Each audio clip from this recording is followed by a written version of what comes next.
President of the Middle East, North Africa Clinical Toxicology Association.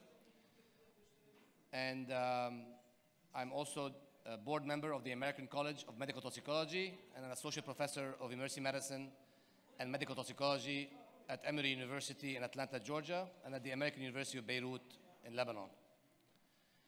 It is my honor to welcome you to the beautiful city of Istanbul. I also want to share with you that I am one more affiliation, that I'm also the assistant medical director of the Georgia Poison Center. So not to forget, I have many affiliations, so please apologize for forgetting one. And Georgia, Tbilisi, Georgia. So welcome to the beautiful city of Istanbul. This meeting has been a lot of hard work and passion for toxicology on behalf of MENATOX and as well as on behalf of the Emergency Physician Association of Turkey, that I thank sincerely for their support and their coordination and collaboration. I want to thank Dr. Bashar Jandar, Dr. Mohamed Gul, and Dr. Bashat Al for their staunch support to medical toxicology in Turkey and in the MENA region. Today you are participating in a course that is very dear to my heart. The course is titled Bridges Between Clinical Toxicology and Public Health. I selected the title very carefully because Istanbul is the sign and symbol of bridges between different cultures, between different continents. And I could not find a better title for this course today to really embody what we believe in as toxicologists. Medical toxicologists are also bridges. We are bridges with clinical medicine. We are bridges with public health. And I belong to a training school through my mentor, Dr. Ed Kilbourne at the CDC, and others as well at the ACMT and then the Georgia Poison Center, that really believe strongly that medical toxicologists are essential in the public health response system or the public health structure. So you are going to hear about all of these various aspects today in this program that we put together carefully. We are short on time a little bit.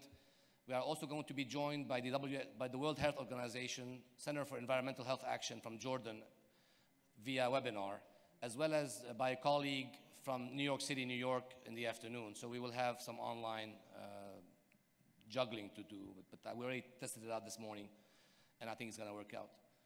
I want to thank our sponsors, Toxins, which is represented by Ms. Lucy Schiffelbein here, Randox, as well as Response System International, and Integral Global Consulting. Please make sure you stop by their booth and say hello to them and thank them for their support. Without any further ado, I would like to move on to the next, our first presentation by Dr. Edwin Kilbourne. Dr. Edwin Kilbourne is my mentor. I met him in 2003 when I joined the fellowship at CDC Emory Georgia Poison Center. Dr. Kilbourne is the one that really instilled in my heart the importance and love for public health and injury prevention. He taught me a lot of public health principles that I use every day in my practice and in my career. I've asked him to talk about his career, his journey. Dr. Kilbourne, before retiring in 2005 from the CDC, had spent around almost 25 years at the United States Centers for Disease Control and Prevention as a Public Health Service Corps member. He is probably the pioneer of clinical toxicologists in public health. And his career is illustrious and marked by several key investigations that he led that really prevented thousands of injuries and death. He is going to share with us today his experience. He's speaking today as an adjunct professor at Emory University Department of Emergency Medicine, although he also works currently with another company called Leidos. Dr. Kilbourne, thank you again for being here with us, and we look forward to your presentation.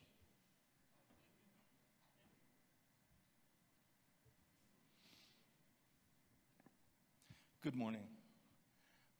Ziad, I'm pleased to be here.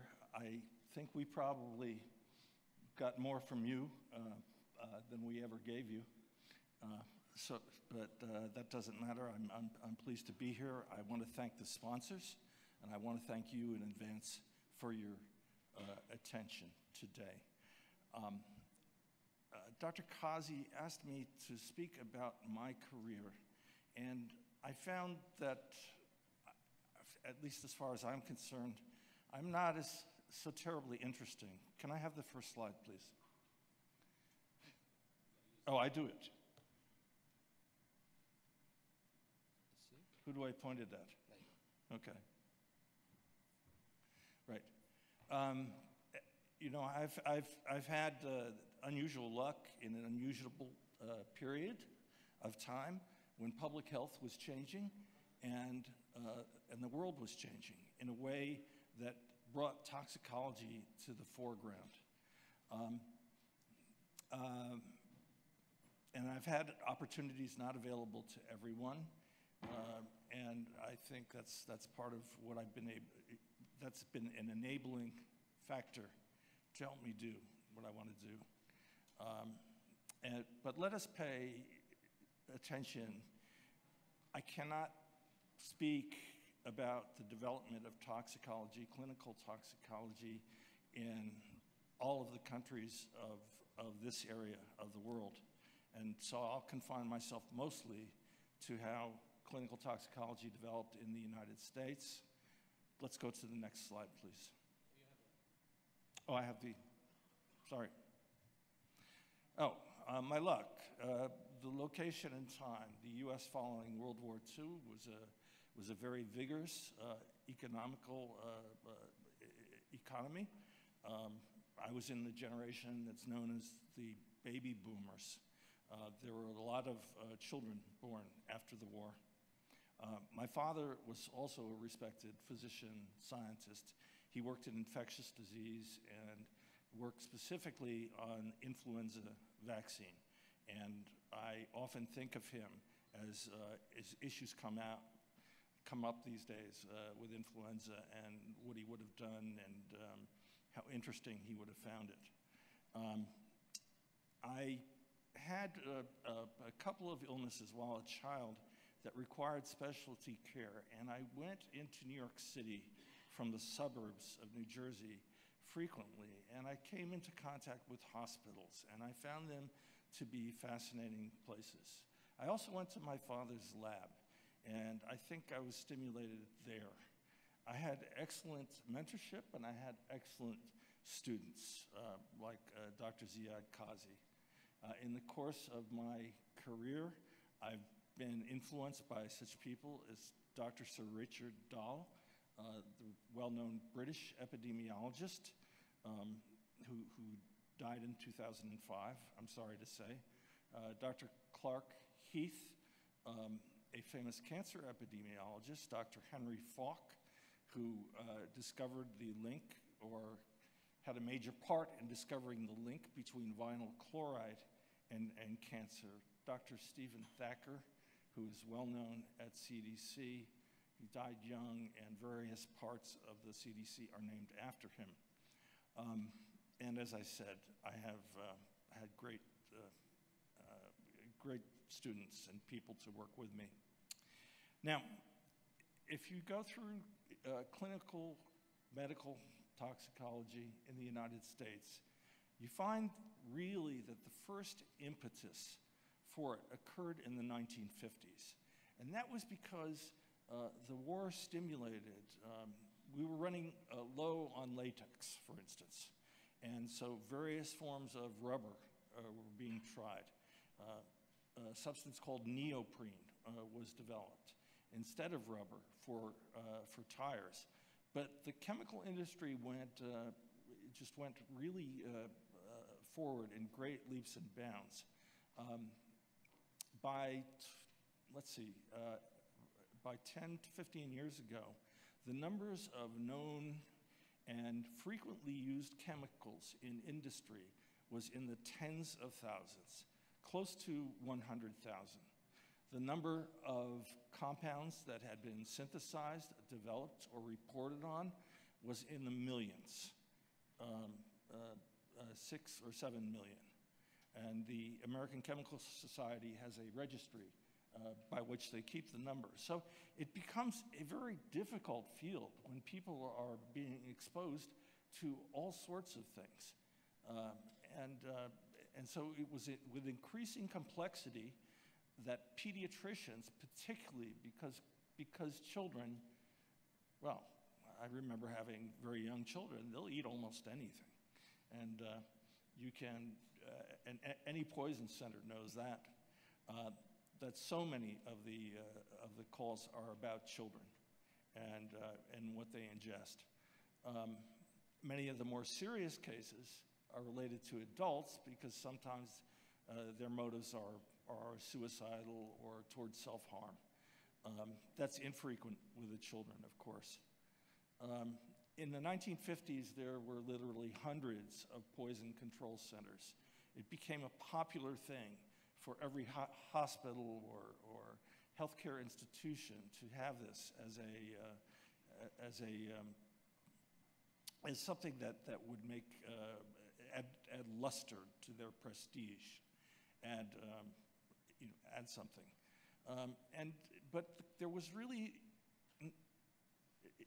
there was little, if any, quality control at that time. And there wasn't a process for evaluating. There was no certification. Also in the 1950s is when Dahl, who I think read medicine in the 1940s, started to get results from the British physicians study. And one of the things he looked at was smoking. And it started to come out that there was an association with lung cancer. Dahl's work was was pivotal in terms of the United States response when Surgeon General Luther Terry made the announcement that lung cancer and smoking were associated. Of course, we know now that smoking tobacco is associated with many, many health conditions, but this is certainly one of them. So I believe it was for that and in his related work that he was knighted by the Queen of England. 1958, people started to be concerned with cancer, and there was some legislation which was not given great importance at the time, but it was called the Delaney Clause, and it was added to a piece of legislation regarding our Food and Drug Administration, saying that the FDA could not allow any known carcinogens to be in food. So this is a time in the 1950s of many chemicals starting to realize the problems of chemicals and what they represented for public health. So the precise words, I believe, are the Secretary of the Food and Drug Administration. That is odd because it's called the Commissioner of Food and Drugs, but perhaps that came later. Shall not approve for use in food any chemical additive found to induce cancer in humans or after tests found to induce cancer in animals. The problem with that is that as chemistry progressed, it's hard to say, it became harder and harder to say that there was nothing, not a single molecule of a carcinogen in food. If you think about it, foods are very, very diverse group of chemical substances. And so to swear about that, you have to be a very, very good chemist. You can't actually swear that I have not put in anything that is chemically a problem. So as chemistry became better in response to the synthesis of new chemicals, we really didn't know, and it was hard to follow the Delaney Law. In United States jurisprudence,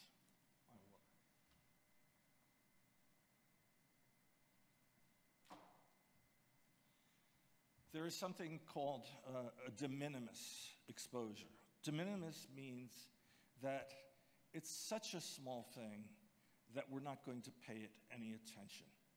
And ultimately, that was a concept on which low-dose exposures were regulated, such that if you have a risk for some additive ingredient in food that is less than 1 in a million in a lifetime by estimates, or perhaps 1 in 100,000, that you might that could be called de minimis, meaning it's not big enough to worry about. And that is a legal concept. That is not a health concept. But we developed it into a whole new area of public health and medicine, in toxicology. So let's move along. We'll return to Delaney. Clinically, in the 1960s, poison centers and clinicians continued to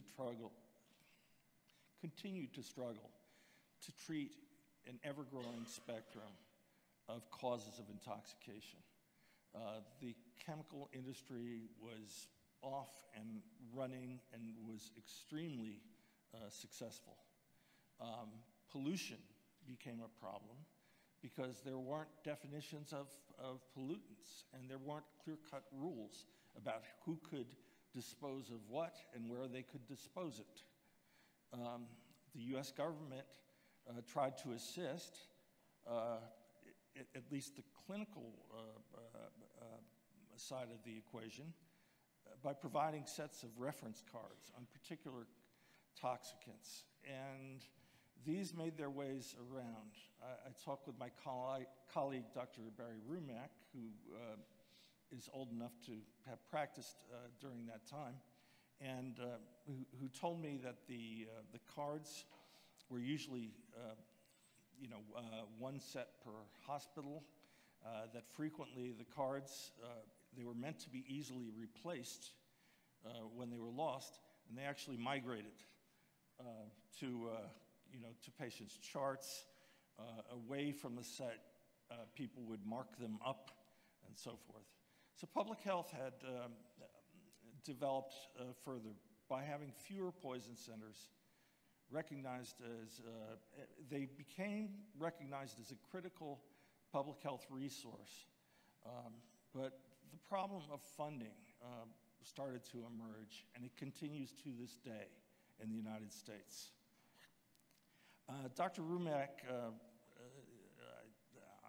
believe he made a great deal of money, but he managed to get consumer product data, including proprietary formulas, and to put them in a database, which became widely used as computers became available also in the 1960s, were available to medical toxicologists. Sorry, I'm just going to say next slide.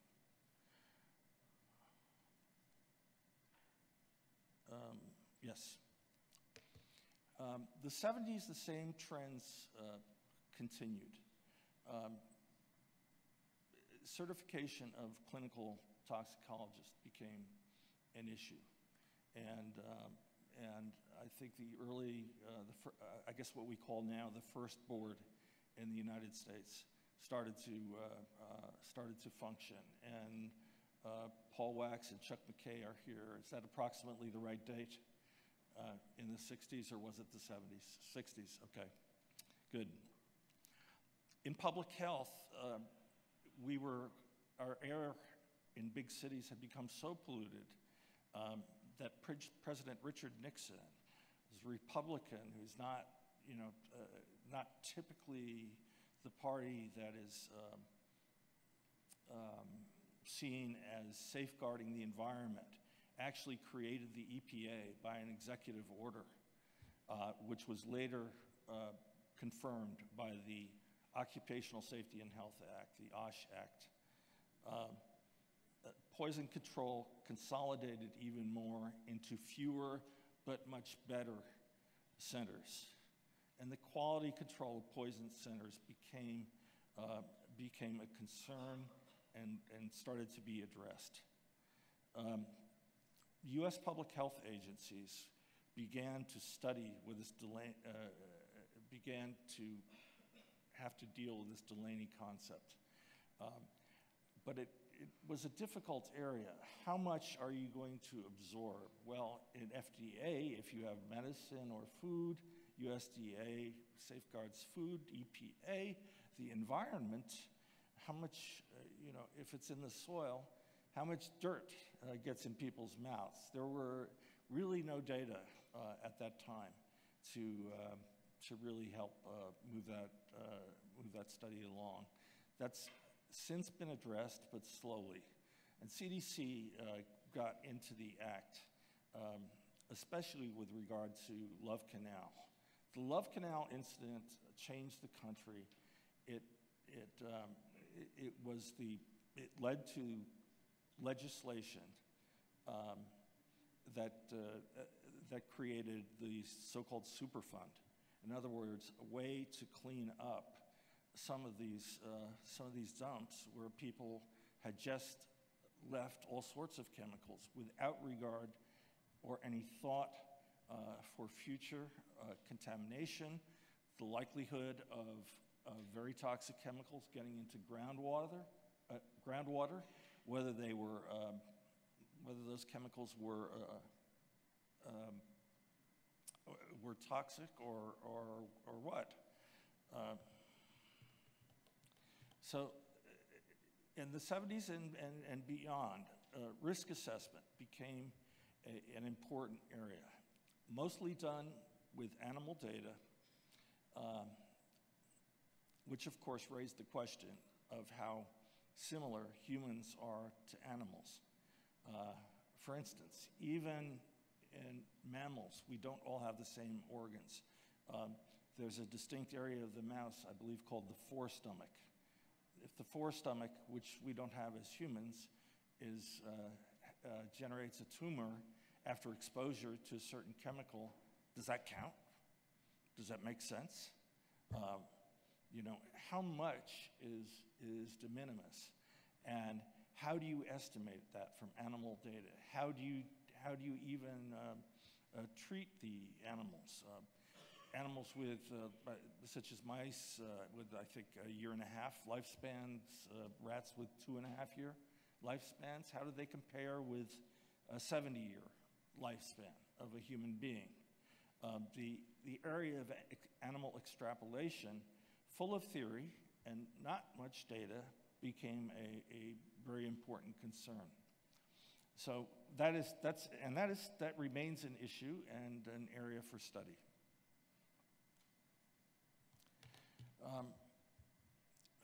Poison center quality remains an issue, but the American Association of Poison Control Centers has developed criteria to review poison control centers to see if they're adequately staffed and can provide information that's adequate to the public and to physicians or other healthcare professionals that come in. So that's an issue of which we should be proud, and we are proud because of the concerted effort of toxicologists. There are not very many of us that are clinical and see patients, but we're scattered throughout the country. But we come together and we make these kinds of decisions, and it's an important aspect of the way we function. Public health surveillance of intoxications began in a really meaningful way in the more in the late 1990s, the early 2000s, and continuing to this day.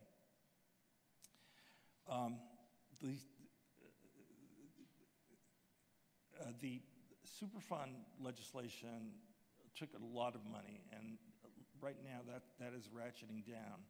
On the other hand, the most severely contaminated sites have been addressed.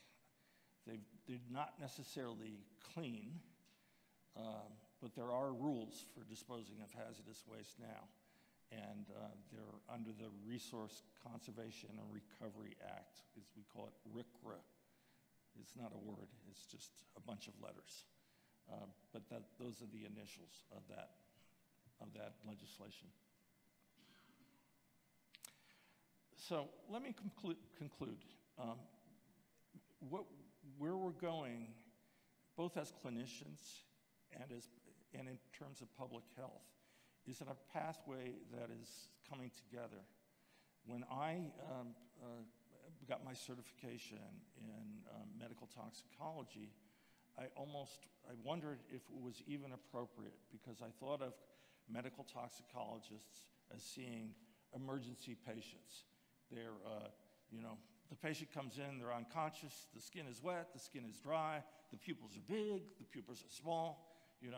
What is the toxidrome? How do you think through this case? And that's not something I had been doing. I had been looking at outbreaks, and we'll talk more about outbreaks later in the week. And so I'm not going to address it a lot today, Ziad, I'm sorry. But also I see that my 20 minutes is up. So perhaps I should stop talking. But clearly what we do in public health affects what the clinicians do, and vice versa. I found that when I was in government, to work with Dr. Paul Wax, who I see over there, and others in the American College of Medical Toxicology was tremendously beneficial. And I think and I hope that when I served on the board, that tests U.S. physicians for competence in toxicology. I did push, and Paul will remember this as well, for knowledge of public health and the importance of public health to such that it's become embedded as part of our culture now, our professional culture. Anyway, I thank you for your attention. I look forward to seeing you later in the week. I'm pleased to be the lead-off speaker. My gosh. That's a tough job. It's an honor. Okay. Thank you, Dr. Gilmore. And I'd be pleased. I don't know most of you, but I'd be pleased to meet you as we go through the week. And thank you very much. Thank you, Dr. Gilmore. As well as fellowship trained in clinical toxicology. He's a regular supporter and staunch supporter of MENATOX, and is going to talk to us a little bit today about the poison centers, the U.S. model for poison centers and public health. Good morning, everyone. It is an honor once again to be with you and participating in this great conference. Dr. Kazi has been very instrumental in getting me involved in these conferences, and today I'm going to be speaking about the involvement of poison centers in public health. As you heard from Dr. Kilborn, it started with physicians who were very much involved in identifying public health concerns, and then it was the role of poison centers to execute on some of these. Now, I've been blessed that I've been part of an organization that has been very much integrated into public health. And so as soon as I get my slides rolling,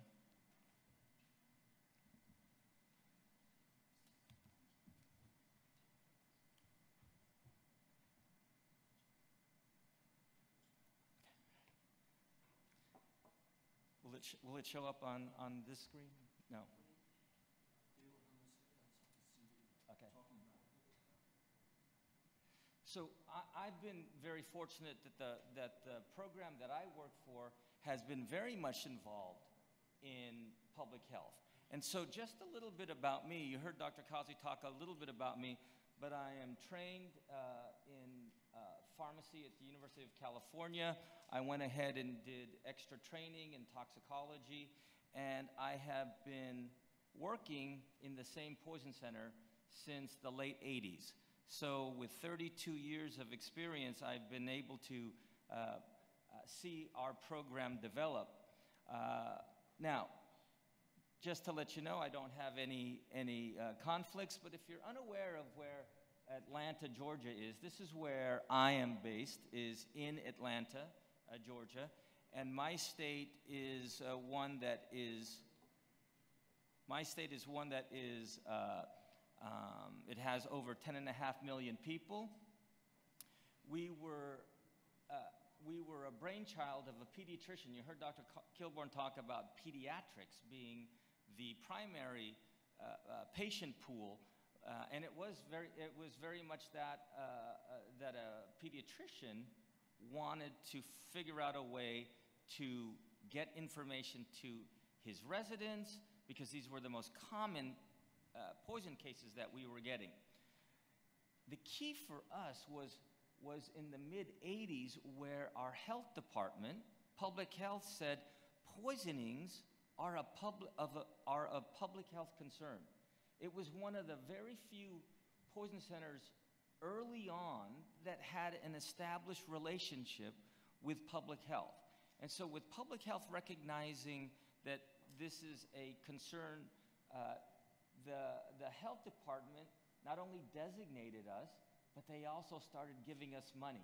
You heard Dr. Kilborn talk about money as being an issue, and when you're talking about hundreds of poison centers that started when this whole program began, now we are down to just a very small few poison centers, and I'll show you those numbers in just a bit.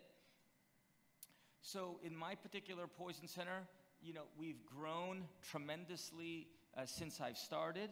And so just a little bit about us.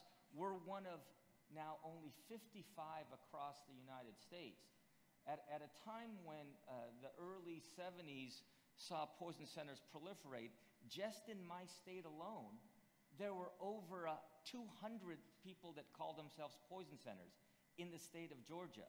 But the state public health recognized we need to centralize these programs and designate only one center to cover our entire state.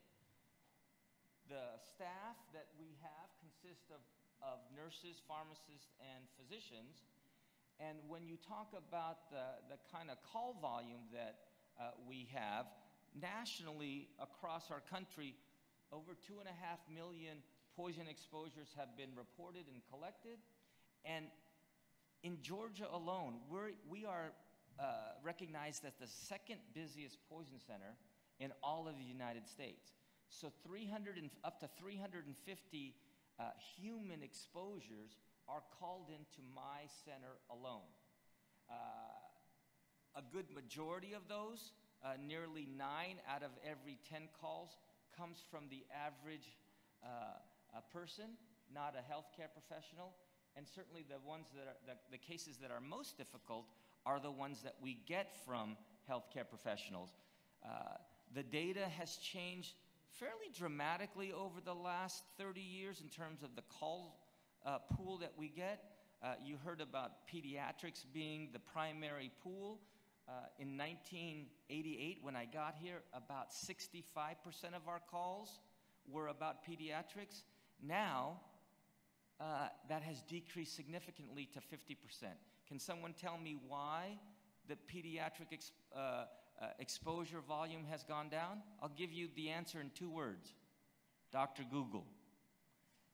The reason why volume has decreased is the proliferation of the internet. I mean, you could treat everything from broken bones to poisonings now. So people are less apt to call us. Therefore, you see the decline in the numbers of cases that we get. As I tell my population in Georgia when I'm lecturing, I try to promote the poison center services because I ask them, would you rather trust an algorithm or would you rather talk to a healthcare professional? What do you think is going to be most beneficial to you? So well, yeah, and Alexa and Siri, you know, they could, you know, they're not as good as the people who are, you know, familiar with the most up-to-date data, using the most up-to-date resources, whether it's toxins or micromedics. Trying to convince them that a human is much better is difficult. And even when you tell them it's a free service, still someone wants to pick up their mobile and ask Siri if, silica gel is a problem. So it's something that our generation now has to deal with because we've become so enamored with quick answers and bullet points. Oftentimes, the conversations about poisoning just don't happen, and that's why we're seeing such a decline in the number of cases that we're getting about pediatrics. They are still happening. Don't get me wrong. Pediatric poisonings are still happening, but people love their Google. So what are we getting called about? Well, this should be familiar to you because across most of the U.S. poison centers, their data is going to look fairly the same, but analgesics obviously are at the top of our list, all the way down to foreign bodies and pesticides in terms of the calls that we get here in our office. Now, the striking fact that makes us such an incredible public resource is our ability to handle these cases and keep a majority of these cases at home. This is where our money is, in preventing the unnecessary visits to doctor's offices and to emergency rooms. So when you think about the cost savings, yes, public health is investing in us, but their return on their investment is tremendous. And that's why when our state realized that in terms of the cost sharing of Medicaid and Medicare, giving us a little bit of money will result in tremendous cost savings. And the insight and think about this. This is the early 80s where public health said this is an important program to have.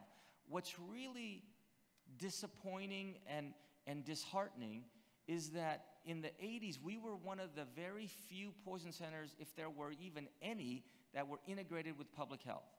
If you fast forward to 2020, the numbers are not very much better. What the primary reason why some of the people in public health don't integrate with their poison centers? Everybody claims poverty. Everybody claims poverty. And of course, as you look at everything from the CDC budget being cut to other poison centers' budgets being cut, our state has remained steadfast in saying poisonings are a public health concern. This is an important project for us. We're going to continue to fund. That doesn't mean I'm waking up every day and happy with my funding. In fact, before I came to Turkey, I was alerted that I was going to be cut about 15% of my budget. And I am pleased to tell you that while I was visiting a palace yesterday, I got a text message that said for this year, our money was restored. That's right. People who write the laws recognize that, you know what, being penny wise and pound foolish, cutting our budget would result in far more millions of dollars. They wanted to cut us hundreds of thousands of dollars, but yet the cost to them would have been millions of dollars. And finally we got, after a couple of communications with state public lawmakers, they realized this was a very foolish decision to cut our money. But not everyone is successful as us. And so we've been lucky that we've been able to convince state public health that we need to be funded at the levels we're being funded. So when you look at the collaboration, as I said, I've been part of the program for over 30 years. We've been integrated with public health since before I got here.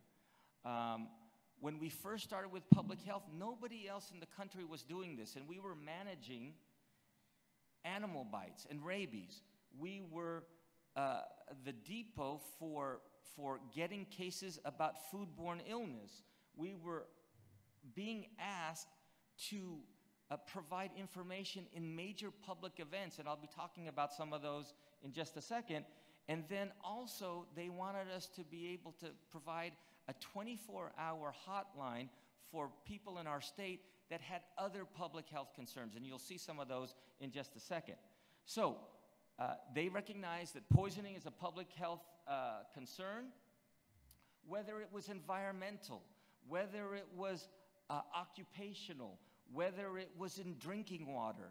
They recognize that if they provide the public with a resource to call for information, number one, their jobs would be made easier, so their phone lines wouldn't be filled. And then they chose us because we're a 24-hour resource with medical professionals. So we established programs here that I'm demonstrating here, and I'm going to go into these more in depth because, for example, a poison center and its ability to handle cases regarding hurricanes, does that even make sense? You think maybe it's just medical, maybe it's just, you know, an antihistamine overdose or a cardiovascular. Why is our poison center involved in H1N1? Why is our poison center involved in the latest coronavirus? These are all public health issues, not poisoning issues, yet they're coming to my center and saying, we need help, and can you provide it? So let's talk about some of these here. For example, rabies. Back in the 80s, they asked us to work with them to provide care about animal bites. And one of the things that I tell people when I'm lecturing, here's the beauty of rabies. If you get bitten by a rabid animal and you start having symptoms, I tell my audience, there's only about 100% chance you're going to die. Only about 100. But the need for medicine, the need for rabies prophylaxis, the need for the antidote is importantly held, and the decision-making should be held by people who are more knowledgeable. Instead of just giving everybody the antidote, even though it's 100% fatal, you need to be able to have a program that identifies those patients at high risk. You need to be able to do it in a manner very quick, and you need to be able to do it on a 24-hour basis. We were that organization. And in the early 80s, unlike the other colleagues in poison centers, nobody had a program. If they did, there was probably less than 3 or 4 of us that had an active program that managed animal bites. Looking at the cost savings, just in making the recommendations or not for rabies antidote, resulted in a cost savings of over, $5-7 million. And just for funding us for a few million, you save 7. Hey, who wouldn't want to invest 1 million, and every year you get 7 million? Get in line with me, because if you have that money, we can make this kind of cost savings, right? What's another program that the state said, can you help us with? Well, there's a program that's a federal program that individual states are able to take part in, and that is the strategy of locating certain depots of antidote in strategic areas in the state in the event there's an exposure, a mass exposure to organophosphate poisoning.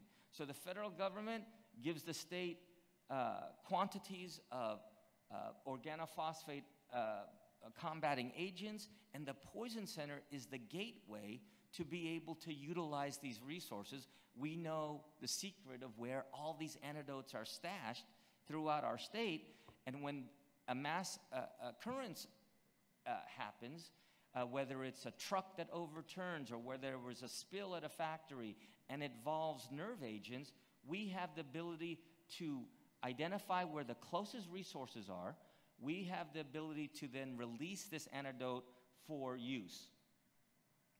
One of the other things that we do is for our state, we provide our state the number of 1866 Pub Health, and you see the number spelled out there, but we have separate call center staff who answer certain public health questions, ranging from notifiable diseases, bioterrorism events, and other public health emergencies.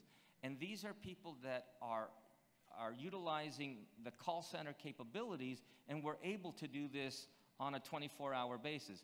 Now, who are the folks that call us on this special hotline that's contained inside the poison center? You see everyone from healthcare providers, pharmacies. We get calls from the quarantine office at our airport, veterinarians, a number of agencies, but the primary call base is going to be people who come from just the general public. Now, the thing about our hotline, our separate hotline, is this is a way for people to talk to us about everything from diseases, dead birds, mold, if there are feces in swimming pools. Where do people turn to when they need information? Who are they going to call? The state said, can you handle everything, like these, like restaurant complaints, mosquito complaints, hotel, food complaints? All those calls come into the Poison Center. So again, it's resources the state says, hey, we can provide it to our residents of Georgia. We could do it on a 24-hour basis. Now, the unique thing about these calls is we document these calls, and these calls immediately get uploaded into the state public health database. So there's no duplication of effort. A public health call comes in, we enter it into our system, our electronic medical records, and every 10 minutes, these cases automatically get uploaded to public health so that they see cases in real time. Now, those hotlines that I talked about, we know the clinical side of this. Acetaminophen overdoses, aspirin overdoses, calcium channel blocker overdoses. Those of us who are toxicologists know these are the routine things. But remember, we're talking about public health today. We're talking about the bridges of public health and poison centers. These are not traditional things that poison centers do. As I mentioned, we are dealing with cases that involve pandemics, endemics, hurricanes, disease monitoring, mass messaging. What are some of the examples? Well, I mentioned in 2005, the state said, can you help us with hurricane victims? Not from a toxicology standpoint, but from a resource management standpoint. People from Louisiana were forced to go to our state, but they had no idea about housing information, medical information, food, people who needed glasses, everything like that. The state said, we need your assistance, and we think you could do it. Why? Because we had the infrastructure. We had a call center. We had an electronic medical record. We had a way to answer calls on a 24-hour basis. And so we partnered with Georgia Department of Public Health to provide these resources to the people who were coming to our state. This is not a poison center function, but the state says, we need your help. You are a public health arm. You are an arm for public health and public information. Can you do this? So we hired extra people. Within 2 days, I was able to train staff, and we were able to use our infrastructure and be able to deliver this program. What other things have we done on a mass scale? Well, we've been fortunate that we've had major events in our state. Those events include the Super Bowls, those of you who are football fans, 1994, 2000, 2019, and of course, the big event that we had to prepare for because of public health was the Olympics. In 1996, the Olympics came to Atlanta, but it was in 1992 that we were awarded the Olympics. And from 1992 to 1996, we were working nonstop to be able to provide certain public health information to the people who came to the state. Now, primarily, we were looking at bioterrorism events, and so we all got fairly familiar with anthrax and nerve gas, and so we were ready to provide that information, and I'm going to share with you the mechanism that we were looking to use to do that.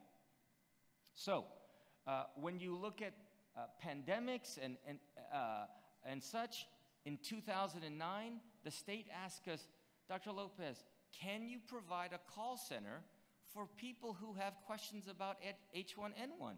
Again, this is not a poisoning, but they wanted to use our infrastructure of healthcare professionals who could work in a call center around the clock.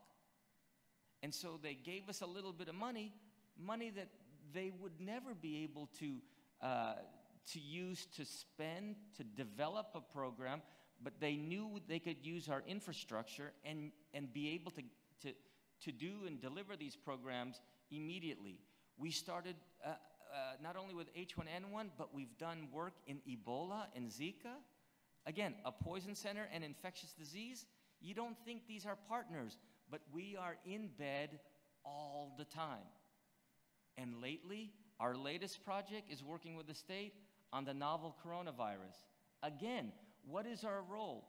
We have been asked to take monitoring capabilities, meaning monitoring temperatures, monitoring symptoms, not a poisoning, but a valuable public health resource. So when the patients arrive at Atlanta Airport, they are told to call a certain number. They don't know they're calling the poison center. They know they're calling public health. And so again, we feel, honored to be able to help in these particular events. The one that happened that was a public health emergency happened just a couple years ago. We were in the news across the United States. You might have heard it, in your country. But with the opioid crisis that we're experiencing, there was an incident that occurred while I was on call where at 10 o'clock at night, a doctor calls me and calls our center about how can we alert the public about an event that's happening in my area. And over the course of the last 24 hours, we are recognizing that there's something unusual going on. Can you help spread the word that we possibly have an epidemic in our state? Because in the last 24 hours, 5 patients have presented very similarly where they have needed high-dose naloxone because of severe respiratory issues, all after getting drugs on the street, all having taken only 1 pill. We later find out that this exposure involved purchasing off of, in a drug house. A small amount resulted in major problems, and our cases were being fed electronically into our system, and hospital data later confirmed in a syndromic surveillance study that there was something in fact going on. But who was the first agency to recognize it? It was the Poison Center. Now this is a case where we're talking about poisoning now with a public health event. And so we were able to document a number of these cases. Our state public health director, our head person in public health said, hospitals in Georgia, starting now, anybody who meets patient criteria must be referred to the Poison Center. They must be able to report these incidents to the state Poison Center so that we could track these patients. So over 2 weeks, we identified almost 30 cases, and a number of these folks, you could see here the statistics on these individuals, and you could see that they all presented fairly similarly. When all was said and done, we understood all these patients were looking to buy Percocet, and when they ended up taking these Percocet, they almost died. In fact, 5 individuals died of the 27. We later identified this as cyclopropyl fentanyl, not Percocet, and it also had another novel opioid, and we were able to immediately work with public health and our partners, our Department of Public Health, GBI, and other law enforcement. It's all because of how that call ended up coming to the Poison Center. Now, another program that we use that allows us to talk to people and multiples of people is using this problem called SUFER, and it stands for Surge Public Health Emergency Response System. What is that? In short, what it is a phone system that overlays on top of our existing phone system to allow us to simultaneously receive calls of from nearly 600 people at the same time. Now, we don't have 600 agents in our office, but you're able to develop messages that the public could hear regarding an event. So we used our existing infrastructure, we put messaging into the system, and it was a text-to-voice program where you put in the most common frequently asked questions and answers, and the public goes in and they make a call to the number, they enter their code of their county, they select a message, and if they're satisfied with the message, we've done part of our job. If they're not satisfied with the message, then they're able to find someone who is a live agent who can speak. So, in summary, it is an incredible relationship that we have with public health. As I mentioned at the very beginning, many of our other partners throughout the United States don't have this relationship. They don't have the luxury of being able to work with other public health agencies. And when you think about our collaborations, they've recognized that at least our Poison Center is an efficient way and a cost-effective way to deliver public information. We are always surprised to hear why other poison centers don't have the same relationship.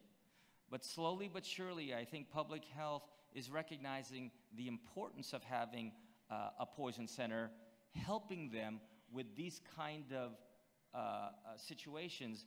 And for us, I've been lucky to be part of a program that for over 30 years has been partnered with public health to not only provide poison information and treatment information, but also to provide valuable information for the public health in a variety of areas. It doesn't matter if it's bioterrorism, it doesn't matter if they're worried about mold or a dead bird, or of course now some of the pandemics we're seeing. We've been involved in H1N1, Ebola, Zika.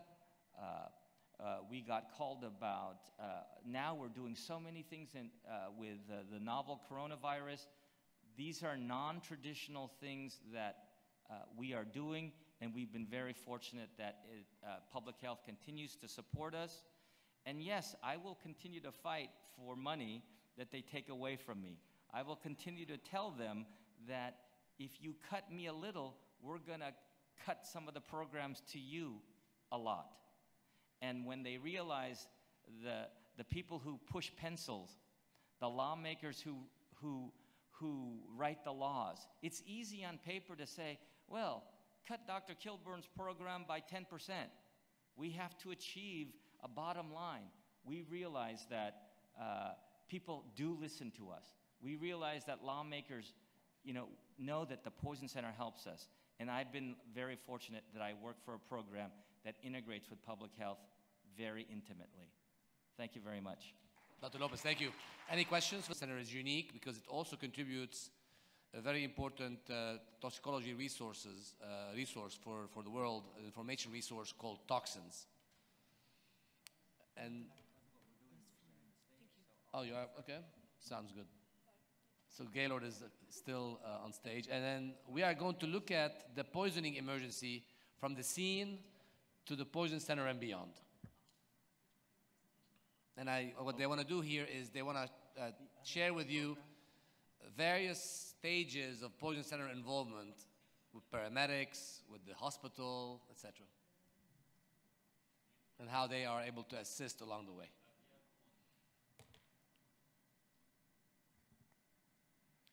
Okay, so I'm going to open quickly on, again, poisoning is a public health issue. Both Lucy and I will be talking about what happens from the scene to eventually when you get seen. Because those of us who are in a poison center model where we have our poison specialists working primarily to provide information as opposed to physicians who who do it from start to finish. We're going to share with you a few cases where our poison specialists are the ones who are managing these very critically ill patients. And so, as a reminder, my state is populated with 10.5 million people. The Poison Center is staffed with this kind of organization.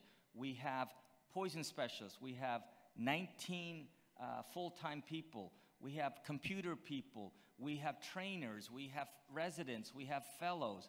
We are probably the most best staff group of toxicologists in all of the United States, with our resources at Georgia along with our resources with the CDC. The staff that primarily handles the emergencies are nurses, pharmacists, or physicians. So those are the people who work in our call center. And these are folks handling the calls on a daily basis. Now, I'm going to go over 4 cases really quickly, cases that we get on a day, very commonly, and it starts with these routine cases that our folks handle. So let's take case number 1, where we have a pharmacist who's calling the Poison Center for information.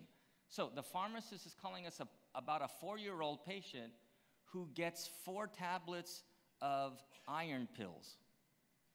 Now, what the mother is asking not the Poison Center, but the mother is asking her pharmacist for advice. Now, what I would have preferred the pharmacist to do is tell the mom to call the Poison Center, but instead he calls us. Okay, so that's not uncommon, but the pharmacist doesn't know what to do because they're not trained. So they call us, and we take history, and so we put the pharmacist on hold, and what do? What is our next step? Well, I've been at these conferences, and we've talked about the development of guidelines so that your staff can do the majority of work for you. So we have a guideline on our internal internet that allows us to look for cases that have specific protocols, specific actions you take. And when you go to our protocol book, you'll find that we do have a guideline on how to handle iron ingestions. So our poison specialist says, hey, let me read the protocol, let me see what has to be done. And when you read the protocol, you'll realize that for pediatric patients, we have a guideline of how much they could take without having to go into the hospital. So when you figure out that you could do calculations and realize that your patient did not get enough iron, you do your simple calculation. This is a case where we performed a calculation. We recognize it as being not a problem, being subtoxic. We decided to do an additional call 4 hours after they got a hold of us, and we realized that the patient only had minor effects, maybe some nausea and some vomiting, and then we decided to keep the patient at home, and we closed the case. Very cost-effective way, and think about how much an emergency room visit would cost if this patient went directly to the hospital. Think about how much cost it would be if they just went to their pediatrician. And think about the time that it would take to do all this. The Poison Center, a public health partner, said, we can do this, we could keep them at home, and these are one of the 85% of cases we keep at home. What about case number 2? A dad tells us that his 3-year-old son just had awoken from a nap. He took a nap for 5 hours, and when the child wakes up, he tells his father that he ingested a penny. And so, again, a poison center is in place. The father recognizing that there is a resource for me to call instead of immediately going into the emergency room. He calls Poison Center. Now, for those physicians in the room, some of you are probably saying, oh, it's probably nothing, just leave it at home. Well, in order for us to make a decision, we turn to our guidelines again. Do I have a guideline on foreign bodies? And we take history, we look at our computer system, and wouldn't you know it, we have a guideline on foreign bodies and choking hazards.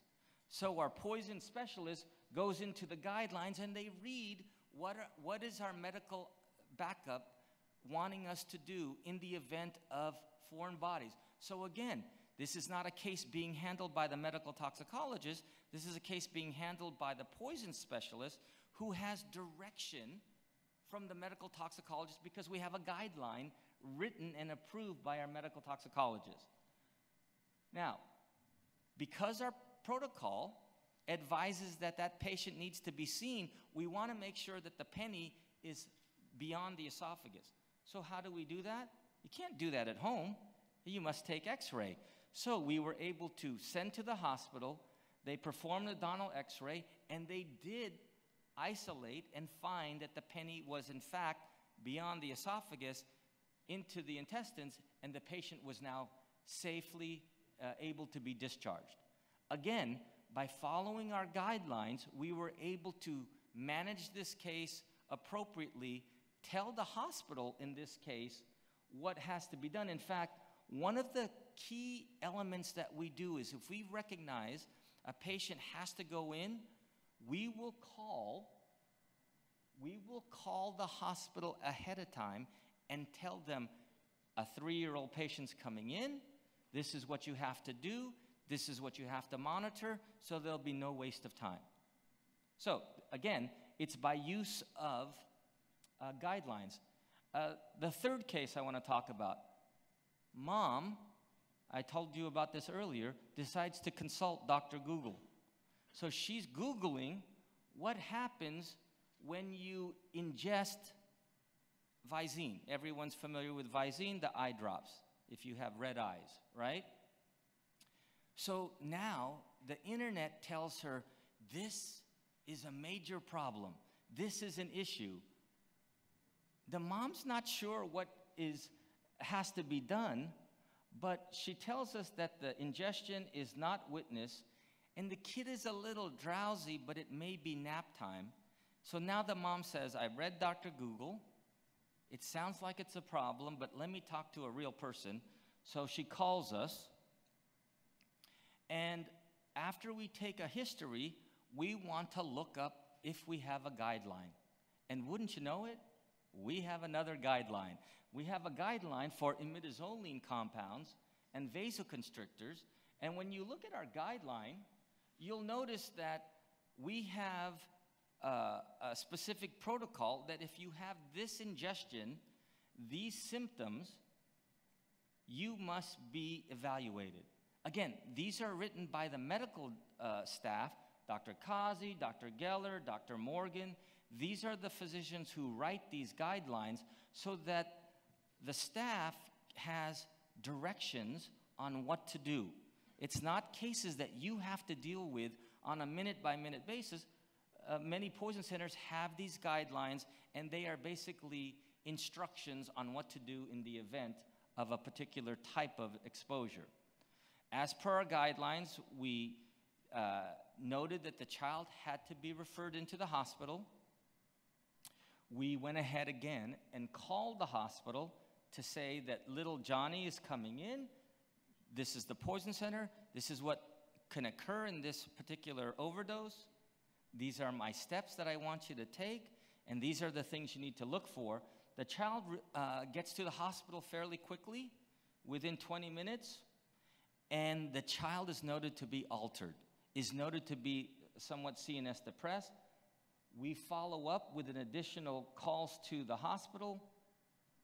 After the child is admitted, we follow up. Our protocol calls for continued follow-up of these patients, and we do 2 more, and we realize that the child is fine after 24 hours.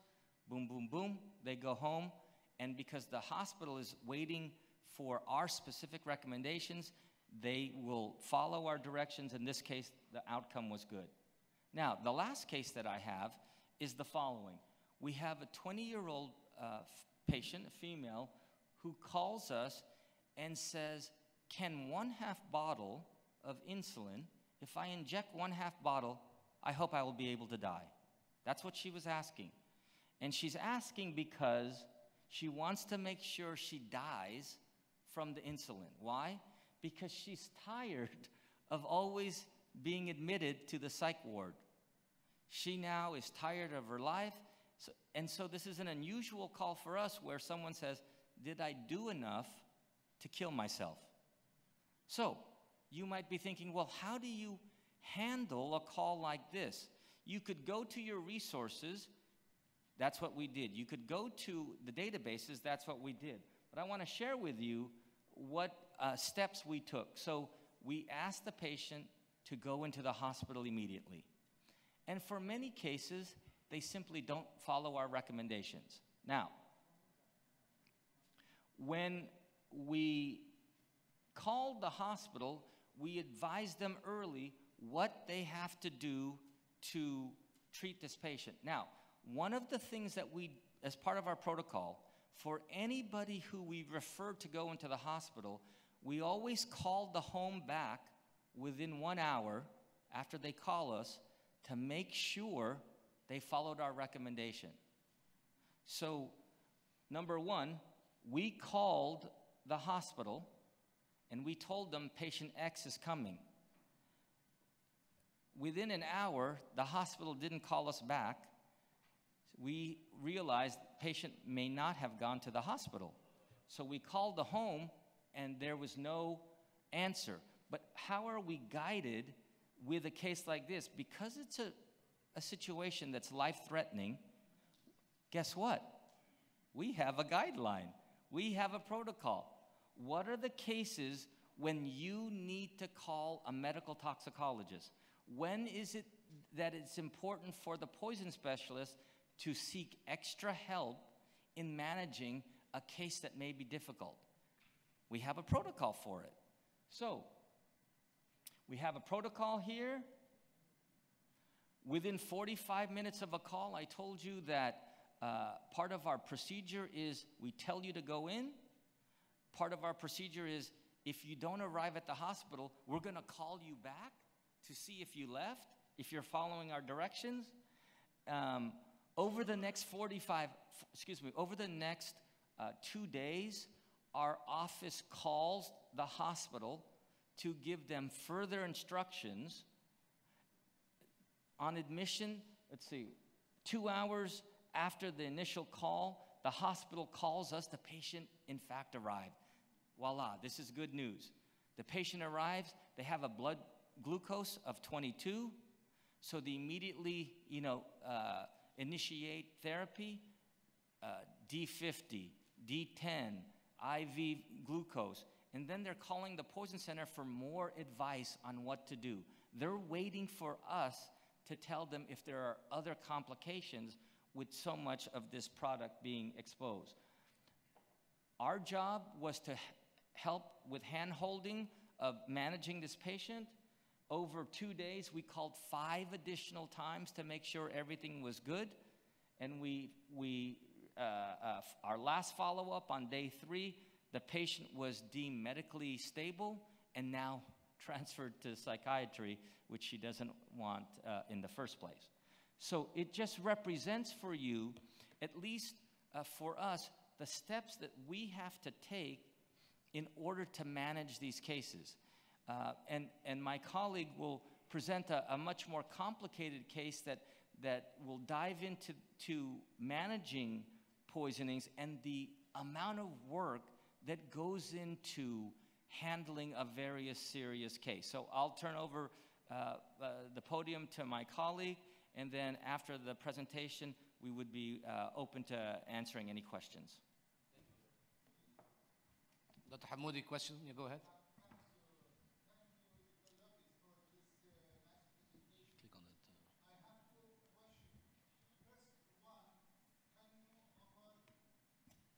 it. First one, can we take a copy of this guideline management to my center in order to update our knowledge about? So the question is, we have guidelines, we have protocols. Can you send us a copy? So I will answer it in the best way I can. The guidelines are written by our doctors who evaluate literature. Now, a lot of physicians in the room today, when they read an article, they may not see the same things I see. So these guidelines were written by people who know the literature, and they decide on their own actions they would take. Because our poison specialist, myself, we work under the umbrella of the medical toxicologist. Yeah, right? yeah, I know. So, now, to answer your question as best I can share with you our protocols. Now, you could follow them if you like. Yeah, yeah, If yeah. you trust us, you could follow them.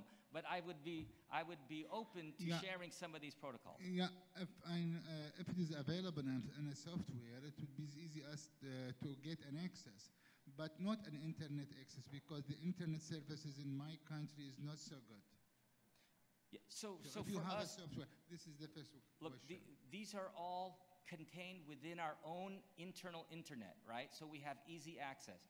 We could talk after the presentation about specifically how you might want to evaluate our data, look at our data, and maybe use it in your setting.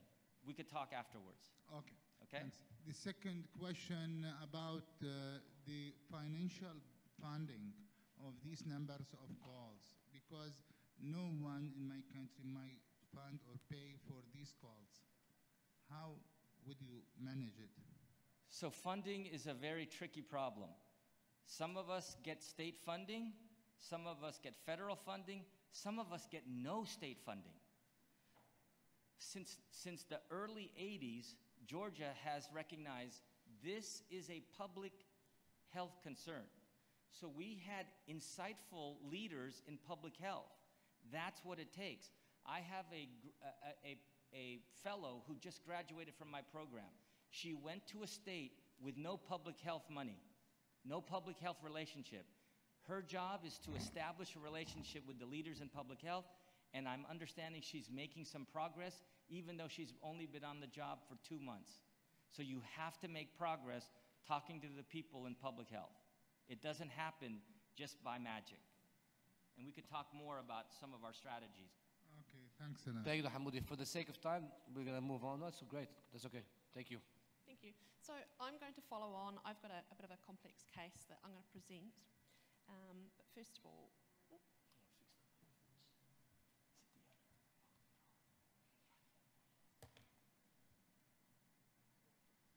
go. Okay. So first of all, I just want to say I've got no direct conflicts, but I would like to disclose that I am also the manager of Toxins, Poisons Information, who are sponsoring this conference. So I just want to be clear about that. So, as you know, I'm from the New Zealand Poison Centre, and there's a wee photograph of the green building where our poison centre is housed. And for those of you that haven't been to New Zealand, you should come visit us. So I'd just like to say that Dr. Kazi's title for this stream, Bridges Between Clinical Toxicology and Public Health, I think is absolutely perfect. How are bridges built? Bridges are built using struts. One strut on its own cannot support a bridge. So a strut essentially provides outward-facing support. So if you look at that, we are essentially all struts on that bridge. So I just want to talk a bit about when a poisoning occurs, who gets involved? And why is it important to all be on the same page? And how do you ensure the best care and outcome for the patient? So you look here, poisoning is a bit of a puzzle sometimes, and there are multiple people involved. And that can be everything from the caller or the patient themselves, the caller's family, spies who take the initial call, medical toxicologist who becomes involved to consult, paramedics, the ED doctors, the ICU consultants, and then finally mental health or public health. So looking at a typical scenario, we have a person who calls the poison centre. So that's one call. They talk to the spy. That spy then advises them to call an ambulance. The caller then makes a second call, talks to ambulance. Ambulance calls back the poison centre to get advice. So how many calls are we up to so far? 3? The ambulance then transports the patient to the emergency department. At the emergency department, the staff then call the poison centre back for further information. Then the emergency department will hand over to ICU. So we have multiple conversations going on here about the one case. Are we all speaking the same language? Are we all doing the same course of treatment? It's very important that we are. ICU then potentially calls back the poison centre to talk to the medical toxicologist for further guidance. And then finally, if mental health are involved or public health, potentially they're also calling the poison centre. So if you look at all of those calls or conversations, they all add up to support that one case. So how do we record this? We were talking before about funding, and we know that funding is very difficult. If you under-report calls, you're not doing your job, so potentially you could lose funding because you're not seen as taking enough phone calls and providing enough support. If you over-report a case, you could end up with sending public health into a tailspin because they think the situation is actually a lot worse. There's more poisonings happening than there are. So it's really important that we record calls and record them accurately.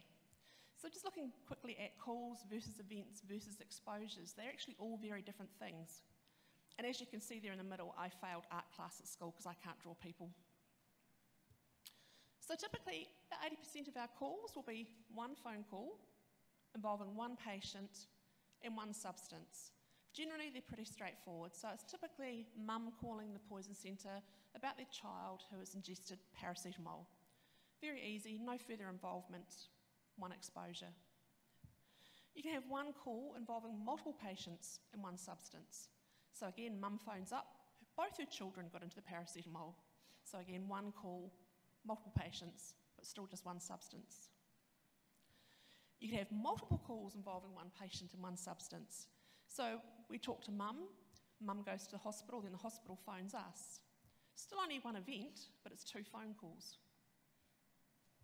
You can have multiple calls involving one patient and multiple substances, and multiple calls with multiple patients and multiple substances. So for example, some sort of public health emergency, a chemical spill, there's going to be a lot of phone calls backwards and forwards to the poison centre about a large number of patients and potentially, several chemicals involved. Again, how do you record that accurately? So just going back through, so one call, one patient, one substance will be put down as one exposure. One call, three patients, one substance would be three exposures, but still just one phone call. Two calls, one patient, one substance, two phone calls, but only one exposure. See, it gets confusing? Two calls, one patient, six substances will be two calls, but six exposures. And then, for example, if we had four calls involving two patients and two substances, that would be recorded as four calls, but four exposures.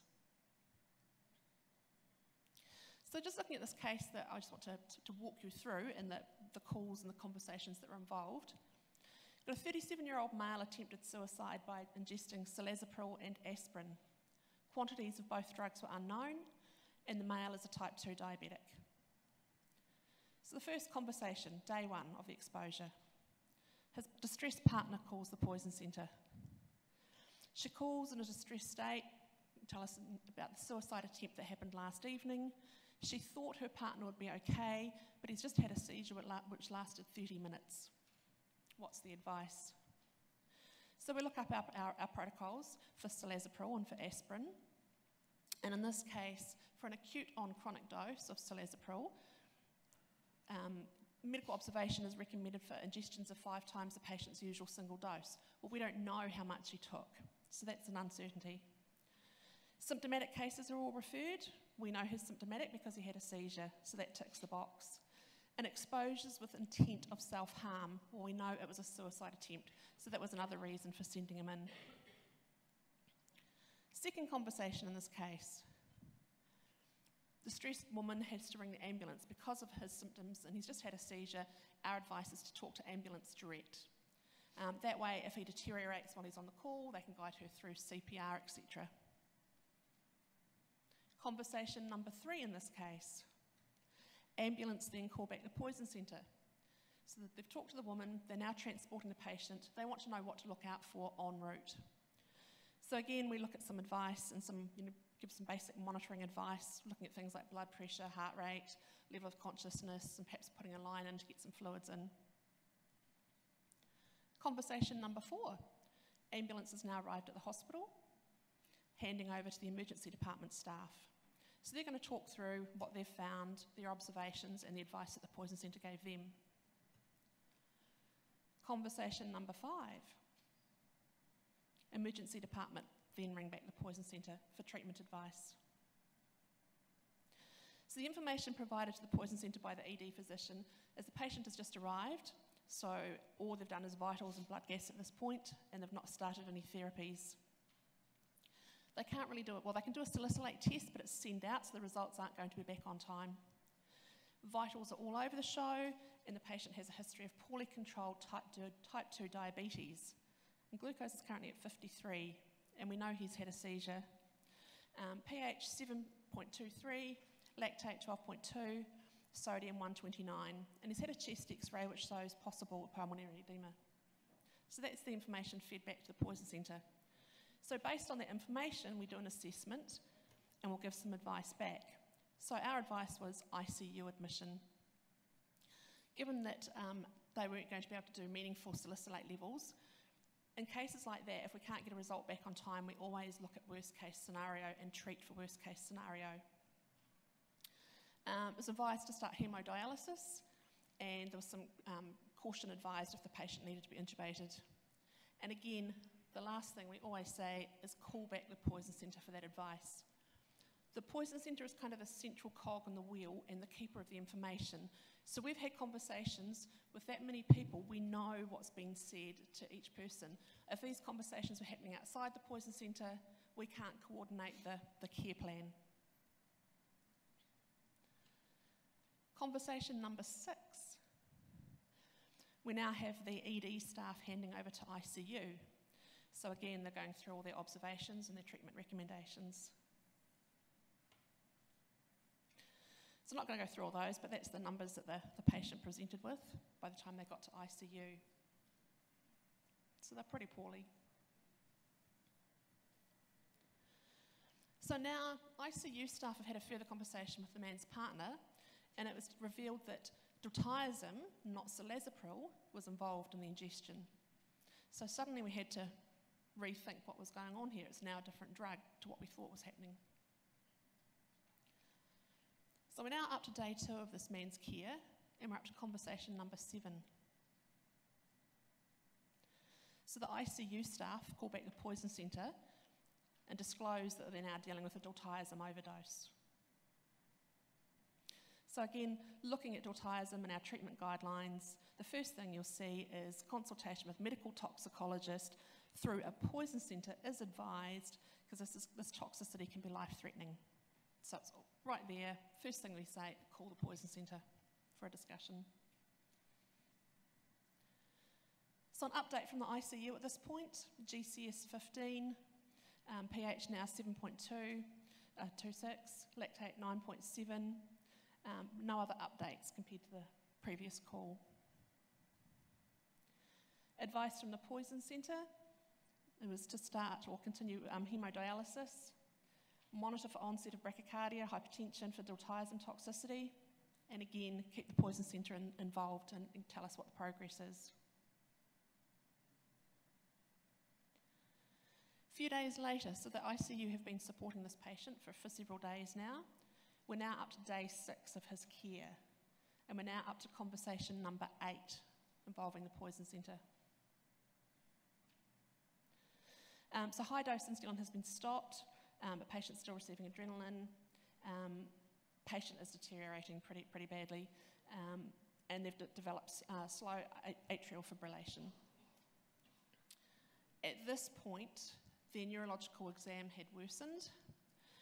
One of the things that was not clear was the symptoms of CNS depression were not in line with what we thought he had taken.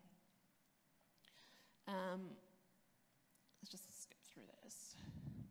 So at this stage, there was concern for brain death. The patient was too unstable to move to MRI. Every time they tried to move him, his vital signs dropped. So discussing the history that there were known drugs that should cause significant CNS depressive effects that would mimic brain death, we advised to check medication history again just in case there was anything that had been overlooked or missed. Turns out that there was some colchicine tablets missing, But again, that didn't fit the profile of what we were seeing. But it highlights the importance of getting a really clear history and knowing what else could be going on here. At this stage, a family meeting was planned and any further care and support was withdrawn, and unfortunately the patient did pass away.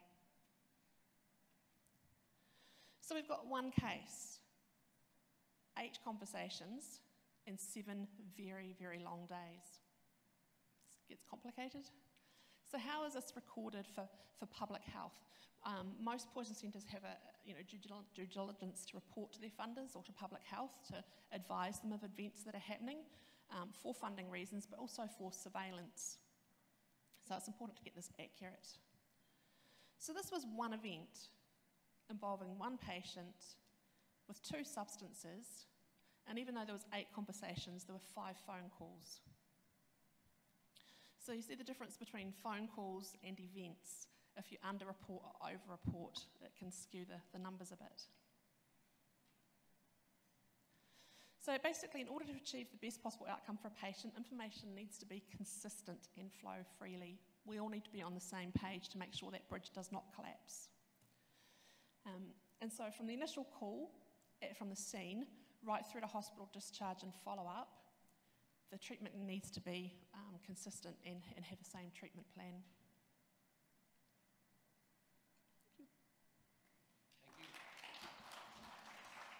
Thank you for this nice description of your everyday work, which is a model to consider and follow in different parts of the MENA region.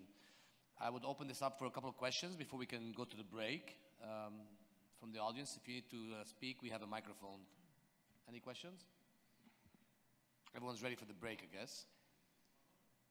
Okay, so let's take it again, and let's go to the break and come back at 10:30. Please be on time because we have a webinar from Dr. Mazen Melkawi from WHO, EMRO, Center for Environmental Health Action from Amman, talking about the WHO efforts regarding poisonings in the region. Thank you. All right, psychology. It is my honor to present to you our next speaker from Amman, Jordan. Our next speaker from Amman, Jordan is Mr. Mazen Melkawi. Mr. Mazen Melkawi is the regional advisor for the WHO Center for Environmental Health Action. He is going to discuss with us a little bit about the regional framework on public health preparedness and response to chemical events for the purpose of the international health regulation implementation. He will share those remarks with us over 20 minutes. After that, we have rapid updates about various poison centers in the region from representatives from 5 poison centers. Each of those presentations will be a 10-minute presentation. And hopefully we'll finish on time for lunch lunch around noon. With no further delay, Mr. Melkawi, please go ahead and you can start your presentation. You can go to slideshow if you like. Slideshow mode on your PowerPoint. Good morning. We can hear you good. Okay. I'm glad to speak to you this morning, and I regret that I lost the opportunity of participating face-to-face to chat and discuss, issues of mutual collaboration with colleagues. Mr. Melkawi, do you want to go on slideshow? You can go on slideshow mode. All right, very good. We can hear you well. Oh, great. In this morning session, I will be speaking a brief introduction on the international health regulation. I'll shed some light on chemical events and the joint external evaluations that we are doing jointly with the countries to determine their capacities of responding to chemical events. We did some analysis for the joint external evaluation mission. And last year, actually, we developed a plan of action, to help countries to respond to chemical events in the years 2018 and 22. International health regulations is an agreement between most of the countries of the world, 196 countries, including all WHO member states, to work together for global health security, actually, including events like biological and chemical and radiation hazards. The new thing about IHR, it does not just focus on infectious and non-infectious diseases. This meeting is being recorded. It focuses actually on the what we call the all hazard rather than specifying specific type of hazard. Through the IHR, countries agreed to build their capacity to detect, assess, and report public health events. And during the couple of slides, I'll show how this is very much linked, to the subject of your meeting. Within the IHR framework, or the multi-hazard dimension, there are 19 capacities or 19 things that are being discussed. And if you notice in red, the chemical event is one of the issues that I will focus on. One basic thing you know it better than me, that the global understanding of the complexity of the health impact of chemicals is not as easy as we can imagine. The number of chemicals is on the rise. The latest estimate of WHO that 2.7% of the global deaths, about 1.6 million people, are dying because of exposure to chemicals. The chemical releases arising from technological incidents, natural disasters, conflicts, and terrorism, the man-made, are common. And during the 10 years from 2000 to 2009, about 3,200 chemical disasters, killing about 100,000 people and 1.5 million affected. But it is there, it is on the rise. A chemical event in one country can lead to health consequences in another. This is the main issue that we are concerned. There are a lot of examples where a chemical spill happens at a water river, and affects several countries. It is essential to talk that the IHR implementation is not just the responsibility of the Ministry of Health alone. And when we come to toxicology and poison centers, it's very clear that it's not necessarily the Ministry of Health alone. But the collaboration, that's a very good example, about an incident that happened in a factory on a water supply where several countries were affected. If we look at the number of unintentional chemical poisonings in the region, which is unfortunately a bit old estimate, in the region, about 8,400 people lost their lives actually because of toxicity. And we all know that registration of toxicity is not that bad. I would say the real number is much higher. In 2014, the countries of the region did what we call the self-assessment actually, and they identified the gaps in different aspects of IHR. And I don't expect you to read, this, but these are the capacities that are linked to chemical events and preparedness. And if you see, the picture is, from a self-assessment, is good. It seems that green capacities are there, more or less. A lot of green is in the screen, which means that the capacity is fair. But unfortunately, when we did the assessment jointly with the countries, the picture was a bit different. And in the joint external evaluation, actually, we are measuring two main indicators. The first indicator is mechanisms are established and functioning for detecting and responding to chemical events, and we give usually a score from 1 to 5. And the other one is that is there an enabling environment in place for the management of chemical events. Again, the scale is from 1 to 5. Yes? I'll continue. Capacity 1 means there is no capacity. Capacity 5 means that the capacity is there and is sustainable, and there is a detailed way of estimating that. This is the result of the evaluation of 18 countries of the region. As you notice, it's almost the blue and red, which is yes and no, or the capacity is there. Roughly speaking, 54% of the capacity is there, which means that unfortunately still we are not ready to deal with chemical accidents or chemical events. And one of the main issues that we are losing is non-existence of poison centers, and the poor clinical management, let me say, at hospitals. This is in a nutshell, the evaluation of the different aspects of chemical safety. As you notice, the picture is completely different from what we see in the self-assessment. A lot of red, which means that the capacity is not there, and one of the lacking capacities is really the poison centers. And actually, in most of the countries, either see this is, if I know if the pointer is clear, in most of the countries of the region, either the poison center is not existing or is not functioning to the level that it is serving 24/7 the whole country. In the first indicator, we see clear gaps, and we know the chemical event and poisoning surveillance system is weak or not existing. Chemical laboratories for testing and sampling is weak or not existing. Functional poison center is weak or not existing. I think this is closely related to what you will be discussing in the coming 4 or 5 days.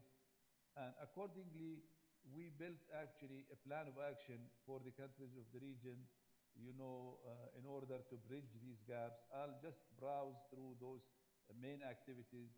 First is to design and introduce a model event-based surveillance system for detecting and reporting on chemical events, strengthening existing evidence-based surveillance systems for detecting and reporting chemical events, provide technical support to help all countries in having at least one functioning poison center, strengthening the laboratory capacity of countries of the region for sampling and analyzing chemical public health concern, technical support to help countries in maintaining reliable access to information, and strengthening the capacity of the health sector for assessing, communicating health risks on chemicals. I don't want to go in all the details. This is a very rough talk about what we are planning in the coming 3 or 4 years to help countries and region in responding to chemical events. And back to you. Thank you, Mr. Mazen. I think your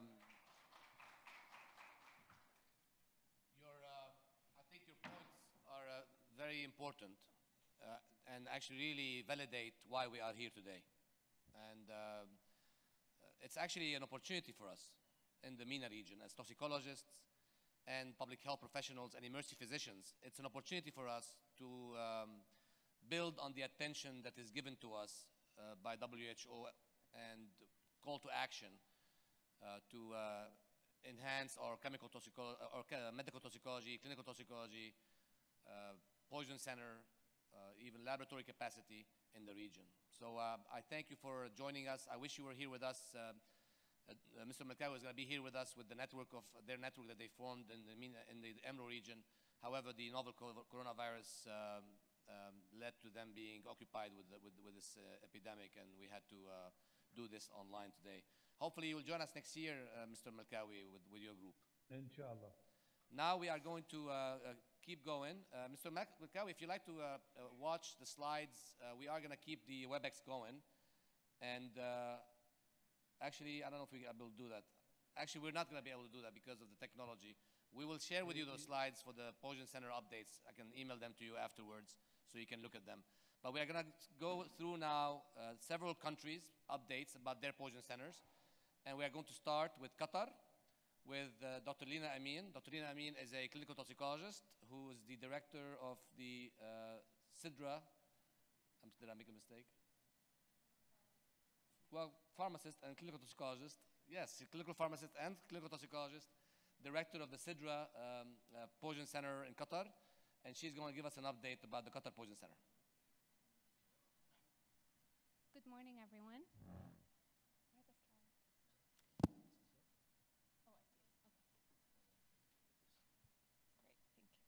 Good morning, everyone. My name is Lina Amin. I'm the manager of the Qatar Poison Center in Doha, Qatar. And I'm a clinical pharmacist by training. And actually, I'll tell you a little bit about myself. I got my doctorate of pharmacy at Mercer University in Atlanta, Georgia. And after that, I moved to Chicago, Illinois to do my pharmacy practice residency at the University of Illinois at Chicago. and then did some emergency medicine training and actually worked as the emergency department clinical pharmacist at the University of Wisconsin in Madison, Wisconsin, before I ended up moving to Qatar and helping start the Poison Center there. So I'll tell you a little bit of history about Poison Center and toxicology in Qatar. So I know some of our colleagues from Qatar are here and can attest to this, but Qatar is a booming nation. It is rapidly developing. Some of you may be aware that Qatar 2022, the World Cup will be hosted in the state of Qatar. And with that, the infrastructure and development in the country is going at an astonishing rate. And that's not just for the infrastructure and the amenities that are available in the country, but also for the healthcare sector. And a few years ago, the WHO actually visited Qatar to assess the availability or the state of toxicology services, and found that there was really a lack of, obviously, a poison center and no standardized tox services available. A series of events then led to the development of the Qatar Poison Center, which has been running now for a year and a half. We opened October 1st, 2018, and it's the first and only poison center in the country. Some of you may, I don't know if you can see very clearly on the map, some of you may recognize it. It's actually the WHO directory of poison centers around the world. I wish I had thought of taking a screenshot of the before they recognized us as a poison center, so I could show you that like Qatar didn't have a red dot. All the red dots on the maps are actually poison centers that exist around the world. But before we opened the poison center, Qatar did not have any poison center established and didn't have any recognized resources available. But with the opening of the Qatar Poison Center, we were able to get that red dot on there for us, and to me that's a small big win in a way. Okay, so with our services at the Qatar Poison Center, if you were to visit us, which I encourage everyone to visit Qatar and come see us, we're practically identical in structure, organizationally, and in function to a standard North American model of poison centers. I know the Georgia Poison Center has some additional public health activities that we don't, but in general, our functions are very, very similar. We're staffed by US-trained and board-certified medical toxicologists and clinical pharmacists who are also specialists in poison information, or what we refer to as SPIs. And we run the call center that serves the entire country, but we also, where we dispense poisoning management advice, but we also have additional activities like research, education, training, and lots of public outreach. So Dr. Ziad mentioned that we're Sidra Poison Center. We're actually the Qatar Poison Center, but we're located at Sidra Medicine. Sidra Medicine is a state-of-the-art tertiary care center for women and children in Qatar. It opened, the outpatient clinics, I think, opened 2015, and then the hospital opened in 2016. It's an amazingly, incredibly beautiful building. It's probably the most beautiful hospital that I've ever worked at and probably will work at. I have some pictures on there that you can see. But Sidra was, or is, part of Qatar Foundation. Qatar Foundation is a non-profit organization in Qatar that was actually founded by Her Highness Sheikha Moza bint Nasser, who's the mother of the current emir. And it's comprised of over 50 academic research and healthcare facilities that serve the country. All right, so what do we do at the Qatar Poison Center? Well, obviously, our bread and butter, what we do every day, is to manage poisonings. And we do that through our nationwide poison helpline, through our call center. We also promote the development of toxicology in Qatar through education and training. We're involved in research, and we're heavily involved in public education, promotion, and awareness about poison prevention and management. And I'll discuss each one of those further. So for poisoning management, as I mentioned, our bread and butter, our day-to-day activity is providing care through our call center, which really serves everyone in Qatar. We get calls from public, we get calls from healthcare facilities all over the country. Surprisingly, we've actually had some international calls as well from over 10 countries over the past year. It's always a pleasant surprise to hear someone talk from or request your advice and help from somewhere outside of Qatar. So it's nice to know that our reach and our help is able to extend beyond our borders. And our clinical management of poisoning complies or is standard with guidelines, policies, and procedures that follow regular standard of care that's in the US. Who works in the Poison Center? So our Poison Center, our call center is staffed by specialists in poison information, or SPIs. They're all PharmDs, so they all have doctorate of pharmacy degrees with specific background in critical care and or emergency medicine, and they've received some specialized additional training as specialists in poison information. They are the ones who receive the calls from the public. They're the ones who receive the calls from physicians, nurses, pharmacists, and various healthcare facilities all over Qatar. And they triage and manage those cases, they document them, and sometimes they involve our medical toxicologists in certain cases depending on our guidelines. And they're all, actually everyone in our poison center is bilingual, speaks Arabic and English, except for our medical director who only speaks English. Our call center is also fully electronic. We have online resources. We also document all our cases in a database that we maintain. Some of you are familiar with it from the US. And we have a very advanced telephony system that supports our large-scale functions. As far as education and training, as I mentioned, this is something that is part of the vision of the Qatar Poison Center, is to develop toxicology in the state of Qatar. We actually have started a medical fellowship in toxicology that's soon to be ACGMEI accredited. We actually have our first fellow from Kuwait who started in July 2019, Dr. Abdul Latif. Yes. We also offer lots of poison center rotations in toxicology. We've had medical students from Weill Cornell and also from Qatar University. I also precept pharmacy students in both the Bachelor's of Pharmacy and the Doctorate of Pharmacy programs from Qatar University, and I do some teaching at the university as well.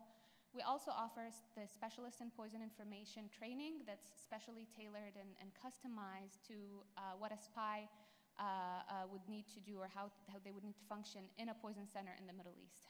So it takes into account the challenges that they would face, takes into account language issues, and is really a fully comprehensive, very detailed, very intensive program. And we've also hosted several BHLS and HLS courses and others throughout the year. Just as this is for our medical fellowship program, just wanted to let everyone know that we are actively accepting applications. And if you have any further questions, you can speak to me or to our medical director.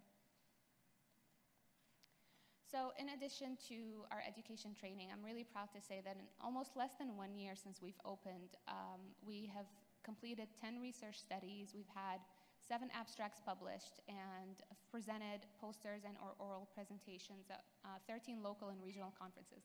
Actually, one of our SPIs right now is presenting some of our studies at a primary healthcare conference in Qatar. Actually, I think her presentation was or is tomorrow. And we're also heavily involved in public education awareness. Public health awareness is not an area that's highly developed in Qatar, especially poison prevention. And so we have, over the past year, we have been involved and active in a lot of public events, public holiday events, health fairs, and pretty much every opportunity where we could have access to a large gathering, gathering of public, we've made sure to attend. And it's always gratifying to have people come up to you and say that they've called you, that they've spoken to you, that you've helped them in some way. We've also introduced National Poison Prevention Week to Qatar. This is something that did not exist before, and we've copied the idea from the US. And we did host an art contest for students from schools all over the state. Last year we had over 600 applicants or art entries.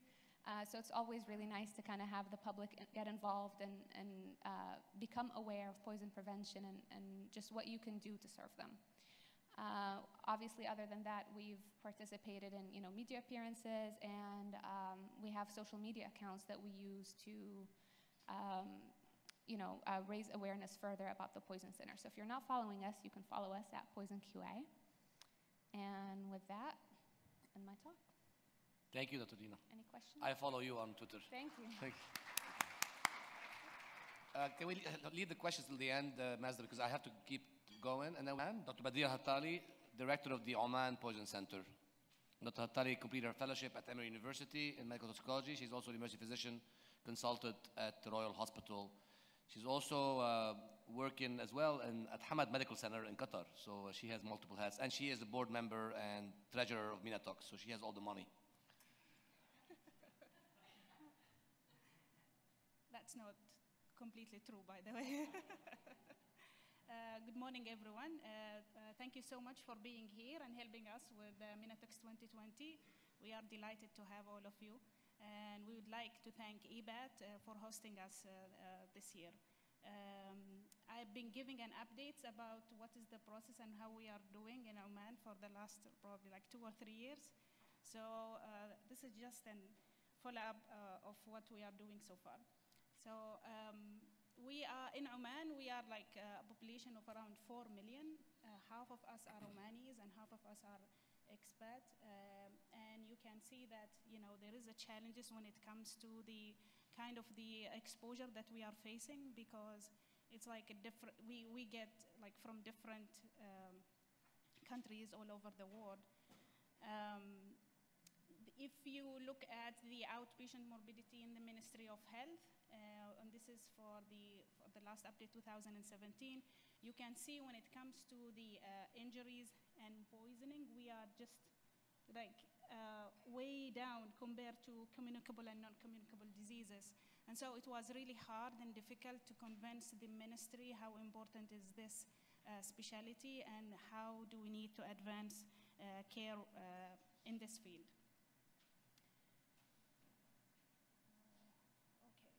Now, the majority of the cases that we are seeing are in pediatric population, and most of them are unintentional exposure. Though we see some of the occupational and environmental exposure, which is quite significant in the country. When it comes to all outpatient morbidity, there are around, this is basically based on an ICD-10 coding, so we are not 100% accurate, but we see around 90,000 cases related to toxic exposure per year. And when it comes to the inpatient morbidity, there are around 900 cases. Now, the vision to start the poison center in Oman was started in 2015, and that's basically after I finished my residency and my fellowship and joined the Ministry of Health. We struggled to have a section, like let's say poison control section in the Ministry of Health.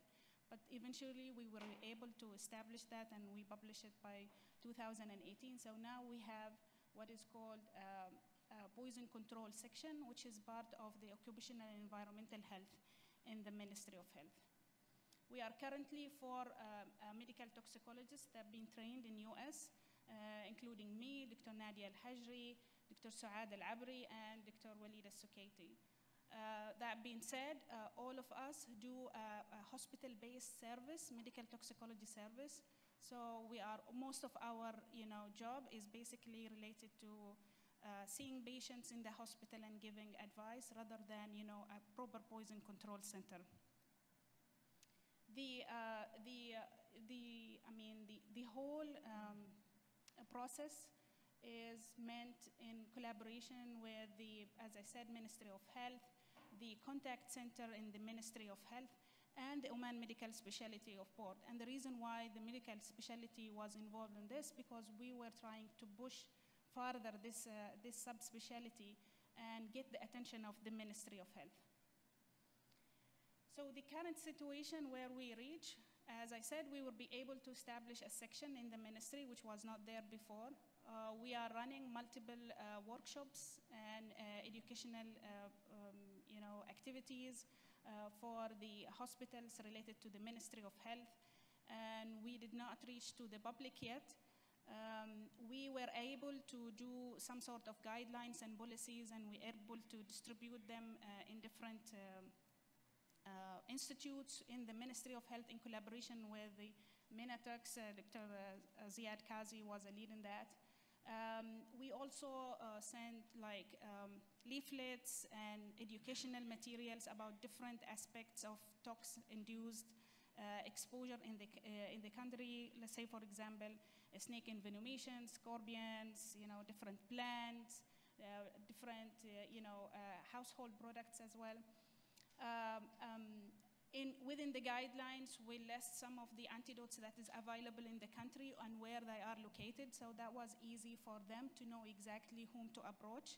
But we did not have a dedicated line. So most of the antidotes are not actually allocated in one place, but we have a pool of data that each hospital has this kind of antidotes, and so we were able to approach them if we needed. That being said, we are lacking like few expensive antidotes that is not available in the country. We also created somehow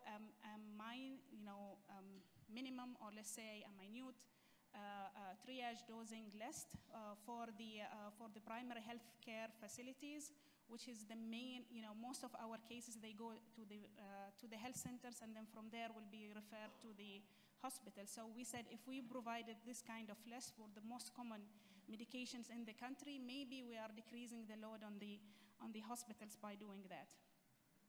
And we also created some charts to help them with the management of the most common exposure in the country. Now, when it comes to the laboratory capacity, we have a small lab within the section that runs basically heavy metals. We don't do more than that. And the reason why we are having heavy metals on board, because we see lots of cases related to mercury and lead exposure, specifically because of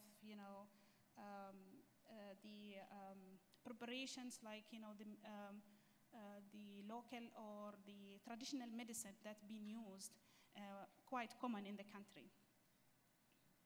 The last step that we approach is we asking the contact center in the Ministry of Health to take our calls. And we are starting to train the nurses in the center, basically to receive and triage the cases for us. So let's say, for example, a patient who's coming in the primary health care, we have a facility which runs from 7 a.m. till 10 p.m. at night. So we are covering that section basically with a direct line that can give an advice whether they need to go home or they can be referred to the health center. And we have the medical toxicologist will be 24/7 on call for that facility to give us. In terms of the surveillance and database software, we had a manual notification forms that's basically entered through and fed through the EB data, and then that goes directly to the surveillance department in the Ministry of Health. And recently we will be able to change it to the electronic notification. And so we get direct number of cases from all the institutes that belongs to the Ministry of Health.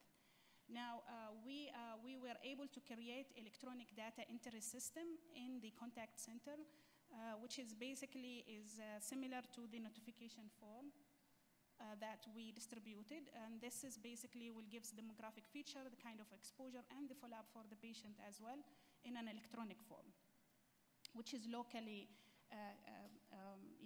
prepared and distributed. So hopefully that will work. We are still in the first year of using that one. Now, the challenges that we are facing, I guess it's the main thing is that we still did not convince the ministry how important is to advance this care, and one of the challenges is the financial support. Unfortunately, because of the crisis that the country is going through, we could not advance this in a rapid way. The human resources have been asking for more and more toxicologists, more of poison information specialists that can provide the care for us, the equipment, facilities, and technical support, of course, to increase the laboratory capacity. And there is a step forward in terms of the Central Public Health Lab, where all of this will be integrated together. We have issues with toxicovigilance. We don't have that yet in the system. We have only a simple surveillance system, and that should be. And then we started with the collaboration with different countries in order to help advancing the care, and hopefully we can reach somewhere in that. So that's basically an update about what is going on in Oman. Thank you, Badriya.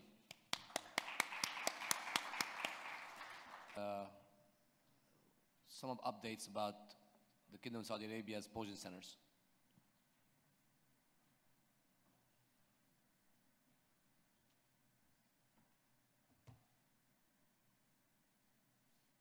By the way, for Turkey, there's a session on Turkey. We are going to collapse it with the afternoon session on Turkey. So Dr. Ainur Shaheen is going to do the Turkey update in her afternoon lecture. We did that because we had to add the WHO speaker last minute.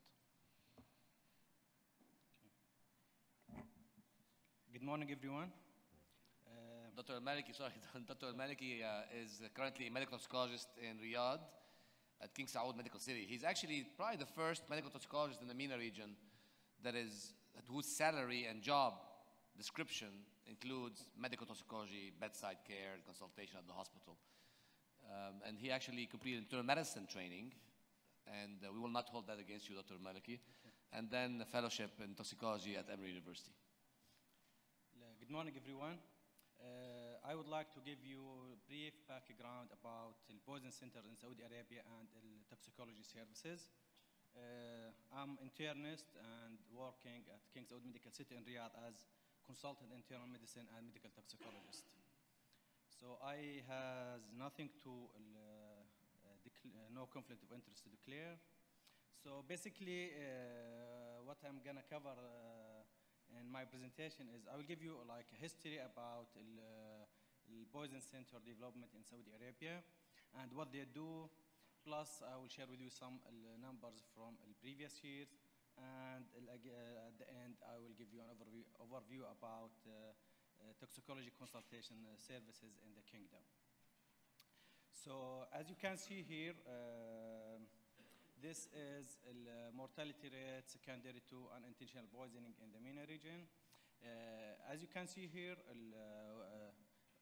rates are very high in both African and countries in the Middle East, like 3.8 and 3.5, as compared to other countries in the world.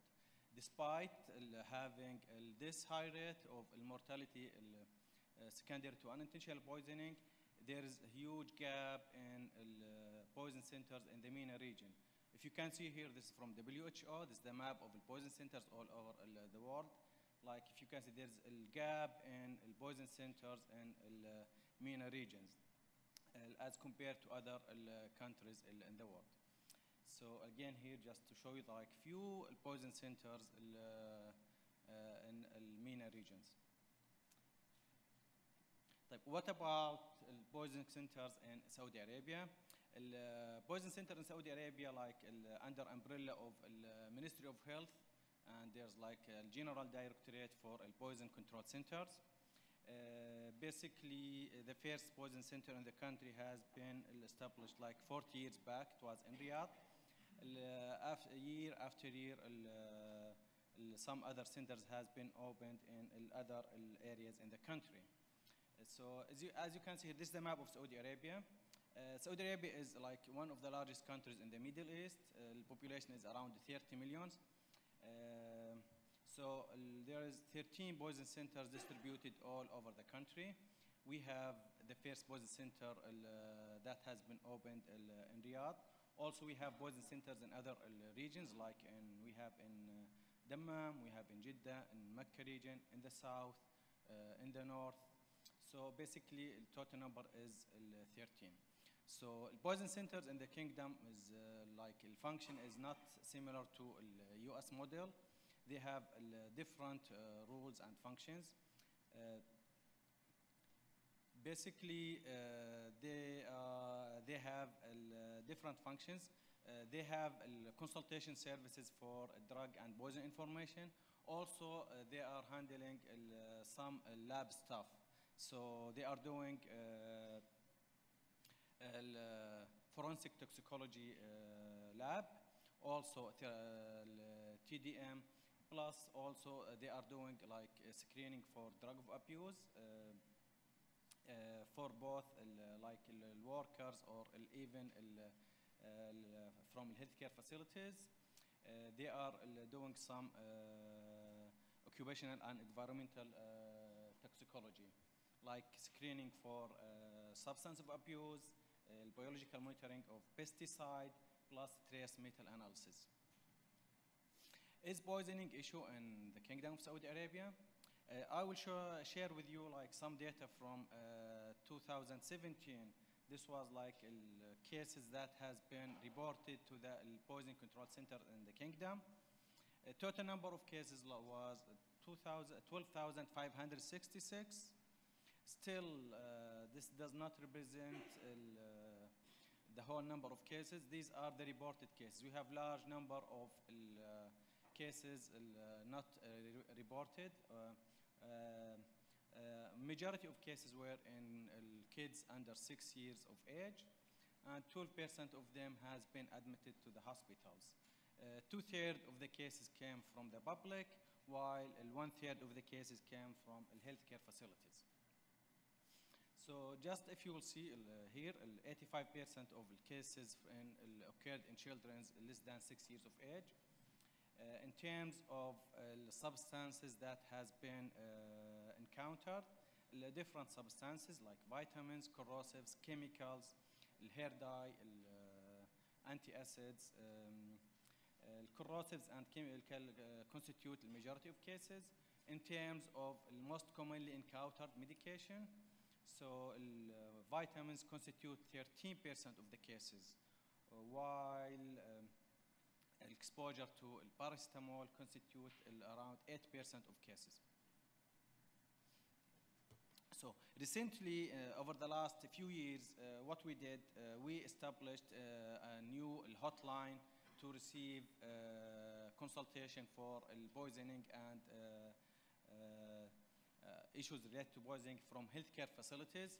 So just for hospitals, if they have like someone in the emergency department and he need consultation regarding a patient with drug overdose, they will call the hotline 1937.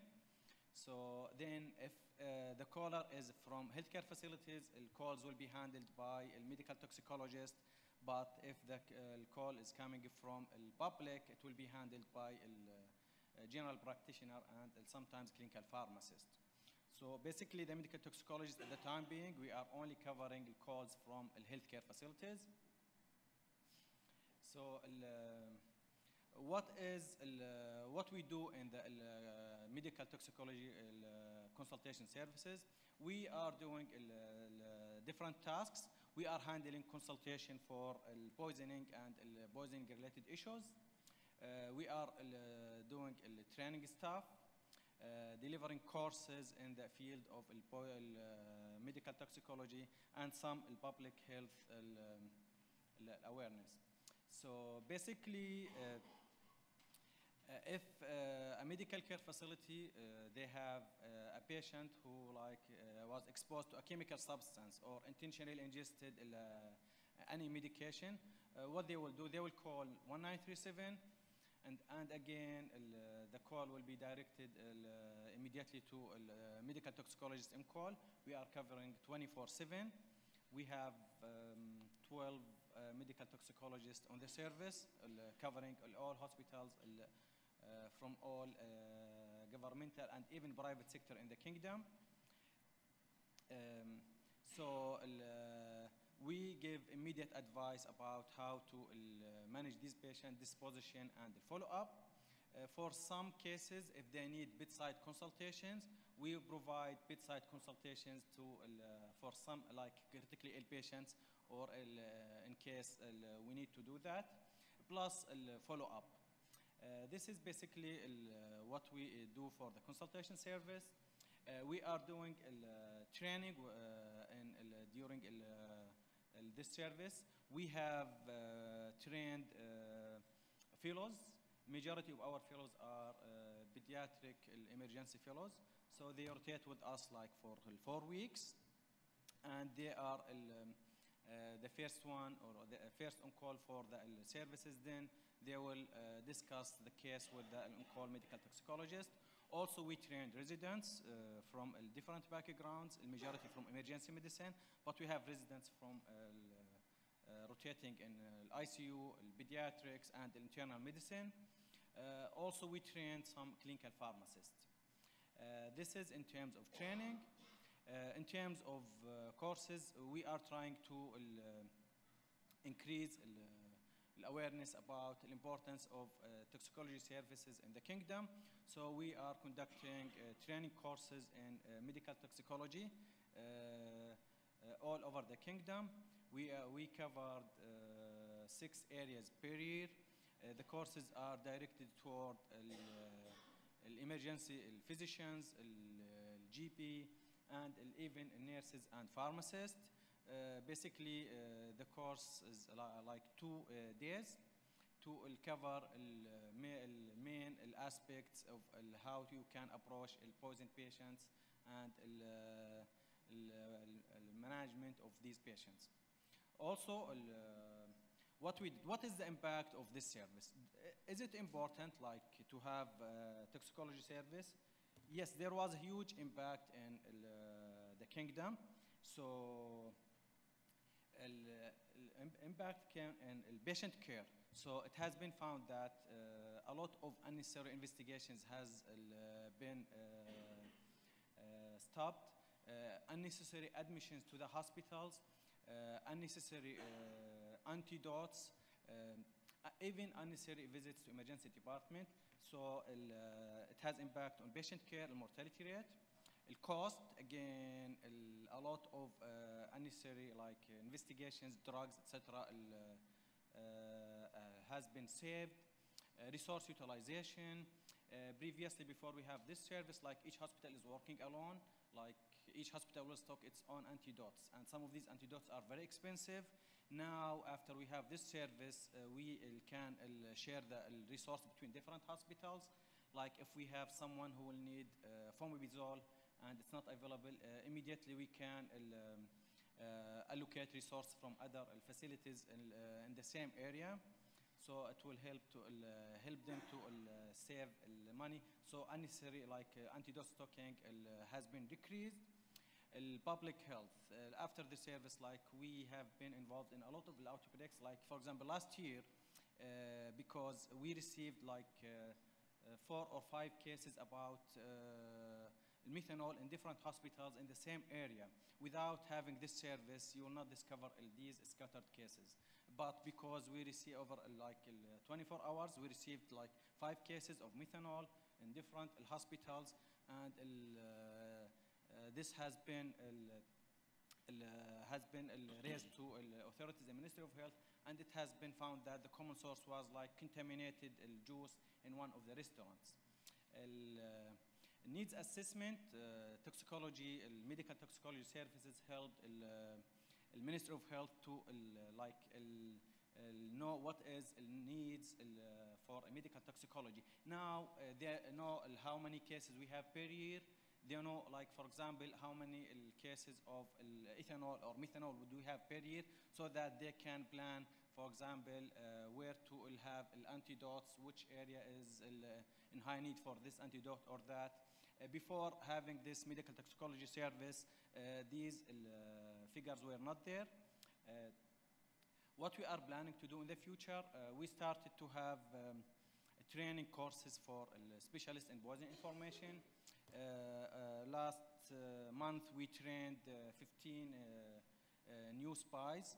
The majority of them, like if you can see here in this, the females are clinical pharmacists, the males are nurses. So we are planning to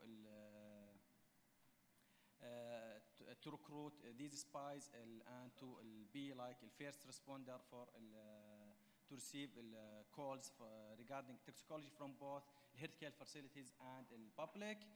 They will do like triaging for the cases. For us, we are preparing specific guidelines for them to know which case to be managed at home, which case, when to refer the case to medical toxicologist, which cases to be referred to healthcare facilities. Still, we do not have a lot of awareness in public health about poisoning, chemical safety, etc. So we are planning to have more awareness programs in the future. Also, we are hope that we will have a fellowship in medical toxicology in the future. Thank you. Thank you, Dr. Malki. Our next speaker is... Good evening, everybody. In this opportunity, I would like to thank you, Dr. Ziad, for his logistic and scientific support.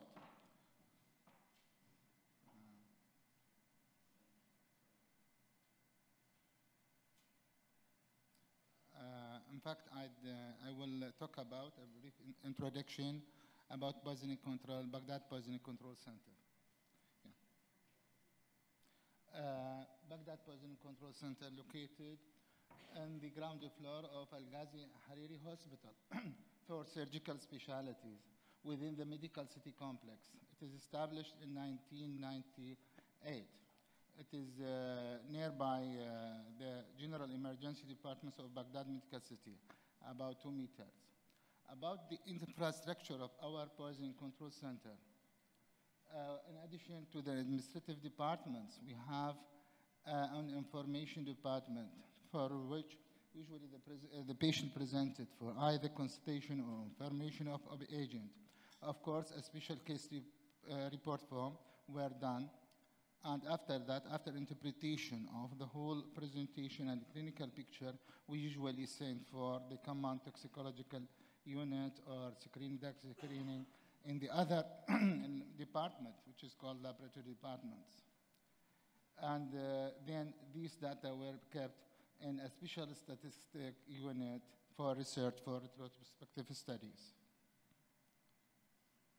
Why Poison Control Center is important? As I said before, it provides a database about the drug intoxication and chemical exposure that involve our local society, and has the ability to diagnose and to suggest the guideline management for each type. Second, training services for emergency departments. We are a part of the training courses of those in emergency medicine, pharmacists as a clinical toxicologist or non-medical toxicologist, and biochemists. In fact, many research have been achieved with the aid of these animal statistics, retrospective studies like lead poisoning, organophosphorus, and so on. And the information about any agent it is always available, and about the antidotes, indication, uses, side effects. Also, through in participation in mass gathering people exposure and CBRN teams. In fact, how does it work? Either directly, the patient presented by his relative, with his relative, for example, chronic lead poisoning, thallium, or indirectly by phone call or written request. In this case, we ask for the complete data about the clinical picture and complaint and their investigations. Also, we ask a blood and urine sample, gas clavage, or a container of the suspected drug to be poisoned. This is a summary of the mean number of patients presented with positive clinical finding and confirmed by laboratory diagnosis. For example, of insecticide people exposed to, whether it is organophosphorus or organic chlorinated compound or pyrethrin, about 60. This is the mean level, and usually presented from the emergency departments. Paracetamol poisoning, I mean paracetamol poisoning, not overdose. I mean it is more than 150 milligram per kilogram body weight. And of course, the guideline management for all of these patients usually supported by the Poison Control Center. In addition to our work, there is a special request from other, for example, GIT centers. It is about 100 and 250 in order to exclude Wilson's disease because the availability of these devices for levels of estimation. There is certain historical events during the last 20 years. The Poison Control Center plays a major role in diagnosis of something that have a major effect on the community, on the health, on the environment. For example, this is one of them. In 2,000 years, there are more than 2,000 cases of lead poisoning reported to our poison center. This was recognized at that time because of first, they were using a tetraethyl lead in order to increase the octane number of petrol in oil refinery system. The second reason, that lead oxide leads for batteries locally made in a closed ventilated room. During the period of embargo in low socio-economic states, most of people recycle the old batteries. And usually, you should change the lead oxide plate for these batteries. which was illegal and does not meet the requirements of Ministry of Environment. I mean, it is not licensed. Of course, many of them presented even of fit encephalopathy. We have treated so many of them with combined therapy, BAL and calcium disodium acetate. Another important historical event, this is during the wartime, kidnapping and theft by using benzodiazepine, lorazepam, clonazepam, midazolam, or directly spray directly over the face, or these substances usually injected to the Pepsi or any juice can. The taxi driver are the most likely victims. Another historical event which happened, criminal, most likely, from 2008 up to 2015, about 82 cases reported. It is included, also Al Jawiya Sporting Club, it is included in these statistics. The first one, this is the most likely patient presenting usually crippled and alopecia. This is the most likely with subacute or chronic poisoning.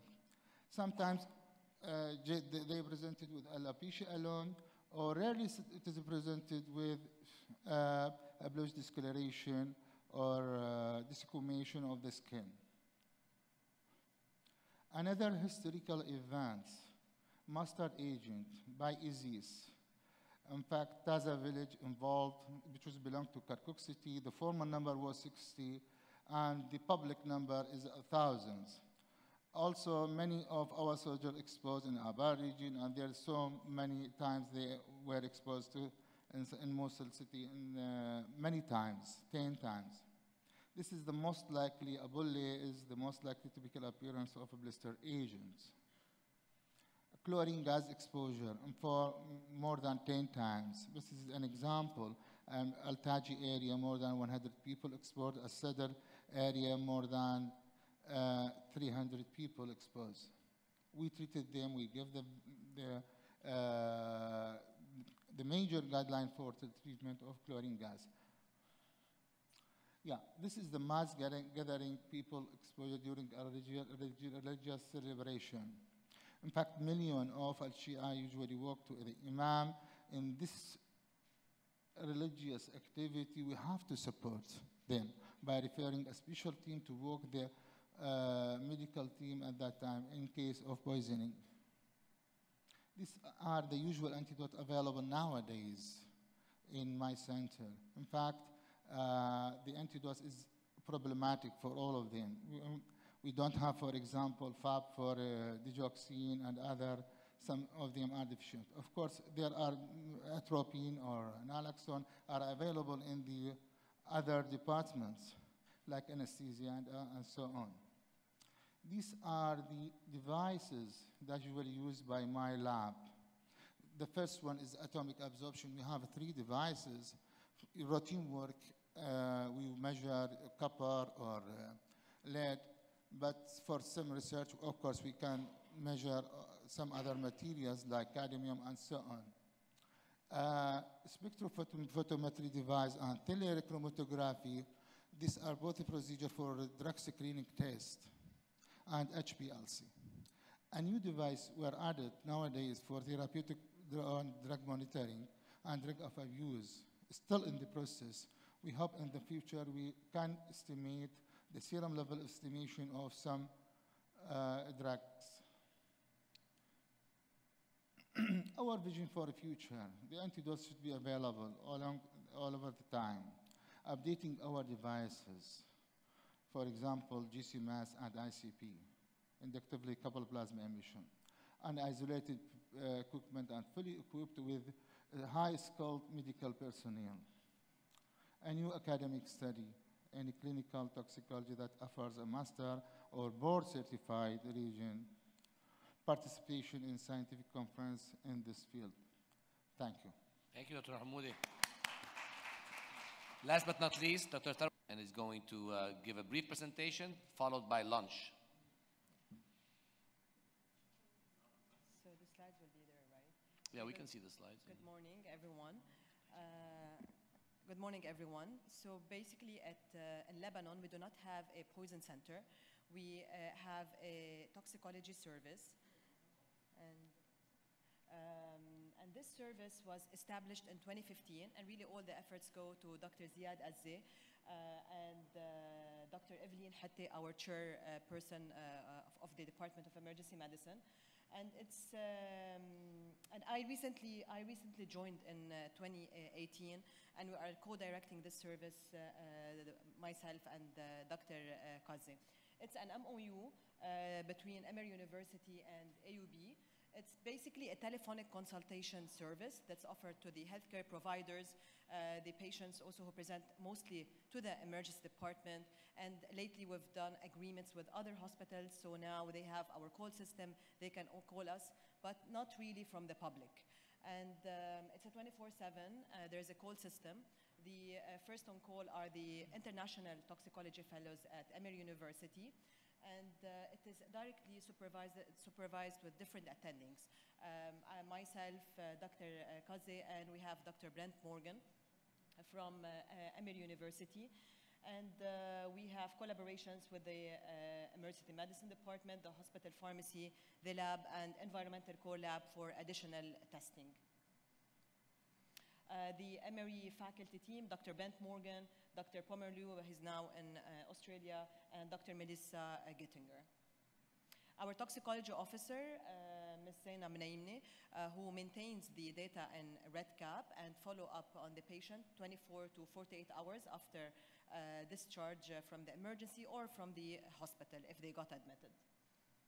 And we recently published our data at Clinical Toxicology.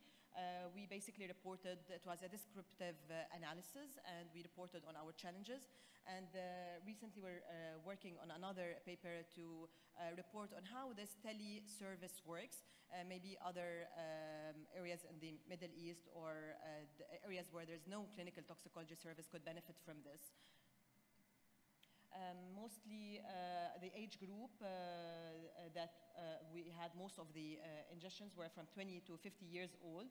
And interestingly, the pediatric exposures, 24% occurred in children less than 5 years. And these typically are unintentional ingestions, we know that. And if we have a poison center, they could easily be triaged without really presenting to the emergency department. And here comes the benefit of having a poison center. And we're looking at this subset specifically now, myself and Ziad, to see how many of those could have been just triaged at home without even presenting to the ED. In the US, 12% of the children who had the toxicological exposure were managed at a hospital, and the majority really could be triaged through a poison center. We had a predominance of female in general, and specifically those who had suicide ingestions were mostly females, and we're looking at this subset separately now and just analyzing them to see what really were the risk factors for this. In the age group that were less than 12, we had female and male nearly equal, but in the adolescent and the adult, females just had the majority of exposures. Mostly we had unintentional, and interestingly that the intentional was around 51.6%. Usually unintentional are more than the intentional exposures, but in our setting, but we have some limitations. This is just one toxicology service at a big tertiary center. Household chemicals were mostly unintentional in children, and this is mostly because of improper storage. We do not have really any child resistant. We do not have a poison center that spread awareness regarding the safety and safe storage methods at home. And the top 5 pharmaceutical exposures that we had were mostly sedative, analgesics, antidepressant, cardiovascular medications. This is similar to the AAPCC US data, except that we had more of sedatives and antipsychotics. Among the non-pharmaceutical, we had cleaning household exposures, pesticides, bites, and stimulants who were among the top 5 categories. Some interesting data is that we know all this opioid crisis in the US and other areas. In our country, we had more of benzodiazepines and sedative exposures. And this is part of it because people perceive benzos and sedatives as safe compared to opioids. And we're looking at this separately now in an ongoing research study, myself and Ziad. So this was the most category that we had. And acetaminophen, like other data in other areas in the Middle East and in the US, was the most reported pharmaceutical. We do not have IV and acetylcysteine. We use the PO. We've been doing well with the PO and acetylcysteine so far. We didn't have really any issues, and it's really excellent. The benzodiazepines, as I mentioned, really is a common problem in our country. People are really more just scared to use opioids. And even we have another thing is that other than the perception of the patients, we have regulations regarding dispensing of opioids. We only have tramadol that requires a prescription. We do not have like Percocet or other really medication that could be dispensed. And just at the hospital you have the morphine. So this regulation helped in limiting the opioid misuse and overuse. Special situations, we have Diongzit. I don't know if you're familiar in some areas in the Middle East with this medication. It's banned in the US. It's a combination actually of a very terrible combination where you have an antipsychotic and a tricyclic antidepressant, melitaricetam, and it is very commonly used. I mean, literally people would go to like death ceremonies, you will have Diongzit. It's something like, if you're stressed, they will take a pill of Diongzit. This is very commonly used. And also we're looking at this separately. And it was reported in our 13 cases of our exposure. We had also interesting cases that led to death because of a tumescent liposuction that occurred at clinic, mostly with lidocaine. We had 2 cases. And an intragastric Botox that led to bad neurological outcome. Also, this was used.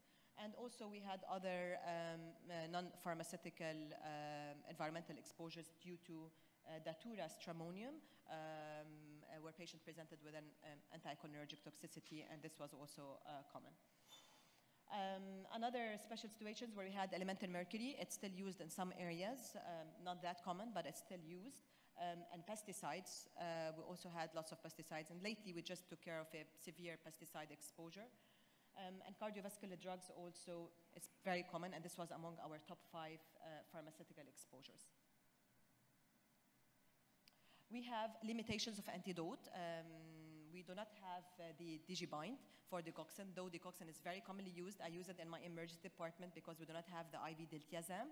So it's commonly used, and surprisingly, we do not have the antidote for this. But we didn't have really much cases. We had 2 cases, and one of them, because of the use of a Jamaican stone, more of an Ayurvedic medicine, where the patient presented with a ditch toxicity presentation. That was managed with supportive care and eventually did well, luckily. For the snake antivenom, we do have it, but we do not have a local production for that. We import it from Syria. That it mentioned on the leaflet that it covers our 3 poisonous snakes. Currently, for a short time, we had a shortage because of the situation, and we were importing from different areas, but now we have it back in stock. We do not have, at our university, because it's more in the urban, we really do not see much of the snake envenomations. As far as for the medical outcome, we had no effect or minor effect. Few had the moderate to major, and we had 3 deaths in our data. We took care almost of more than 500, but at the time, 477 patients were analyzed in this data set. And the deaths were mostly due to lidocaine and tricyclic antidepressants. 18% left AMA, and this is something common. I mean, we have some limitations. Also, insurance companies do not cover for poison exposure, and usually the families want to discharge the patients, but usually there is a family member. But we managed to follow up through our officer on 46.6% of those patients were followed up, and they did not have any major events. We have future plans. We're now trying to collaborate with other hospitals to increase the use of this telephonic service, and to collaborate with the Faculty of Health Sciences, with the MOPH, and hopefully we will have in the future to train toxicology fellows once we increase our team. Thank you so much. Thank you, Dr. Wat. Thank you.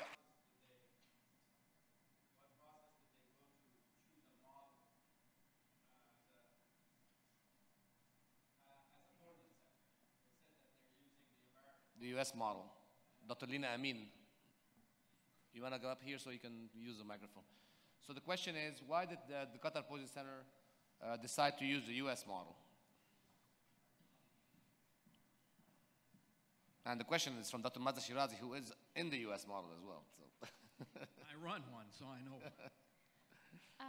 Partly because we recognize that the US standard of Poison Center is the most established and most developed, with lots of supportive data that show the influence and the reach of those poison centers in their communities and in their states.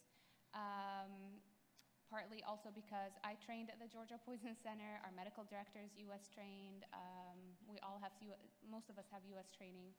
But yeah, I would say because of just recognizing the US Poison Center model as being, after observing the other poison centers around the world, just being maybe the most organized or the most systematic in their approach, with just better support and better funding and being able to reach their communities better. Any other questions? After lunch, we are going to tackle education and practice of clinical toxicology in the MENA region with a panel and some presentations. We are going to look at a specific example of a medical toxicologist supporting an outbreak of lung injury from vaping products in Illinois, in Chicago. We are going to also talk about chemical security and chemical inventories, and then finish up with a look at forensic toxicologists. What do they do and how do they interact with clinical toxicology? And a brief session on lead poisoning. So that's what we have for the afternoon. Sorry we took into your lunch break. Enjoy. And please come back 10 minutes after the scheduled time. So instead of 1:30, come back at 1:40 so I don't owe you any time. Thank you. The afternoon session, after your long lunch break, it's my pleasure to introduce Dr. Trevon Thompson, who's a colleague, a dear friend from Chicago, Illinois. Dr. Trevon Thompson is an emergency physician and a medical toxicologist. He trained in toxicology at the Toxicon program in Chicago and is currently the director of the Division of Medical Toxicology at the University of Illinois at Chicago. Dr. Trevon Thompson has had a unique opportunity and experience in dealing with outbreaks and collaborating with his health department. So we want him to share with us his experience in that area. Dr. Thompson, thank you.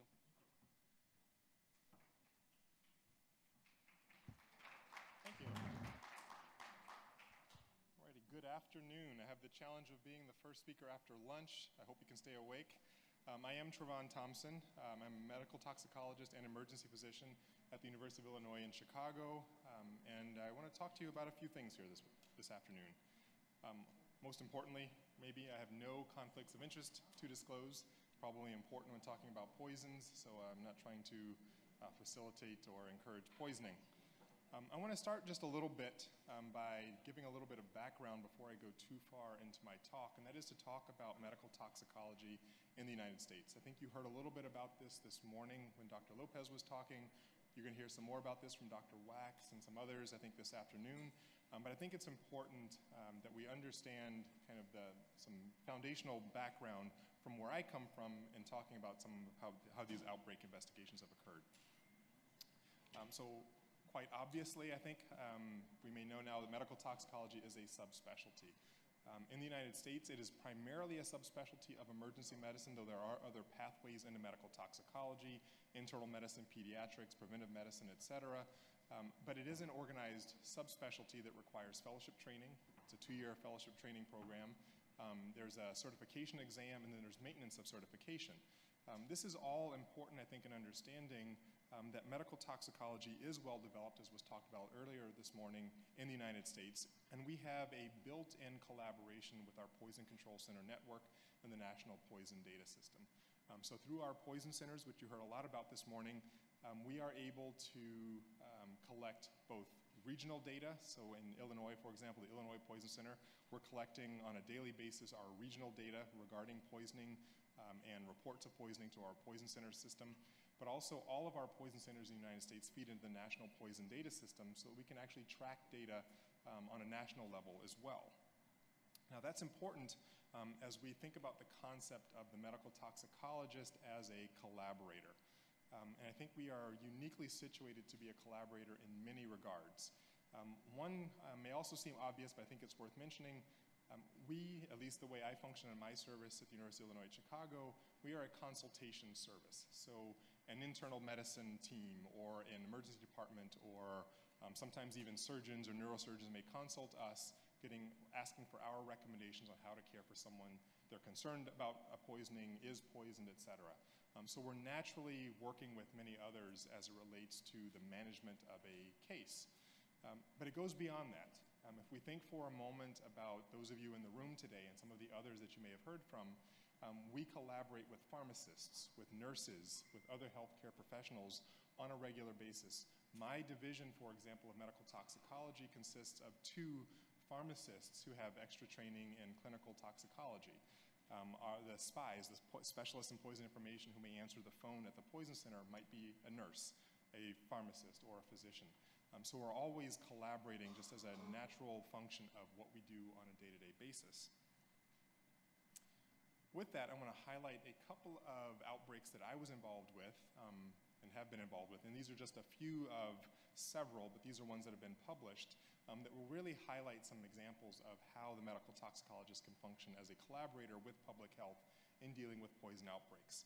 So this case here, this was a fentanyl outbreak that occurred, not the current one that's going on in the United States, but the one that occurred in 2005. This centered in the Midwest, primarily in Chicago. And there's an interesting story here. So I was a first-year fellow when this happened. This was an evening. I was actually leaving from my office, my fellow office, to walk to my car when I got a page from our emergency department saying, hey, we've got several cases of heroin overdose that are acting a little bit funny. The first thing is that we've got 6 that have come in a shift, and some of them have required more naloxone than regular.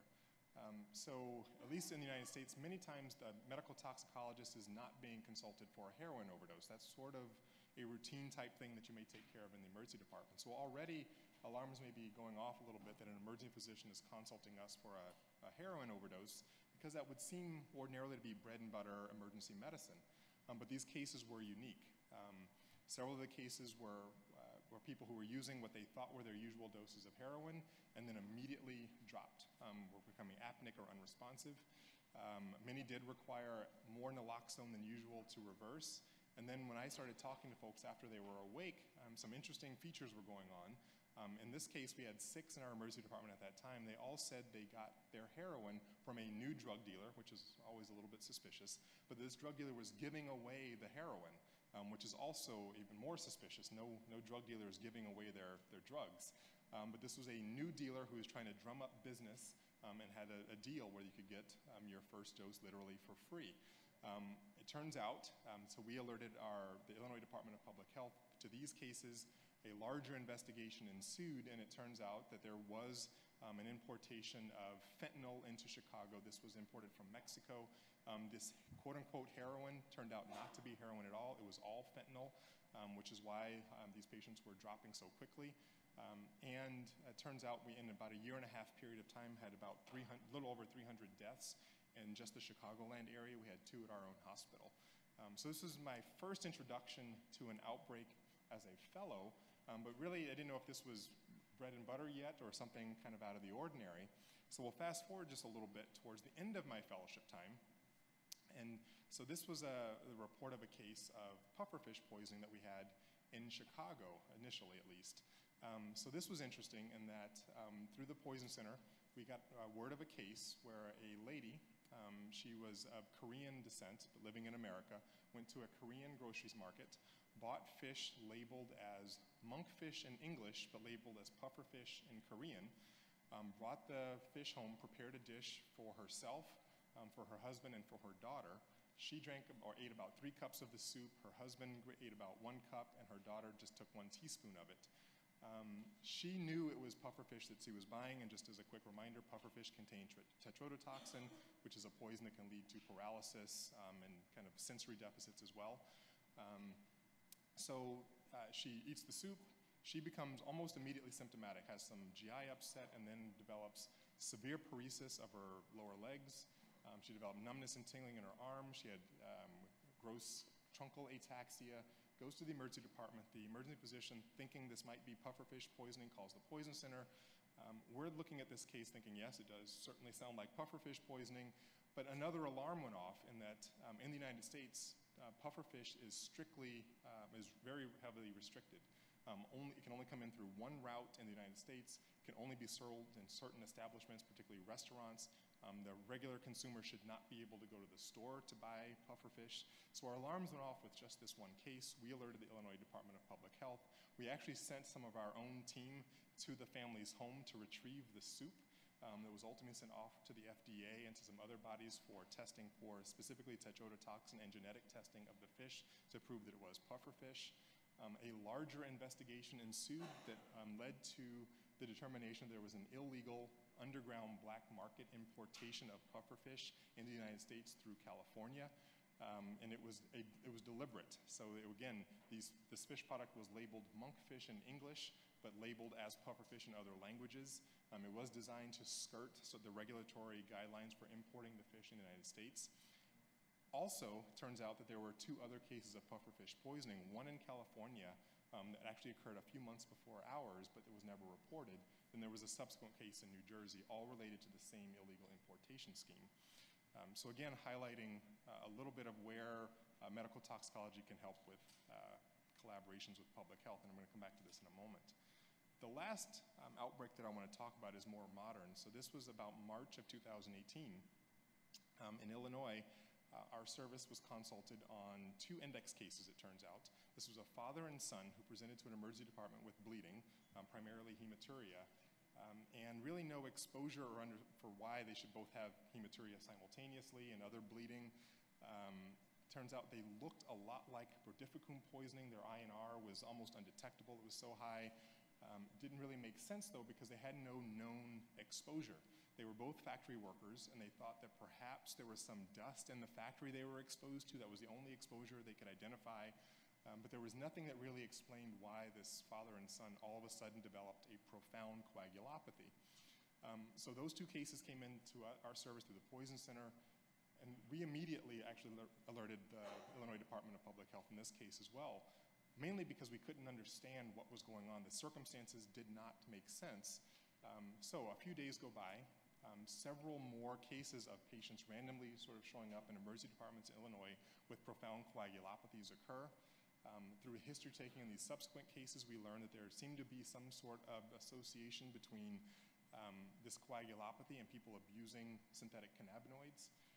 And then we were able to go back to the 2 index cases, ask them direct questions. Were you using synthetic cannabinoids? And they answered yes. That actually began the investigation to determine that there was, in fact, a big outbreak of synthetic cannabinoids contaminated with or adulterated with long-acting anticoagulants, primarily rotificum. So I highlight these 3 cases, not to highlight because I was involved with them. These just happen to be 3 cases I was involved in. A lot of my colleagues in medical toxicology have been involved in similar outbreaks. I think if you were to go around the room, you'd find that many, you see some heads nodding here, have been involved in outbreak investigations or alerting public health officials about a potential outbreak. This seems to be a common occurrence within medical toxicology. And so in thinking about medical toxicology and also our Poison Center network, we are often the first to know about a toxicologic outbreak. Our eyes and ears are to the ground, so to speak. We're sort of like first responders in a sense, in that we have a sense of what's going on, whether in your local areas as it relates to either drugs of abuse or pharmacologic agents or what have you.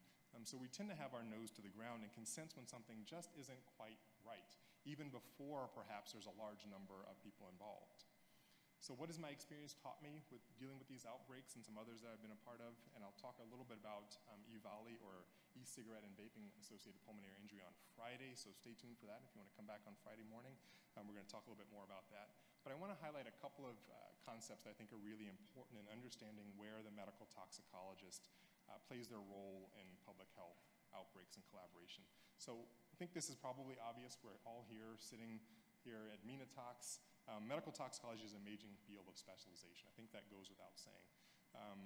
In addition to the breadth and depth of cases that we may take care of, we are really in a unique position to, 1, prevent many poisonings, but then also manage poisonings, because many poisonings are treatable when you know the right treatment to provide. So we can be a big benefit to not only individuals, that individual patient that we may be caring for, but populations at large. And I think that's an amazing thing that I'm glad to be a part of as a medical toxicologist. This is an important part here. We are truly a clinical specialty, sort of the old-fashioned investigators of medicine. What we do is really take the historical features of a poisoning, the complete, not just the history of present illness, but the complete circumstances surrounding a poisoning, relate that to the clinical presentation that we have based on our clinical exam, and then add to that whatever laboratory data that we may use to then come up with what an answer may be for a case. And a good example might be acetaminophen. You can have an acetaminophen concentration, but without the full picture of what the clinical circumstances, that level by itself is hard to interpret. Pick a level, it doesn't matter which. That level could be different, have a different meaning if it's 4 hours after a single acute ingestion of acetaminophen versus 20 hours after a single acute ingestion versus 4 days after. What if it's a repeated supertherapeutic ingestion instead of a single acute ingestion? Or what if the patient presents with an undetectable acetaminophen level, having told you they took acetaminophen, but your liver enzymes are completely abnormal? Again, we take all that clinical information and kind of put it together like detective work to come up with an answer. There's not a single test, an on-off switch that we can use to make a determination. And it's that little feature, that detective nature of who we are, that's really important in how we can function from a public health perspective, in that oftentimes we may just sense that something is just a little bit off. For example, those alleged heroin cases that I mentioned that we were consulted on, they just didn't seem right. They didn't look like a heroin overdose. That was an alert. This pufferfish case, yes, it was just a single pufferfish case, but that should not have happened. We were able to sound an alarm. And with these synthetic cannabinoids, we didn't know it was synthetic cannabinoids at first. But again, why would these two individuals present with such a presentation that looked like brodifacoum or another long-acting anticoagulant? Something just didn't seem right, and that was the trigger to alert the public health officials. Again, we're a natural collaborator with public health in ways that I've just identified. And if you're paying attention to some of these cases, you realize we didn't have to wait for outbreak numbers or a huge number of cases before realizing that something was amiss. I think that's a key point in understanding what we do as medical toxicologists. We don't need to wait for there to be 100 cases or 1,000 cases to realize something is going on. We can oftentimes be that one single case that just, again, is not quite right, that can lead us down the pathway to collaboration. So, what roles can we play as medical toxicologists in collaborating with medical toxicology, or in public health, excuse me? Well, I think there's just a few things that really encapsulate what we can do to solidify this role. The first we've alluded to already, and that is surveillance. With having our kind of eyes and ears to the ground, we can be the first ones to alert public health officials that something is going on. I think that's highlighted earlier when we were talking about poison centers in general. I think we've seen a couple of examples here. That surveillance piece is key. We are subject matter experts, and this is really important. When it came to, for example, the synthetic cannabinoid anticoagulant outbreak, our toxicology service were the ones who developed the treatment algorithm that we use throughout the state of Illinois, and even some other poison centers asked us for our treatment algorithms in determining theirs. Is that subject matter expertise that was important. We could be useful in helping determine what a case definition may be for a particular outbreak. We can help with resource utilization. There may be times when antidotes may be costly or not widely available. We can help determine what the resource allocation may be in these sorts of situations. So being a subject matter expert is really important in these public health realms, realizing that our public health colleagues may be experts in public health, but they may not know a specific poison to the degree that we might know them. We can help inform law enforcement and investigative measures. So this is a little bit tricky in that we want to keep a divide between clinical care of the patient and sort of the med-legal system as it relates to, or the legal system as it relates to police and crimes and that sort of thing. Many of our patients may be doing something that may be considered illicit. For example, buying heroin off the street is an illegal activity in the United States. So whereas a patient may not tell the police where they got their drugs from or some of the circumstances regarding their poisoning. They may tell us as healthcare professionals, and it's then important for us to feed that information back appropriately to public health officials in a way that keeps our patients in a safe space, understanding they can trust us with information without directly necessarily becoming involved in a law enforcement issue themselves directly. So while there's a tricky balance that has to be played there, it is important for us to know that certain pieces of information we may want to feed back to our public health officials in helping to realize what's going on here. And for example, the case of the fentanyl cases that we took care of, the dealer was on the west side of Chicago. We got that information from the patients directly, what corner they actually bought their drugs on. They were not willing to tell the police that directly, but they were willing to tell us as healthcare professionals. And lastly, we can help inform legal responses. I think this is important. Lawmakers are, I don't know how laws may work or how politicians, more importantly, may work in some of the other countries represented here, but oftentimes in the United States, politics is based more on image than what's actually the right thing to do. But there are times when we as healthcare professionals can help inform the law or the legal response. For example, and I'll talk a little bit about this on Friday with the e-cigarette pulmonary injury issue that's been going on recently in the United States. Many jurisdictions in response to an outbreak of pulmonary injury from electronic cigarette use thought to just ban e-cigarettes outright or ban some of the flavorings that may be involved in e-cigarettes or change the age requirements used to or before you can buy these products. Thankfully in Illinois, before making any sort of rash response, our governor decided to form a committee to hash out some of the details behind what a legal response might look like. I was fortunate enough to be part of that and was able to offer some medical toxicology thoughts on what some of the outcomes might be for particular actions. Ultimately, we did not go with a ban in the state of Illinois and focus more on education, but I think informing legal responses can be part of the responsibility that we may have in helping with a public health outbreak so that laws that may be passed don't have unintended consequences and ultimately lead to harm or driving more patients to underground use of something that would be easier for us to take care of if we're above ground. So with that, we'll keep things nice and simple and keep us on schedule here.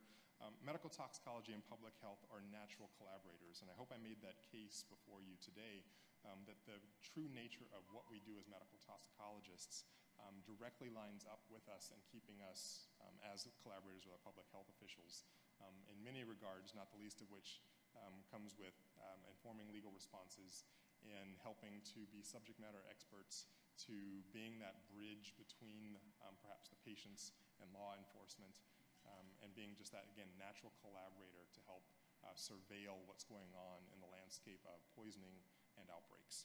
So with that, I'm happy to take any questions. We should have plenty of time for questions, and I think we're close to on schedule now. We have time. Yeah. Any questions for Dr. Trevon Thompson? Anybody has experience in outbreaks, being involved in an outbreak in your country? If you'd like to share it. Dr. Ihab, your microphone please, Dr. Ihab. Dr. Ihab Aki from Doha.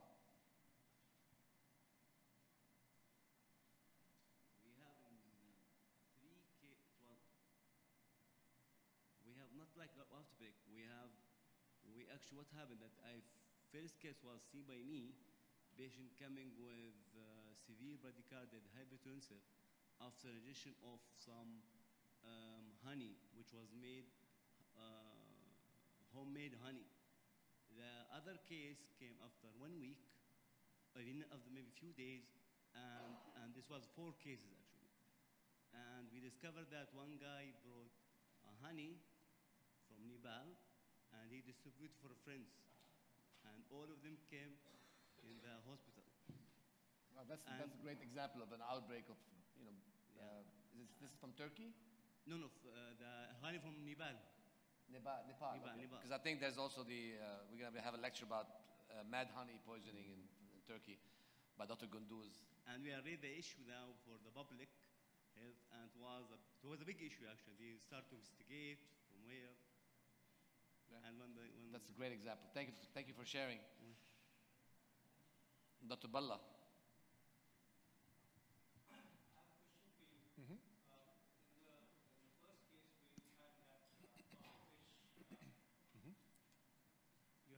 pufferfish poisoning. So you detected 3 cases, and what were the agencies, law enforcing agencies you got in touch with? Did you go back to that Korean supermarket and see how many other of those mislabeled products were sold?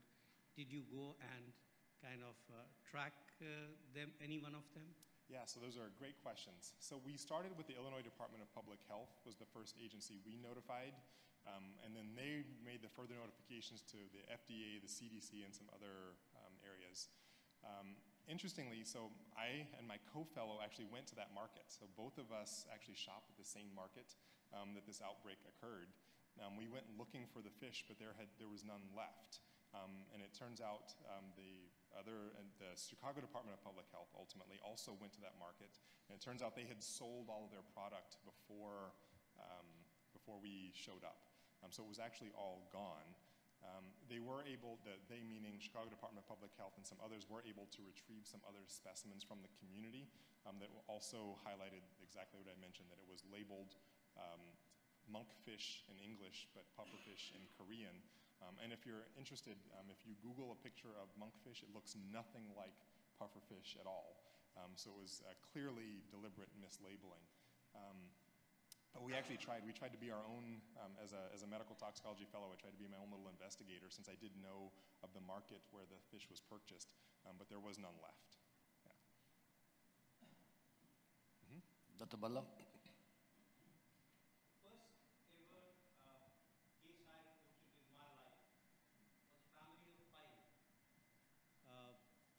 And except for the wife and the youngest child, everyone was involved. We could never come to, it was the food which was mixed with OP, because 4 or 5 members showed up with classic OP poisoning, organophosphate poisoning. And when we went back, then we kind of investigated that the lady who prepared the food, the wife, and the youngest child, they consumed the food which was prepared as lunch. And rest everyone had the fresh food prepared as dinner. So whether it was deliberate or whether it was accidental, we could never figure out. But what we figured out was that they were storing the grain in a container which was earlier used to have, to store organophosphate. So that, and it is heat resistant. So that's how it got into the food, and that's how they kind of ended up having this problem. I think you'll find in outbreak investigations, you have to really understand the local culture. You have to understand a little bit about the physical properties of the chemicals, the chemical properties, you know, what do they, their persistence in the environment, their heat, stability, all of that. You have to be a real investigator. We're going to highlight some of these things in our outbreak investigation workshop on Friday morning. If you're interested in attending, please let me know, because it's more like a limited space. We have some open space capacity if you're really interested in that. It's a 4-hour program. You have to go through the entire program to get through it. So. And I think you highlight a point that it's important to know and have an understanding of your local customs and practices. For example, with the pufferfish case, had we not known that pufferfish importation is highly restricted in the United States, we could have just chalked that up to some sort of fish poisoning and never investigated it. And it turns out that's what happened in those first California case. It wasn't thought of as anything in particular. But when you kind of have your, again, that nose to the ground and understanding what is the common custom practice, et cetera, in your region, when you sense something amiss, again, you can be that first alert that, hey, this just isn't quite right. Okay, Dr. Gunja from Australia. Hi, thanks, Trayvon. Very nice talk. I think I just want to highlight, we've all been part of many cases, I'm sure. I just want to highlight 3 which kind of complement what you've just been talking about. One was about 10 years ago, we had cases which were in the US and Australia, and they'd been going on for several months, where it was finally detected when these children were swallowing little beads and then became unconscious. And it finally came out that one of the children actually vomited and also passed through the stool hundreds of these tiny beads, and we found out that the manufacturer in Hong Kong had switched, because it was cheaper, 1,5-pentane diol, which was used to stick those little beads together to make a toy, to 1,4-butane diol. And they thought, oh, that's the same thing, it'll work, it's cheaper. But we all know what 1,4-butane diol does in the body when metabolized to GHB. Another case we had, and your Korean case made me think of it, we had these Chinese patients that had all bought a certain product from a Chinese supermarket in Western Sydney and turned up with methemoglobinemia. They came into several hospitals, all within about a month of each other, and it happened because we have the Poison Center as well as emergency physicians end up being like a beacon that people call.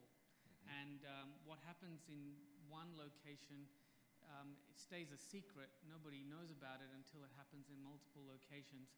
And what had happened was this particular manufacturer had switched sodium borate to sodium nitrite to cure meat and so forth, and ended up with multiple cases of methemoglobinemia. And the last one that we've had just in the last few years was similar to the US and other places where there's been lots of heavy metals in Ayurvedic medicines from the Indian subcontinent taken by lots of people. And what I've learned, what we've learned from these several cases and others is that the various agencies themselves were historically not talking to each other very well. So food is only interested in food. They don't care about lead, for example. Even if you ate the lead, they don't care about the lead.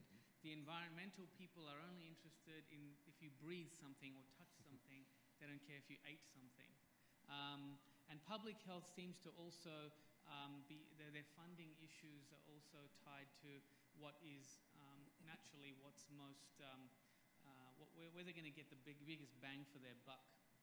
So often I find the Poison Center, like what you've just mentioned, ends up being like this tie-in organization that can talk to all these different people and provide that subject matter expertise. It's an excellent point. Thank you, Dr. Gunja. All right, for the sake of time, thank you, Dr. Thompson. Move on to the next presentation with Dr. Andy Nelson from Sandia National Laboratory.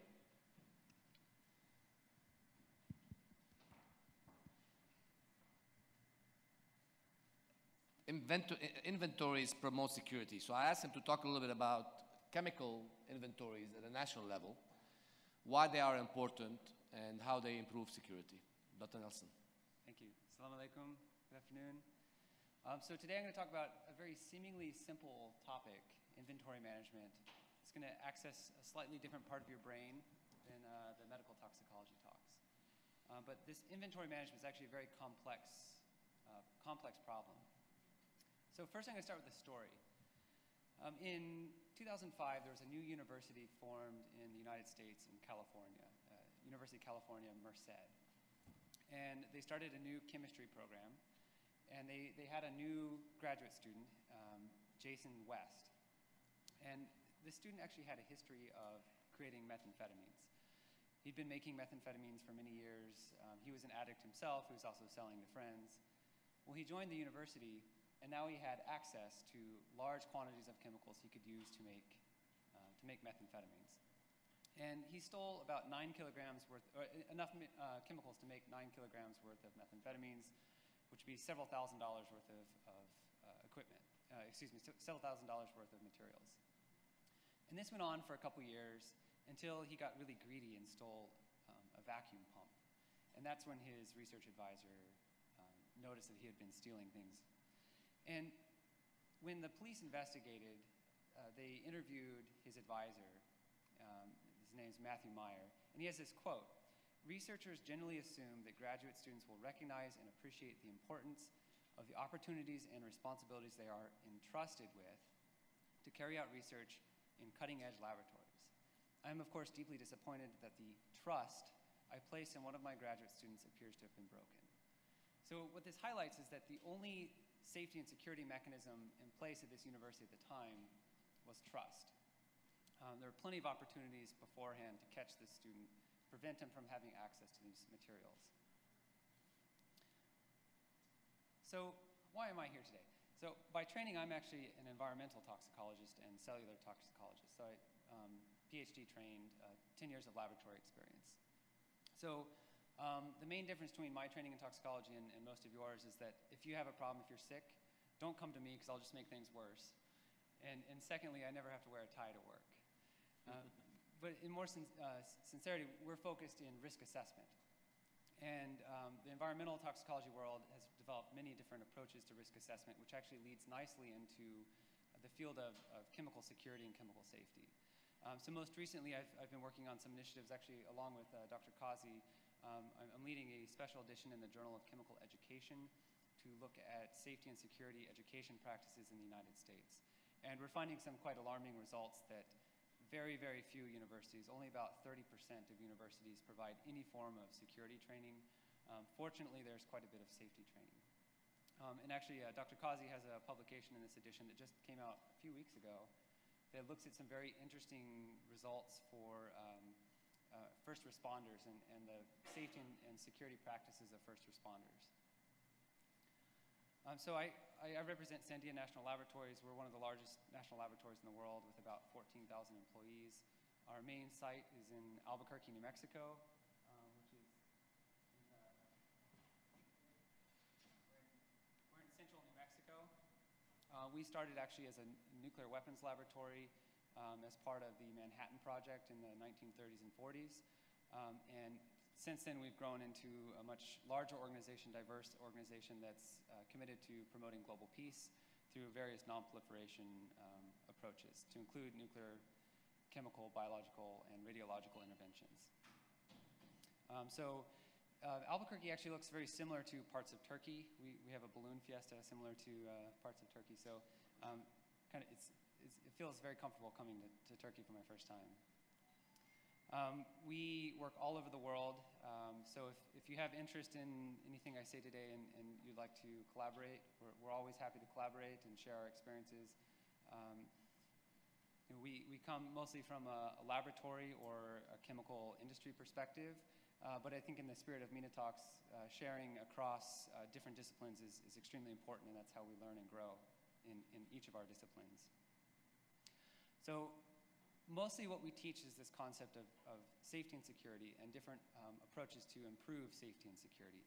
So I think we're all familiar with the concept of safety where we're protecting people from chemicals, unintentional exposures, be it in the environment, in the laboratory, through our workplace. Whereas security is a little bit different. It's essentially the opposite, where we're trying to protect chemicals from people, so from bad guys that want to do harm with these chemicals. So effectively, we're trying to prevent the misuse, theft, and diversion of hazardous chemicals. And we do this through a variety of means in a systems-based approach. This includes physical security, transportation security, inventory management, personnel management, and information security. So these are what we call the 5 pillars of security. These apply throughout the systems-based approach for managing security. Do you mind highlighting that a little bit more? The systems-based? These pillars. Yeah, so physical security, the idea of physical security is pretty obvious. Physical things that you can touch. So gates, guards. In the biological world, biosafety cabinets could fall into this realm as well. Transportation security, this is how we securely move a biological sample, a radiological sample, or a chemical material from its source to the laboratory to the clinic, and then ultimately to disposal. And I'll show you a life cycle picture that will highlight that. Inventory management is really the tracking of materials throughout the entire life cycle. How much do we have? Where is it located? And how can we protect it? Personnel management, this is the idea of how much do we trust the people we work with. So if we look back to the California Merced example, they didn't really have a formal personnel management system in place.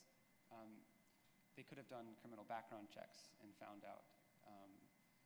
And I'm sure this happens in a lot of medical settings. There are criminal background checks of employees, but again, this differs around the world. Another thing with personnel management is access control. Who is given the opportunity to enter certain restricted spaces and not? And then information security. This is the idea of what information do we share with people of different access? How well do we protect our information? For instance, if you're sharing patient information, do you encrypt that as you email it to someone else? In the United States, we have HIPAA, the privacy protection for patients. That would fall well within the information security realm. So along with this security approach, we really just ask 5 questions. What do we have, be it chemicals, biological agents, pharmaceutical agents, radiological materials? What can it be used for? What kind of weapon could be created from it? What kind of abuse could be attributed to it? How badly does someone want it? So this is there a bad guy out there that wants to take it? Do you have an employee potentially that wants to take it for abuse, misuse? Why us? Why would someone want to take it from our facility specifically? And then lastly, how can we reduce our vulnerabilities? How can we protect ourselves? So coming back to this life cycle, what do we have? Particularly in the chemical life cycle, it differs from biology, where any chemical that comes to your hospital or clinic was transported from somewhere else. It was produced somewhere, transported. Then you have to store it and presumably or hopefully put it in your inventory. At some point you use it. In your case, you're delivering this to a patient. And then ultimately you have to dispose of what's not used. In other chemical industries, they're much more complex. There's recycling, there's reuse of chemicals. From the clinical perspective, you're mostly looking at these top 2 areas, the storage and inventory and the chemical use. So question for you, what kind of dangerous chemicals do you find, or dangerous compounds do you find in the hospital setting?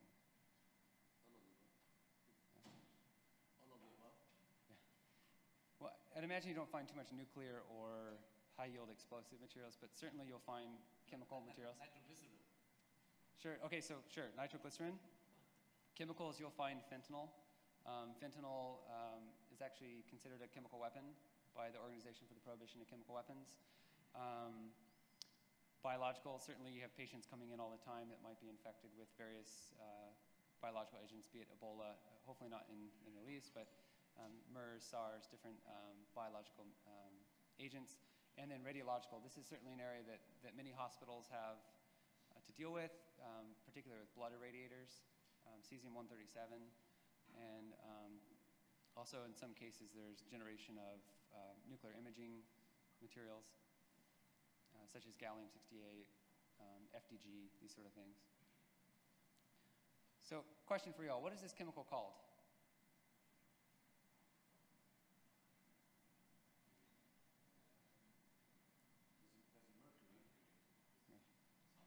Yeah. Very good, very good. Thiomersal. Any idea what it's used for?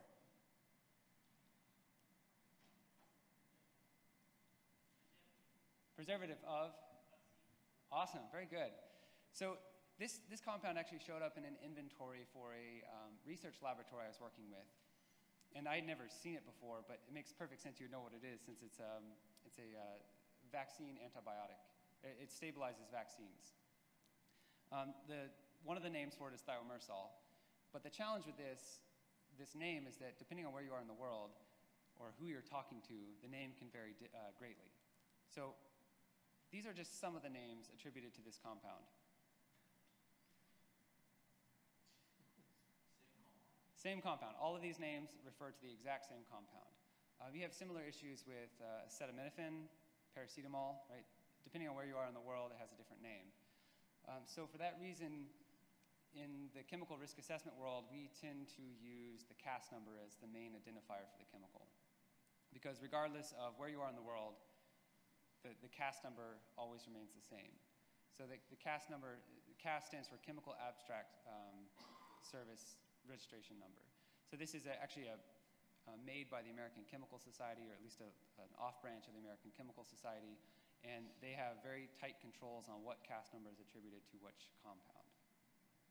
Now the reason we like to use this for our purposes is that from the CAS number, you can easily track it throughout your inventory and different people coming in won't mislabel the compound.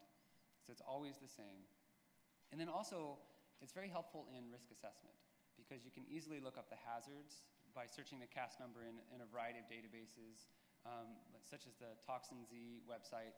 You could search that. You could also search PubChem from the NIH, National Institute of Health in the United States. There's a variety of resources. You can also see whether it's a chemical of concern for abuse, such as like Captagon. We know it can be abused in certain situations, and similarly for chemical weapon precursors. If you can search the CAS number, you can find out this information. So we're going to skip over how badly does someone want it and go to why us. Well, in security world, we like to think in systems, and particularly when we're applying mitigation measures, we like to have a systems-based approach.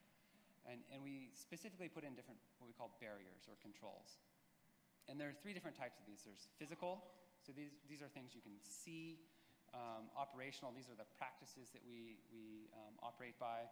And then organizational, so these are our company policies, our clinic policies. So a good example of this is speed control. You've all seen speed bumps. There's about 300 of them getting out of the airport at the Istanbul airport. So those help slow his car down. There are also organizational barriers in place, such as speed limits, and then operational police cars, or the police going out and actually enforcing the laws. So I don't know if any of you have been to Albuquerque before, but we have among the world's worst drivers. People are constantly speeding and running red lights. And part of it, we have physical speed barriers. We definitely have speed limits, so laws, but we don't have enough police. So without the police, it's hard to really maintain this system together. Now, looking at this more in the context of laboratories, clinics, and science applications, with using inventory as an example, inventory itself, especially an inventory system itself, doesn't directly protect a chemical or a pharmaceutical. You have to put it into the system. So you have to have a physical control. So this would be the locking cabinet where you would store your compounds. You also have to have a policy to enforce that you will actually do inventory. So your clinic would have to say, inventory will be done. And then you have to have an operational aspect of, this is how we actually do the inventory. So the operational is, we would take that CAS number, put it into our inventory software, and then ultimately do inventory checks of chemicals that are in our actual locking cabinets. So Sandia National Laboratories has developed some software packages that can be helpful. These were primarily developed for chemists, chemical laboratories, but I think they could be easily adapted to clinical settings if you don't have current inventory software. These are freely available from the website listed here, csp-state.net. It has a user's guide available in English, French, and Arabic. And here's a kind of a screenshot of what it looks like. Once you put chemicals in by CAS number and barcode, you can then attribute various health hazards associated with it, quantities, expiration dates, and also it automatically populates whether this chemical is known to exist on an international control list, such as the Chemical Weapons Convention. Did you say this is in Arabic also? The manual is in Arabic, English, Arabic, and French. Completely free. We have this implemented in a variety of laboratories around the world, to include Southeast Asia, countries in Southeast Asia, South Asia, the Middle East, and North Africa. We are currently in the process of developing a new software that will be a network-based, so you could adjust it to your own needs. My understanding is that this will be used by the Ministry of Higher Education in Iraq as their formal inventory system. So our goal is to provide software packages and solutions to everyone that fits their needs. So if this is of interest to you, please reach out to me later and we can see if we can make something that's more specific to the clinical setting. So then lastly, it's important to remember that every barrier can fail, even really good barriers. So if you design, say, say, a BSL-4 laboratory that is extremely physically well controlled. Those physical barriers only do so well if you have an employee that's going in that gets infected and then spreads it outside of the laboratory. So the same is true in chemical inventories. If you have a chemical inventory that works really well, sure, there are always holes associated with that. There's always a way to beat the system. So because of that, we suggest multiple overlapping barriers, such as physical storage, inventory, personnel management systems, and so on. So with that, thank you for your time, and take any questions. Great, thank you. Any questions or comments about our role in this area of chemical security? The study that we did was looking at paramedics and the emergency medical services. What is their role in detecting chemical security problems? Because paramedics and emergency physicians as well are sometimes able to access the scene early, where evidence is still there, signs of a criminal activity is still visible. So paramedics and emergency medical services have a role in that. And same as well, I think, in the emergency department. If you have a patient that comes in with a chemical exposure, practice asking the question, what are you doing with that chemical? Why do you have that chemical? Especially if the chemical is suspicious. And wonder why you are stockpiling this chemical in your house. And we see that with the amphetamine labs. They come in with burns or explosions after, they'll say something exploded in my house, and then you find out it was an actual illicit drug laboratory at the house. Yeah, and to that end, chemists, biologists in your country can be very great resources if something doesn't make sense to reach out to them and ask, could this chemical actually cause a burn like this? Since most chemists have experience with acid burns, we can always help in that regard. Personal experience. Personal experience, yeah. Hence the reason we don't wear nice clothes very often. So. Thank you. All right, thank you, Dr. Nelson. And then I want to hear from Dr. Aynur Shaheen about what is being developed in Turkey. There are some important steps that have been taken in the last couple of years. And at the end, I want to invite some colleagues from the region to think through these problems and challenges, how we can adapt them and resolve them at our own level. So that with no further ado, Dr. Paul Wax is our next speaker. Dr. Paul Wax is a professor of emergency medicine at the University of Texas Southwestern. He's also the past president and the current executive director of the American College of Medical Toxicology. He has a tremendous wealth of experience in education, issues in toxicology, practice issues in toxicology, and it's really a unique pleasure to have you at MENATOX after so many years of supporting us. It's our first time that you are actually here in person. So, Dr. Wax, thank you again for being here. Well, thank you very much, Ziad, and it's really a great pleasure to be here. And my first time to Turkey, my first MENATOX meeting, and I'm just really privileged to be here. You'll hear from me several times over the next few days. Ziad he has 6 lectures. 6 lectures. Ziad has put me to work to earn my keep, but it's really my great delight to be able to have this opportunity and this platform. And so what I'm going to talk about now is medical toxicology practice and training with a U.S. perspective and some insights about the future, perhaps. And the objectives of this talk is to understand some of the training pathways in medical toxicology in the U.S., to learn about some of the educational opportunities for lifelong learning, to review key take-home messages from the ACMG practice survey, and to learn about areas of medical toxicology practice growth. As Ziad mentioned, I'm the executive director of the American College of Medical Toxicology. I've held that position since 2008. And was previously on the board of directors in a volunteer capacity since 1998. So I'm well versed in at least the history of the college and toxicology in the U.S.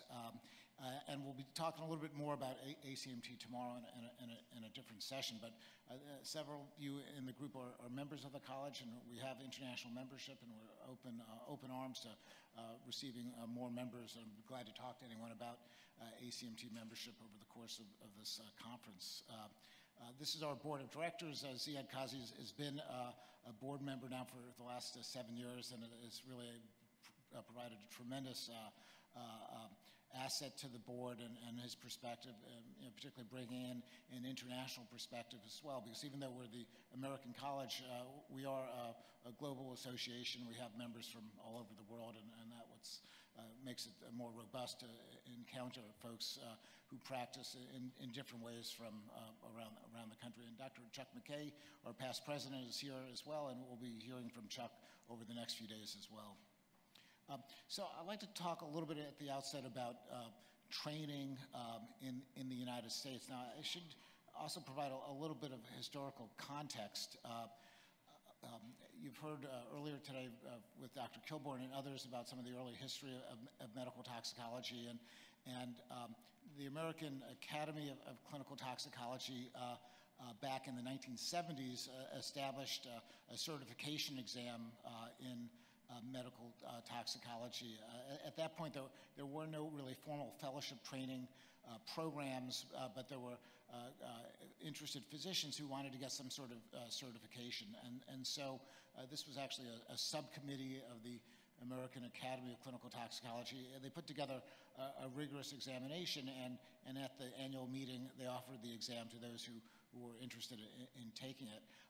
Over that time and through the 1980s, a variety of preceptorships developed where one spent some time with a board-certified toxicologist.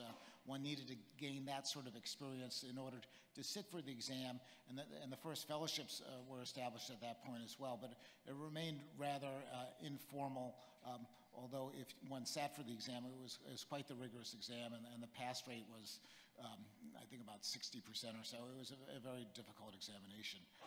It was in 1993 that the American Board of Medical Specialties conferred specialty status on medical toxicology. I'll be talking about that in a couple of minutes. And it was only in 2000 that the ACGME oversaw the development of fellowship training programs in medical toxicology. So right now, as you'll see, I think on the next slide, there's 28 training programs in medical toxicology across the country. Many of them are at poison control centers, although not all of them.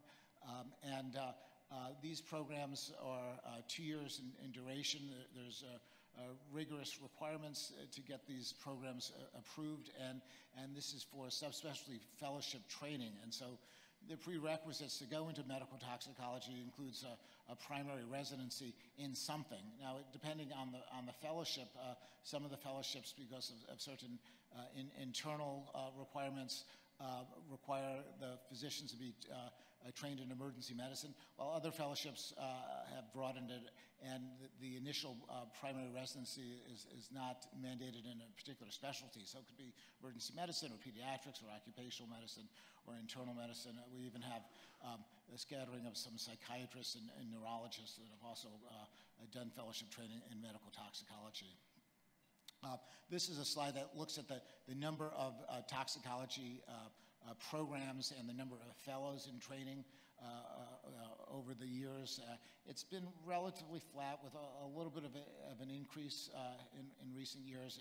It's certainly a tiny specialty as specialties go. I think in emergency medicine there's close to 2,000 residents at any given time, and I looked back and looked at the percentage of emergency medicine folks that went into medical toxicology. I came up with a number of about 1.5%, so between 1%, 1 out of 100, or maybe 3 out of 200 go into medical toxicology. So it's a small number, but it's an important growth put. Now, there are different sorts of training opportunities, and on the ACMT website, we do have a list of these programs. So there's both the fellowship programs, which I briefly described, as well as some clerkships, for instance. So medical students who are interested in medical toxicology, there's about 40 programs across the U.S. that offer usually 4-week-long rotations in medical toxicology. And then there are these 28 two-year fellowship programs. Some of the fellowship programs welcome international applicants, while others, because of usually internal funding necessities, limit it to domestic citizens. Now, the way fellows are selected is that they go into this match program. This match was just initiated for medical toxicology just a few years ago, and one applies. Many candidates apply to multiple programs, and for those programs who review the applications, and then they decide to interview the candidates, and then they put together their rank list from 1 to whatever, 5 or 10, based on the number of applicants they've interviewed and like to rank, and the applicants do the same thing, and this goes into a computerized algorithm, and the selections are then determined by the choice of both the candidate as well as the program. This is used in many of the other specialties, emergency medicine, internal medicine, surgery, and only recently has been used in medical toxicology.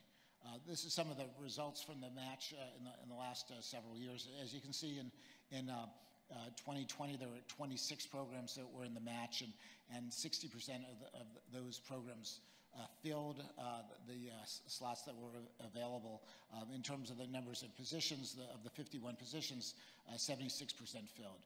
So while these numbers are not at the 100% or the 95% or higher that you might get in some specialties, it's not bad. And several years ago, I did a study looking at other comparable specialties that don't fill their match, and there's a number of them, particularly some of the subspecialties in pediatrics, for instance, and there are a number of different factors that lead to these positions not getting filled. But I think in general we've done okay, and certainly we'd like to fill as many of these positions as possible, so we can add additional medical toxicologists to the workforce.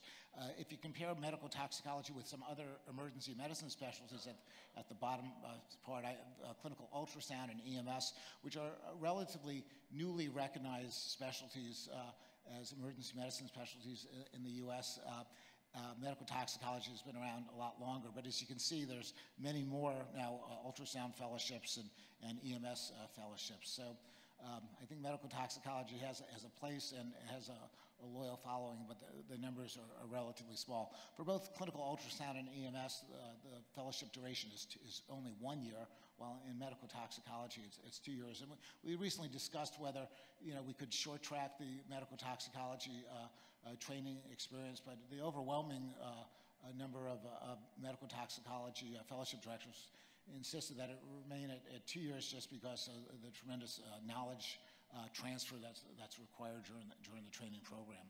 This is looking specifically at the 2020 match in terms of the number of matched applicants. As you can see, there's a couple of international physicians who matched, and then there are several people that did not match as well.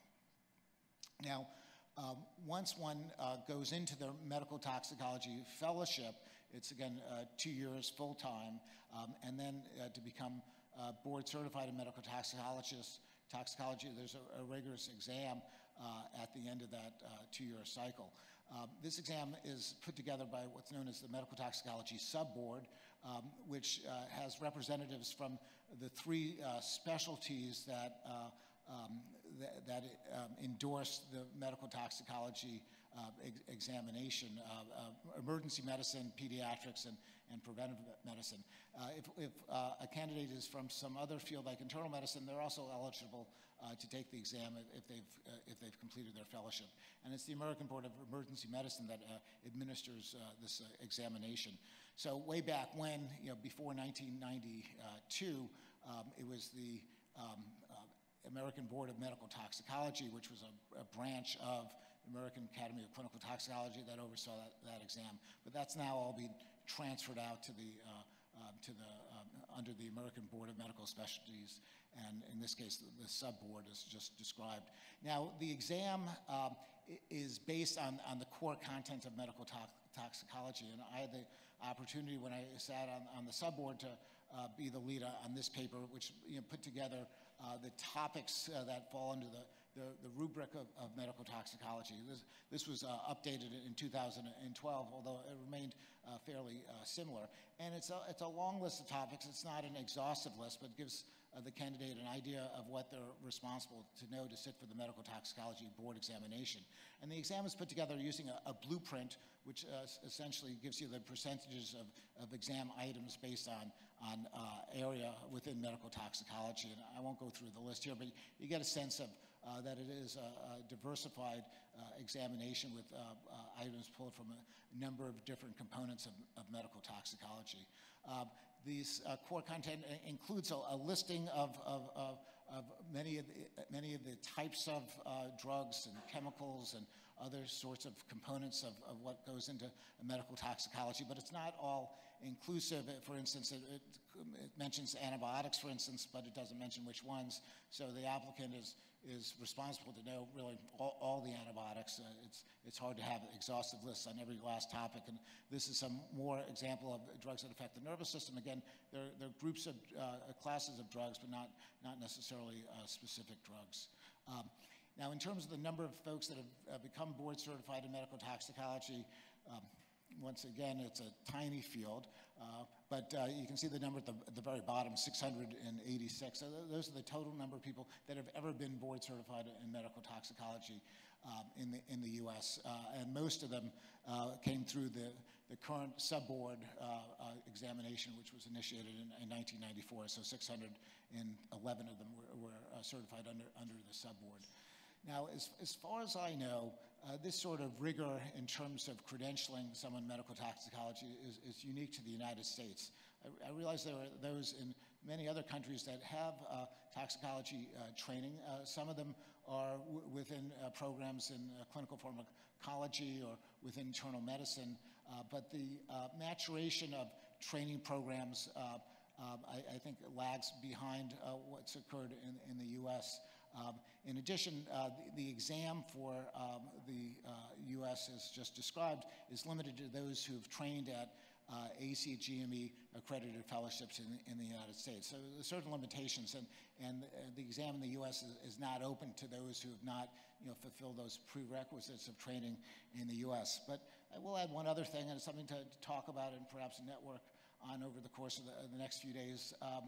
ACMT has also developed a separate examination, which we call the in-service exam. The in-service exam is an exam we used for the fellows who were in training as a metric during their training in terms of how much they're learning. It's a rigorous exam. It's developed by ACMT. It's not developed by ABEM or the ABMS group.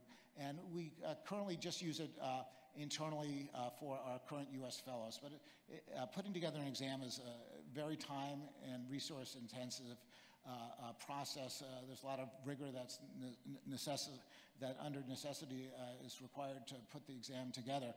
But Ziad and I on multiple occasions have discussed perhaps rolling out such an exam in another setting for those who might potentially be interested. A lot of factors would go into that decision making, but it's something that I'll just throw back out onto the table.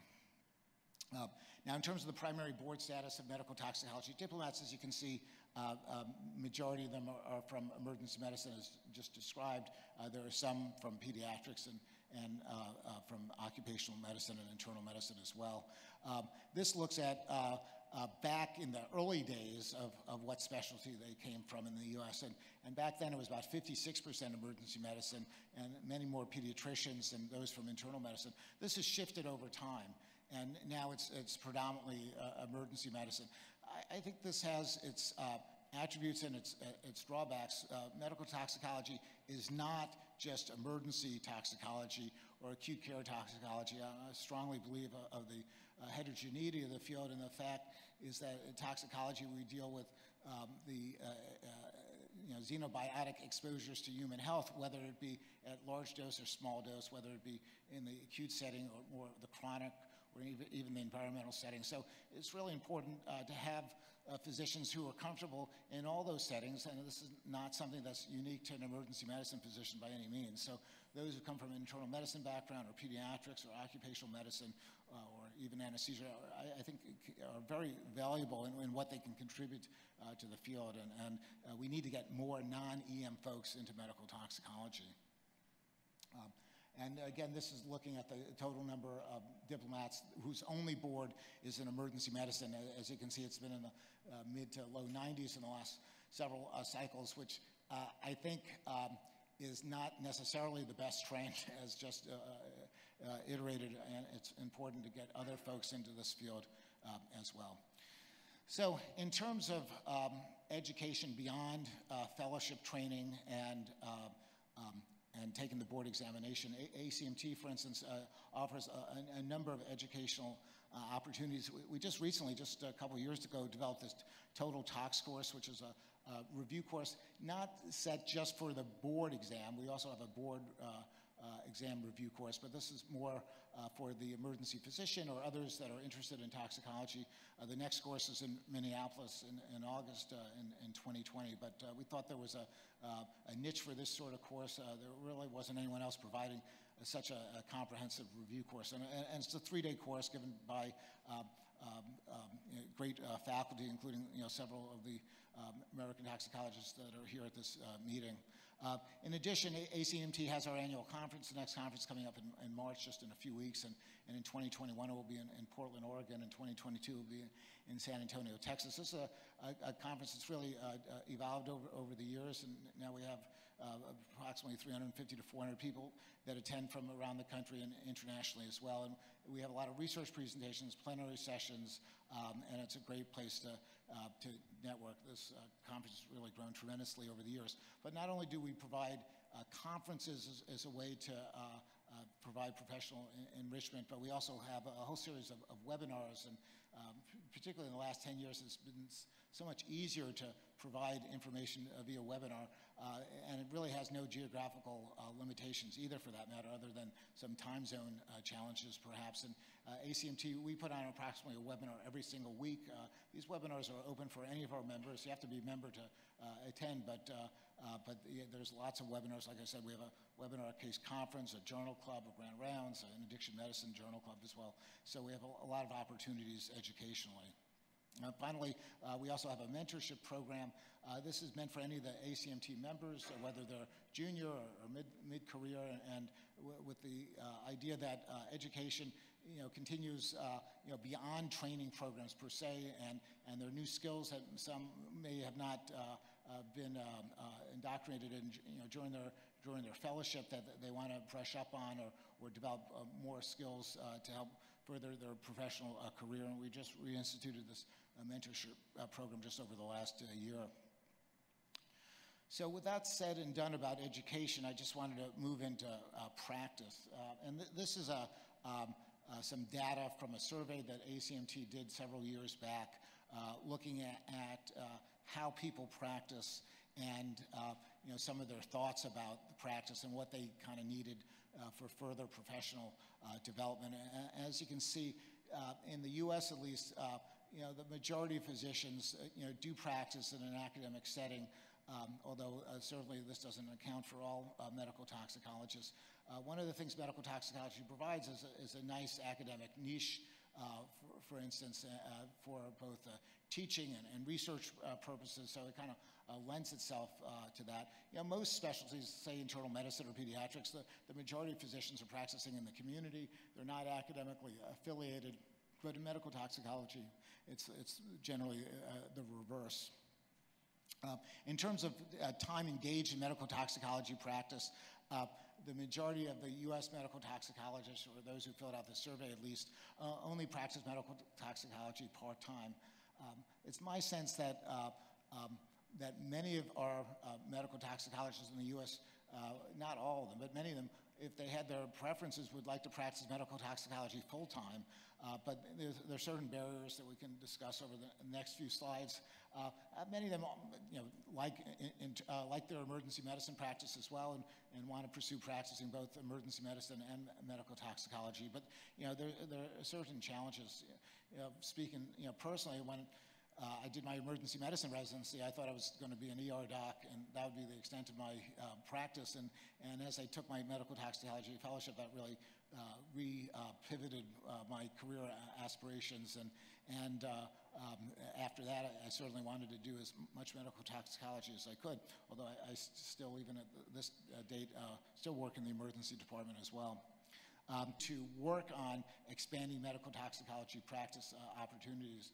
I think this has been really a wonderful symposia that Ziad and his colleagues put together today with the convergence of both the clinical and the public health. And I think I'll briefly mention some of my public health interests in the next few slides, as well as a short talk I'll be giving tomorrow. But I'm a very big believer in gravitating toward both components, and part of the mission of ACMT is furthering the practice of medical toxicology, both clinically and also in the public health sphere. So this slide looks at some of the barriers to expand medical toxicology practice. Some of it is just the volume. If you think about your typical clinical practice, one of the reasons emergency medicine it turned out so well for most hospitals is they had this natural catchment of many patients seeking emergency care. So they put up a shingle at the emergency department, and plenty of people come, and you can make a fairly viable existence out of that sort of practice. It tends to be, in many places, the volume tends to be quite high, but you have the demand, which will help offset the costs. With medical toxicology, we're kind of so niche that it's sometimes hard to see enough patients to practice solely as a medical toxicologist. We don't have a particular procedure like many of the other specialties, and many of our patients are very complex, and they take very long to see, and you can't see many patients an hour like you could either as an emergency physician or doing some routine work in internal medicine or pediatrics. So there's some inherent challenges, I think, to building the practice, but there are also opportunities as well, and you have to kind of sell yourself and your knowledge. And earlier it was mentioned about the subject matter expertise, and you really have to fall back on that and try to market what you can potentially provide. In terms of income derived from medical toxicology practice, this pie chart gives you some example of that. And as you can see, the majority of medical toxicologists don't derive the majority of their income from the practice of medical toxicology. I think many would like to see the paradigm shift. And I think with some folks it is gradually shifting, but it's been a challenge and a struggle, and remains left to us and our creativity to figure this out and try to make for a smoother transition in the future. The ACMT also has a practice committee. We have a lot of practice resources on our website for members, and we've built this up over the years and try to provide more and more guidance for folks who want to learn about the practice of medical toxicology. We also have a bunch of position statements. I believe that advocacy is really one of the core missions of a professional society, and some years back there was some reticence about getting into the advocacy field, but I think one needs to represent themselves to promote their specialty and their members, and to stake out positions. And so we have a variety of position statements and guidelines, and some of these really kind of help you get recognized as well. So for instance, and we'll talk in a second about addiction medicine, but with the opioid epidemic and the necessity of really confronting this head on, and the use of buprenorphine, which can start in the emergency department, we wrote a position statement last year. And even though we were the primary authors of it, we got the support from the American College of Emergency Physicians, from AAEM, and ASAM, which is the Addiction Medical Society. And we went to them after we primarily wrote the statement and got their endorsement. So I think it goes to show the potential leverage one has if they take the lead, even with the much larger societies. This is another statement we put together on interpretation of cannabis metabolites, and there really wasn't much guidance out there. A lot of folks were obviously doing these sorts of testing, and we put together an expert panel to come up with the statement. And we have a number of other position statements on our website, and are always in the look for developing further position statements as well. Now, a couple accomplishments in the last several years. was that in the U.S. now we do have a billing code for medical toxicology. Up until several years ago, for those who saw patients at the bedside and wanted to bill for those services, there wasn't a specific medical toxicology billing code. So it took quite a bit of an effort and perseverance from some of our members to get this through the CMS, but now there's a billing code for medical toxicology. We've also developed some quality measures in medical toxicology.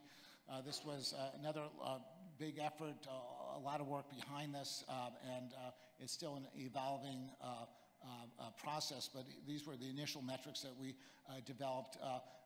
Most specialties do have their own metrics, their performance measures, and which they're held accountable for increasingly, particularly from the payers.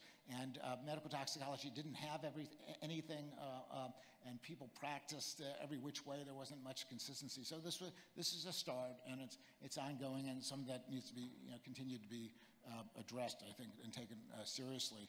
I mentioned briefly before addiction medicine, and with the opioid epidemic, it's really provided an opportunity for medical toxicology to advance beyond its traditional boundaries. I look at other specialties that have really embraced new technologies, whether it's in surgery or even emergency medicine with ultrasound and other advances, and going beyond what they were initially configured. And medical toxicology had remained somewhat static in many ways, but with the opioid epidemic, despite the fact that there is a separate specialty of addiction medicine in the U.S., many of our members have taken this on and developed some additional skills. Some of them have become board certified also in addiction medicine as well, but there's certainly a societal demand for this sort of clinical service. As a result, and part of this process, ACMT has recently been awarded a $500,000 grant to do education in this area, and we put together a program called Sustain ED, which is substance use screening and treatment approach in the emergency department, with the caveat that we in emergency medicine and other fields don't do as good a job as we can in terms of identifying patients with substance use disorder. And so this is funded by the U.S. government. This is through SAMHSA. A number of specialties did get some grant money to put together some training, and we're just rolling out this training as we speak. Actually, it's going live this week, and we hope to expand this to other folks as well once we get this launched, but predominantly right now it's tailored toward emergency medicine residents and medical toxicology fellows. Lastly, I'd like to just mention our toxic program, and I think I'll mention this maybe tomorrow as well. So back in 2009, a colleague of mine, Jeffrey Brent from Denver, and myself, we put together the Toxicology Investigators Consortium as a way to utilize what we do at the bedside to improve surveillance, epidemiology, and research into poisoning. And seeing that more and more folks were seeing patients at the bedside, we thought if we develop a database for this, it may be very worthwhile to use this as a tool, as a research tool that stands apart from, for instance, the National Poisoning Database System, which is poison center data. And they all have their pros and cons.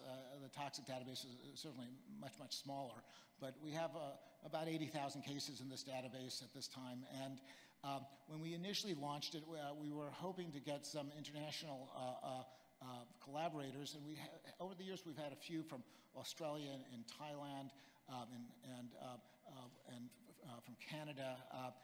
There's something that probably needs to be revisited. Again, it's all web-based, and it's easy to use. One just has to put the time into putting the cases into the registry. But I thought, and I still believe, that this could be really a rich opportunity in terms of the sort of data we gather.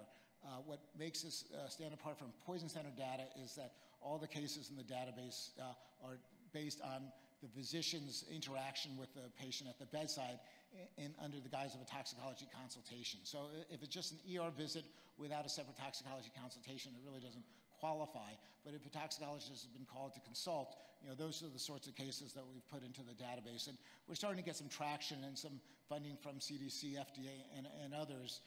And I think goes to the robustness of what the medical toxicology community can contribute, that we're finally beginning to get some recognition. Again, this is easy to adapt internationally. It's all web-based. All you need is a computer, but one needs the commitment to participate as well, because to put in the cases is time commitment. On the other hand, once the cases get in, you have a rich database to do research on, and if anyone's interested in talking more about this, I really would welcome that over the next few days. And we've published a number of papers on this, and last year I think we published about 10 papers based on this database.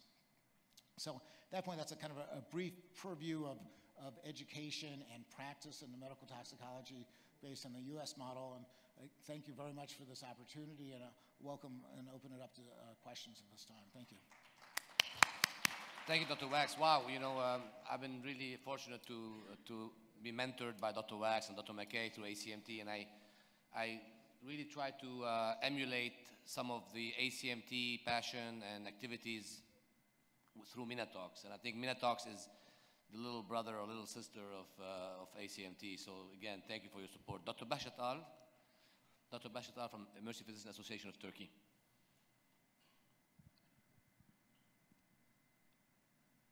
And don't worry about the time, so we can... Thank you very much. You are welcome to Turkey, Dr. Paul Weiss. It was a very nice presentation. You answered all of my questions about clinical toxicology. Even though the emergency training has started in 1994 in Turkey, but we still have not medical toxicology program. But we started it in a PhD program, not fellowship. My question is that, does everybody, every specialist, can get the medical toxicology in US in fellowship?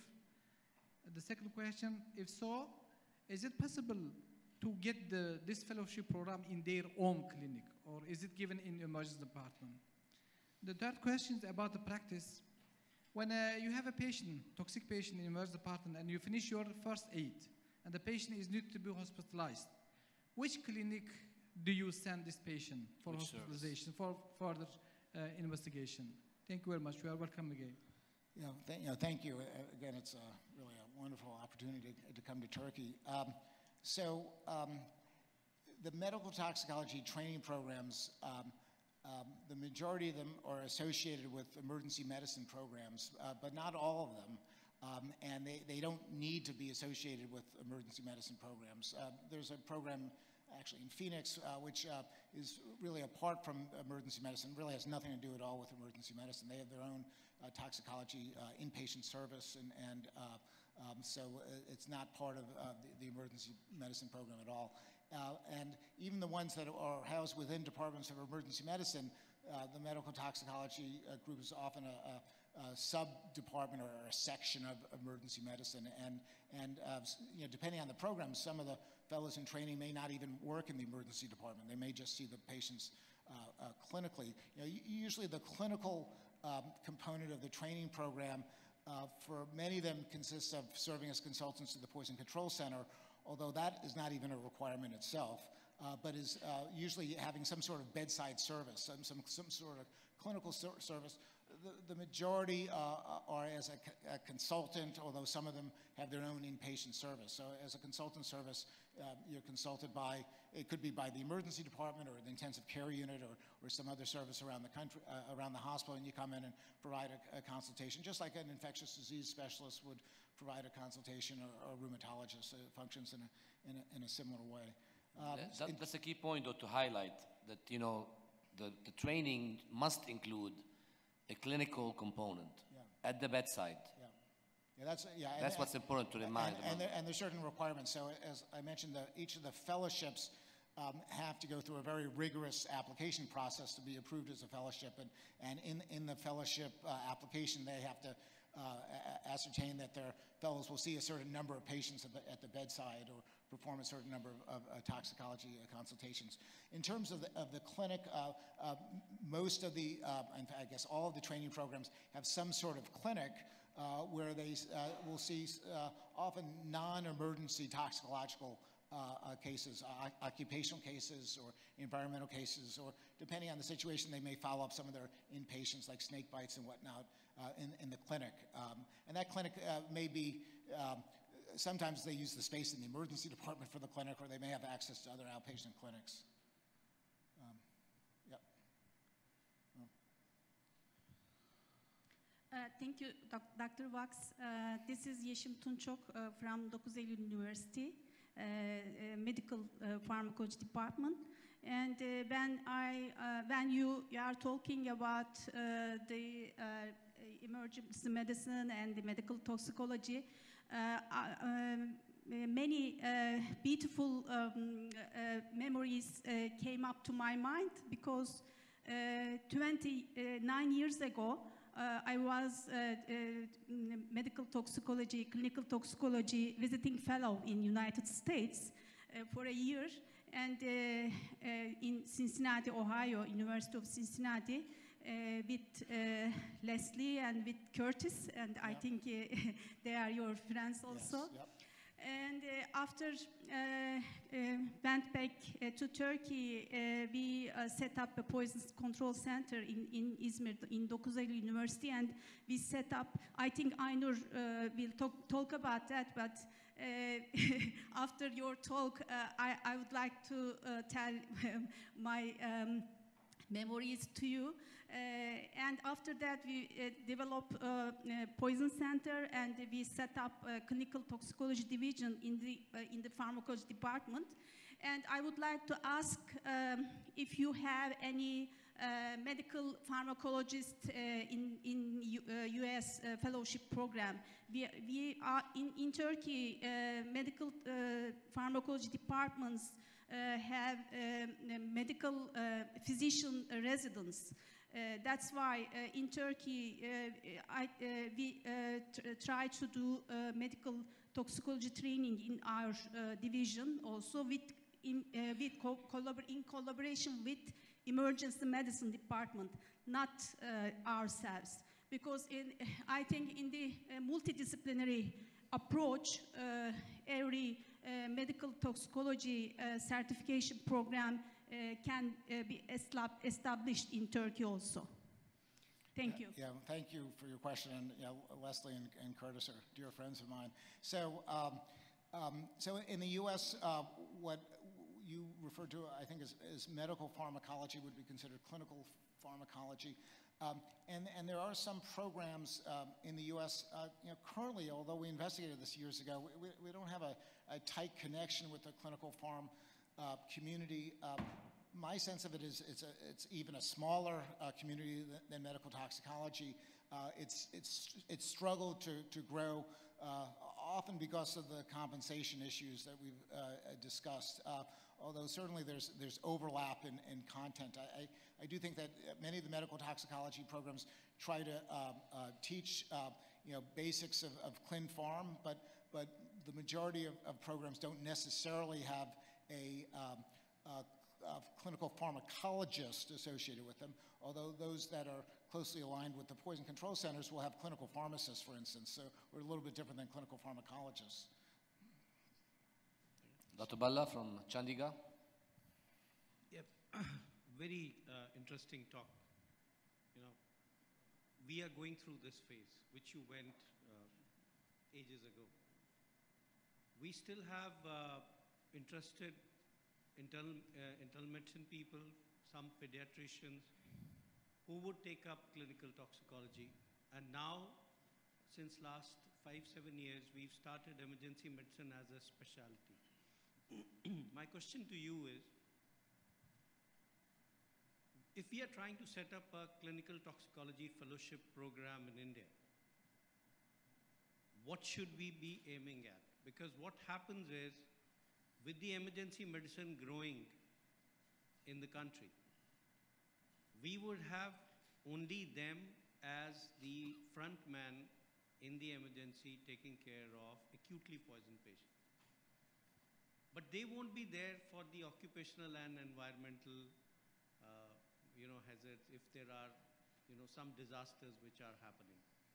So the second problem which we face is that if we include pediatrician into an adult clinical toxicology program, they can't sustain themselves. And the problem which clinical pharmacology people, if they come, because they haven't seen a patient in years. They haven't seen an adult patient in years.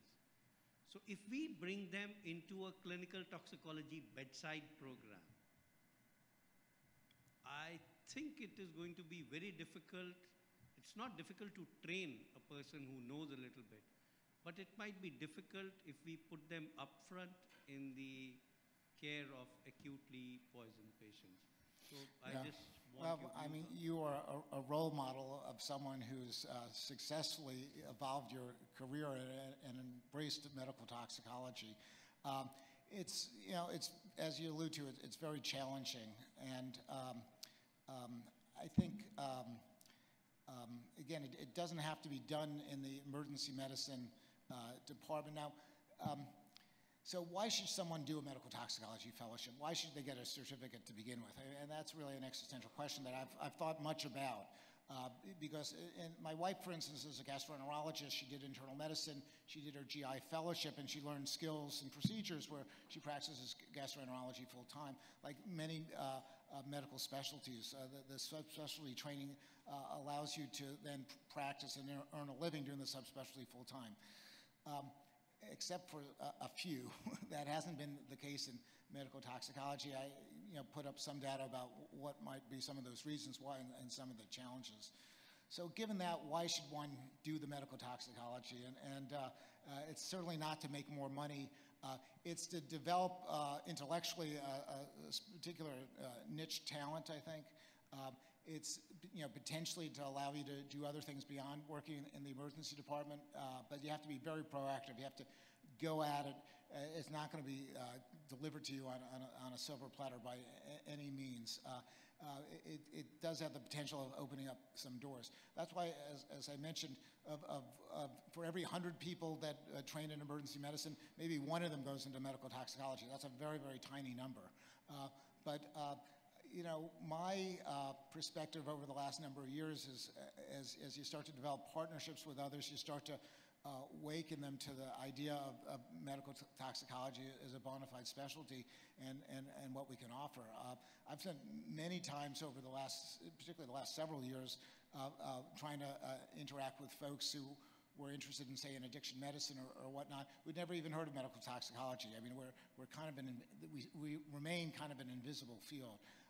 But we're never going to change that paradigm without working on that and getting people enthusiastic about the field. Many of the folks that go into medical toxicology go in there because they get the bug somehow and they develop this passion. But it doesn't make for any easier professional path afterward by necessity. Thank you. Yeah. We'll take the last two questions. Well, quick questions because we still have to go through one more presentation before the break. So, Jalal. Dr. Jalal is in Doha, Qatar. Yeah, thank you very much for this really interesting topic.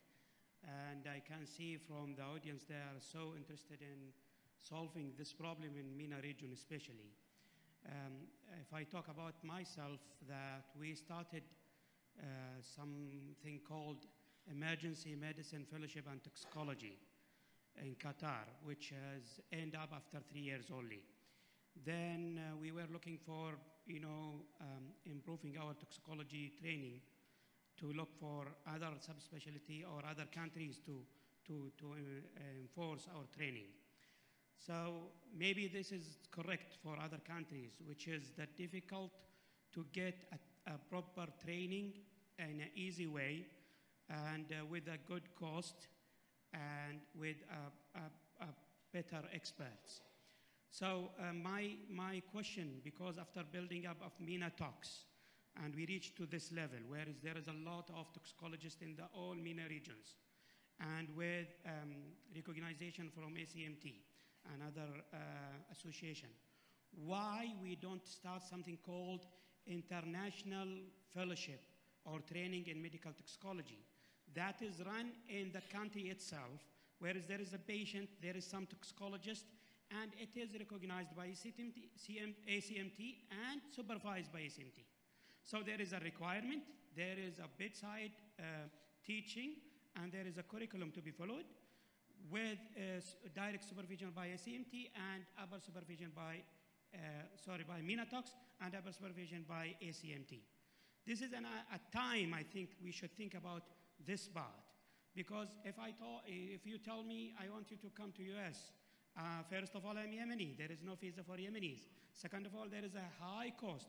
Third of all, I need to go for that training out of my career, my family, my things. So why this training not come to my area?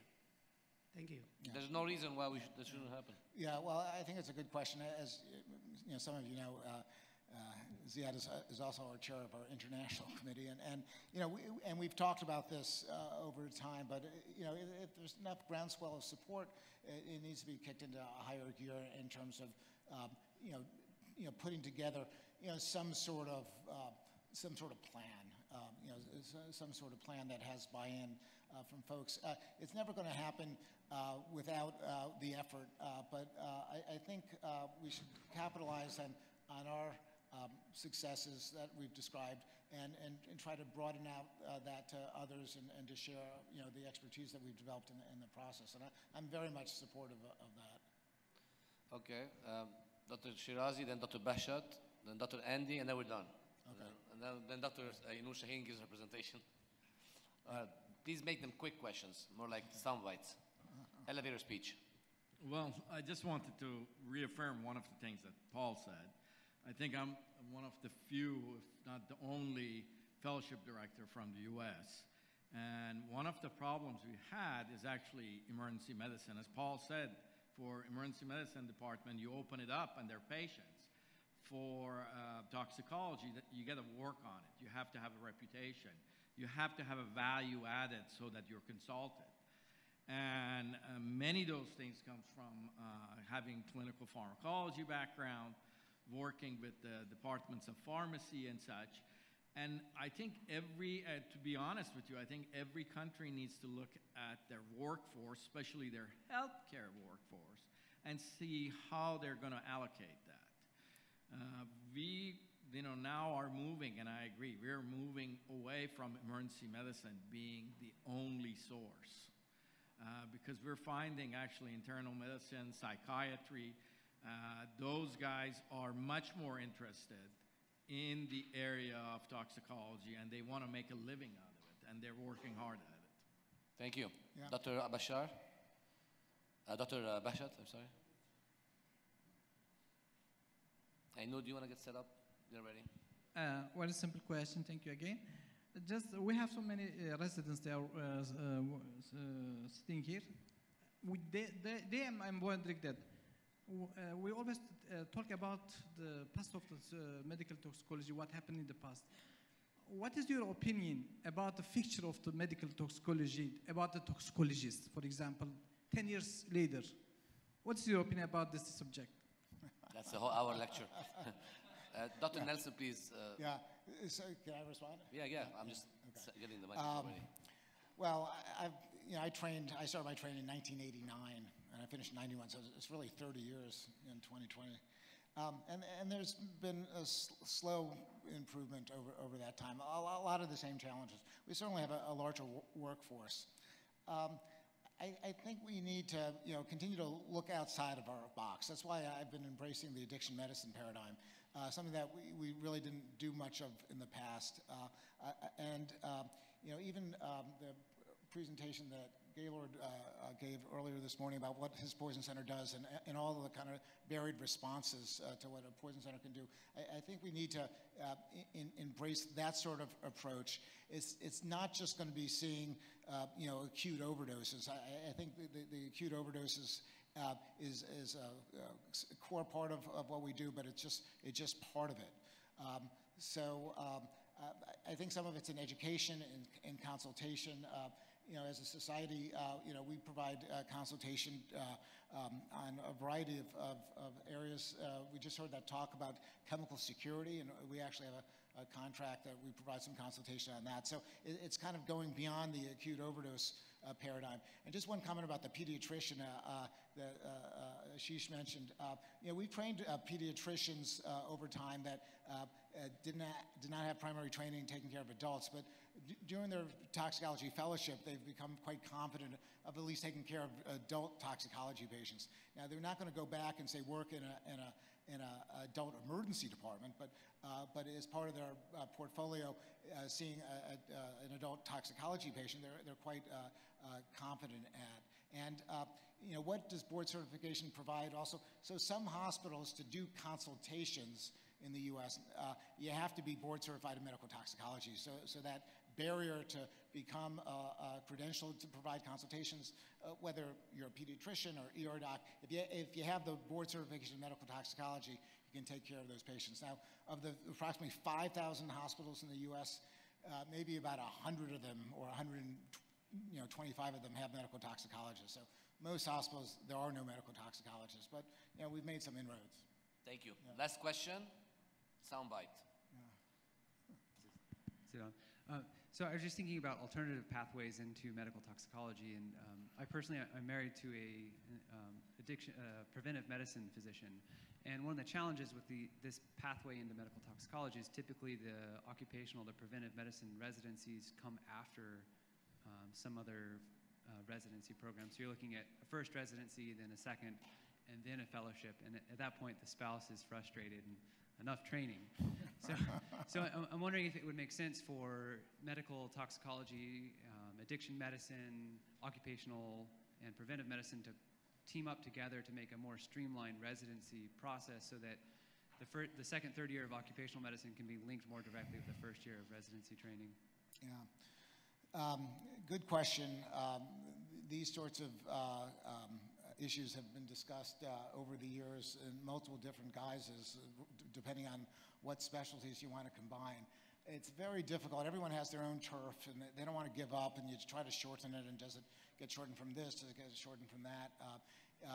There is a recently approved pathway for both addiction medicine and medical toxicology, where you can take off 6 months if you have the right training programs on a given campus. I know with preventive medicine, and again, I'm a big believer in folks that come from that field, sometimes they wonder, well, do we really need to learn all this acute care stuff? We're more interested in the chronic toxicities and whatnot. But it is kind of what it is, and the core content right now, medical toxicology, has both in it, and I don't think it's going to get chopped into finer pieces. I've trained some folks who've come from occupational medicine and internal medicine that have really warmed up significantly to the acute care stuff as well. So it kind of goes both ways. No easy solutions, though. Dr. Wax, you had the most lively session. I already tweeted about it, so thank you so much. Thank you very much. Medical toxicology at Emory University. Prior to that, she had a emergency medicine residency and PhD in toxicology at Karadeniz Technical University in Trabzon. Trabzon was the host of MENATOX 2011 with the help of Dr. Tunçok at the time. So we are pleased to hear from her a little bit about Turkey, some data and some of the situation with education and training. Okay, thank you, Dr. Kazi. Welcome, everybody. First of all, I would like to thank the presidents of and members and board members of MENATOX and IPADS to make this beautiful organization happen in our beautiful country. It's my honor to be a part of it. Now I will talking about the clinical toxicology practice and training with a Turkish perspective. I have no disclosure. So this will be a very fresh perspective. 7 months ago, as Dr. Kazi said, I certified from Emory University International Postdoctoral Fellowship Program in Medical Toxicology. And 2 years ago, I just got the first PhD in toxicology as an emergency medicine specialist. I'm actually working as a consultant in medical toxicology and emergency medicine in Karadeniz Technical University, and I'm taking calls and telephone consultation from my university hospital and other nearby hospitals and healthcare facilities. And we are about to set up a critical care and toxicology unit, which has a 14-bed capacity. We will set up it in 2 months. So We can also serve the critically ill patients and also all of the poison patients in our regions, approximately in 1 or 2 months, 1 or 2 months later. So in Turkey, the thing is that we have limited number of clinicians with subject matter of expertise. So Turkey has 1 certified medical toxicologist, US trained, and 1 clinical toxicologist, Dr. Tunçok, who is certified from US. And we have 10 ED specialists who are in toxicology, in doctoral training recently, but lots of emergency specialists, pharmacists, pharmacologists, anesthesiologists who are really interested in toxicology. The thing is that medical and clinical toxicology is not a subspecialty right now, and we have still disagreement between the other disciplines and emergency medicine and other disciplines. So we need to collaborate more. We have few toxicology PhD programs. I graduated from 9 Eylül University Department of Pharmacology, a clinical toxicology fellowship PhD program. But also, a couple months ago, Gaziantep University Department of Emergency Medicine has set up a clinical toxicology program, but they have no student right now. They will approximately have maybe in next years.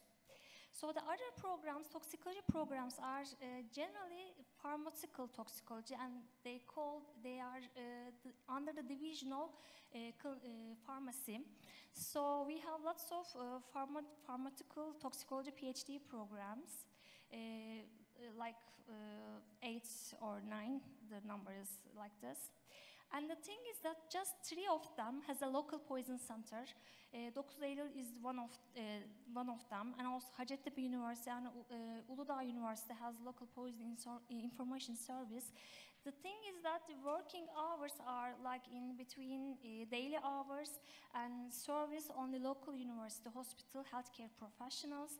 10 years ago, actually, 9 Eylül University was serving 24 hours poison information service, but depending on the shortage of the faculty and the other problems, they only can serve just like daily hours, yeah.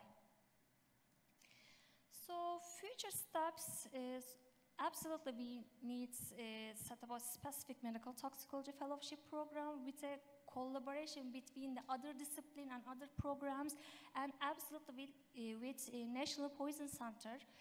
So we need to improve the interdisciplinary connection between other disciplines. This was my first presentation, and do you have any questions? Because I will talk about the National Poison Information. Let's keep going because we have the microphone. And okay, sounds good. Okay. So also I would like to talk about currently our National Poison Center of Turkey, which is in Ankara. We have just 1 National Poison Center who serves 7 to 24 hours, and it has established in 1986. They got approximately 2,000 calls per year, and 80% of these calls called by healthcare professionals. I wish I could make this presentation by the Director of Poison Information Service, but his schedule was not available, so I would like to provide the information that I could get from the team in Poison Center. So these are the basic numbers. The numbers are increasing, depends on the years, but now they tell us that the number is about 2,000 calls per year, but sometimes it can increase mistaking the calls can increase the number, but only for the poison control information, they got just 200,000 calls per year. They have a call management system. They can handles calls 3 at a time and records all calls through the system. The thing is that they have limited staff and calls answered in minutes, sometimes maybe about 30 minutes, so it's a big problem for the other physicians, especially ED physicians. They cannot reach easily if the shift is really busy. So they are working on 24-hour roster, the single coverage 12 hours per day, and weekends also they are served with the limited number of staff. The poison information officers with a clinical background provides the poison information service, but the thing is that most of them are paramedics and nurses. As to medical supervision in our National Poison Center, limited number of clinicians with the subject matter of expertise, but the thing is that there is no clinical or medical toxicology background, specific background. They are only physicians, those who have working depending on the experience in National Poison Center, and there's no specifically trained medical director in clinical toxicology right now.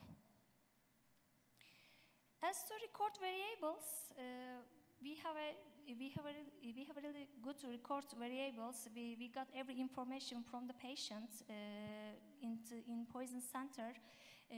This is our data save list. It's similar to the other poison centers worldwide. We got all the information from them. And as to data recording, the data is recorded as of 2006, and all conversations are recorded and saved in a different database.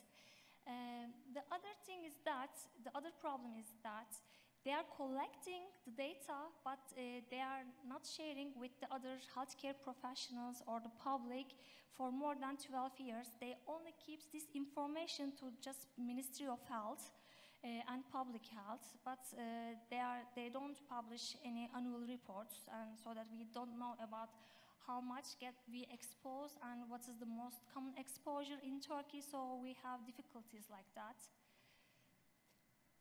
As the information resources, they have lots of resources.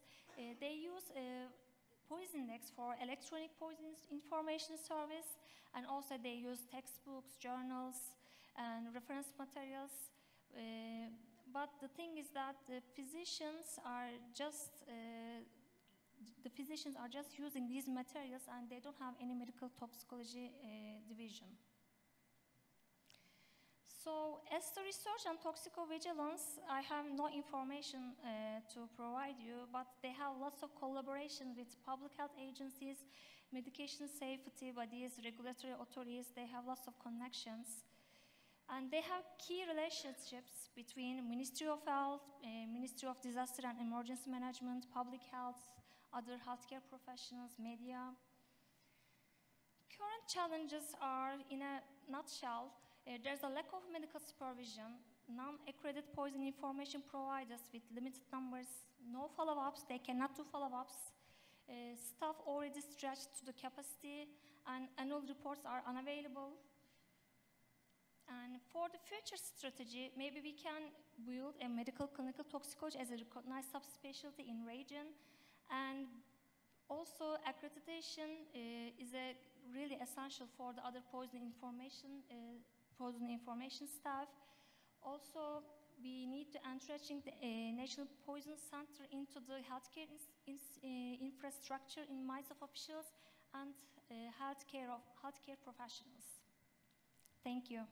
Thank you. I want to acknowledge Dr. Ainur Shaheen's contribution to this year's conference. She has carried a huge load, and I would like to just thank her.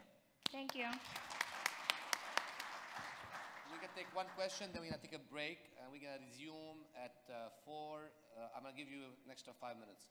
So 4:05, we start on lead. Quick presentation about lead. If you want to learn how to assess your lead environmental hazards, you should attend that session. And we'll finish at 5 o'clock. Quick question? Hi, I'm Dr. Büşra Bildik from Istanbul. So thank you for your presentation, because it's actually a leadership for us. I'm a resident of Başar Cander. So right now, actually, we're really interested in clinical toxicology, but we don't have any pathway to follow right now. Mm-hmm. So I have a question about these PhD programs. Mm-hmm. Do PhD programs have actually a bedside manner?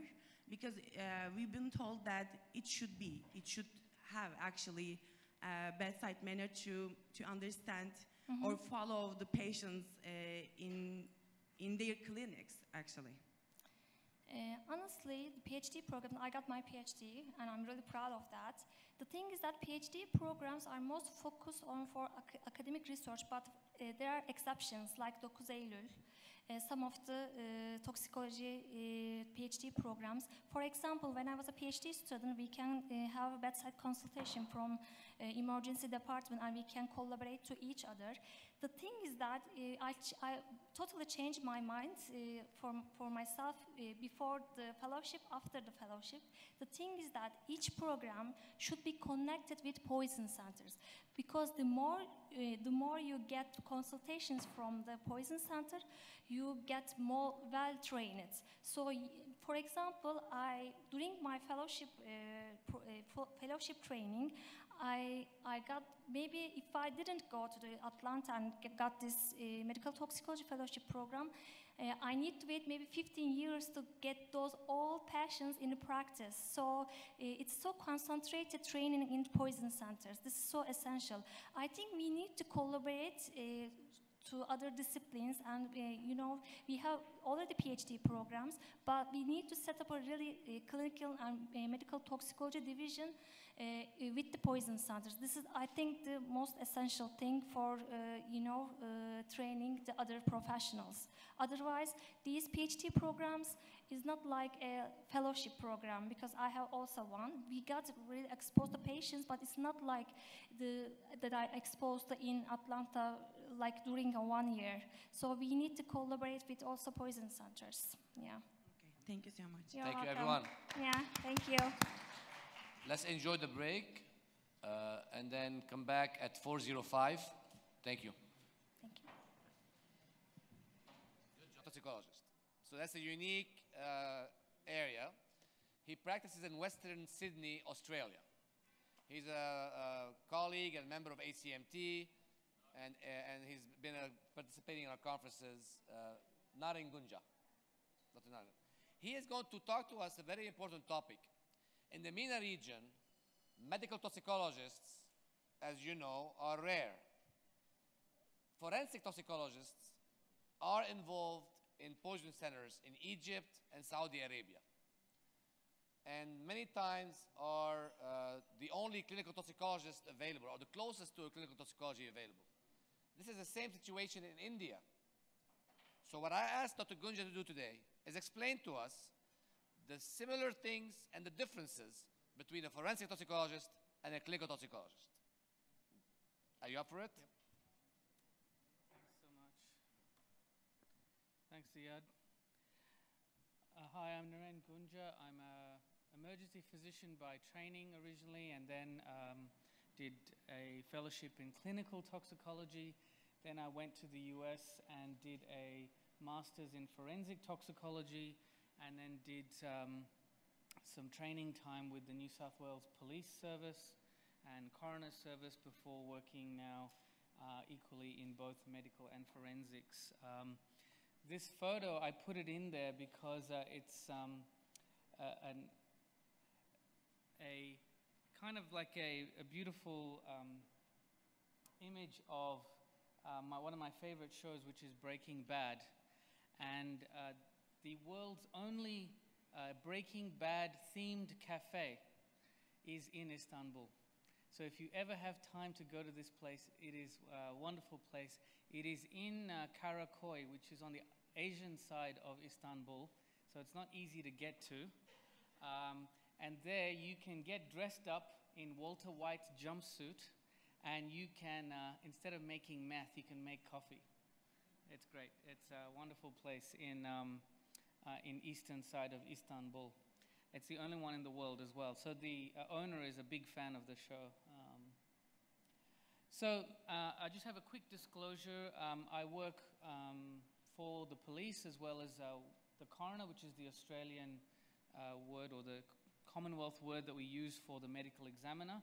And anything I present here today has been slightly altered and anonymized to make sure that it doesn't breach any confidentiality, and that any perceived resemblance to cases that you may have heard of is unintentional. What does a forensic toxicologist do? It is quite a different subspecialty. nearly all the forensic toxicologists around the world, not just in the US and Australia, Europe, are all primarily from a PhD scientific background.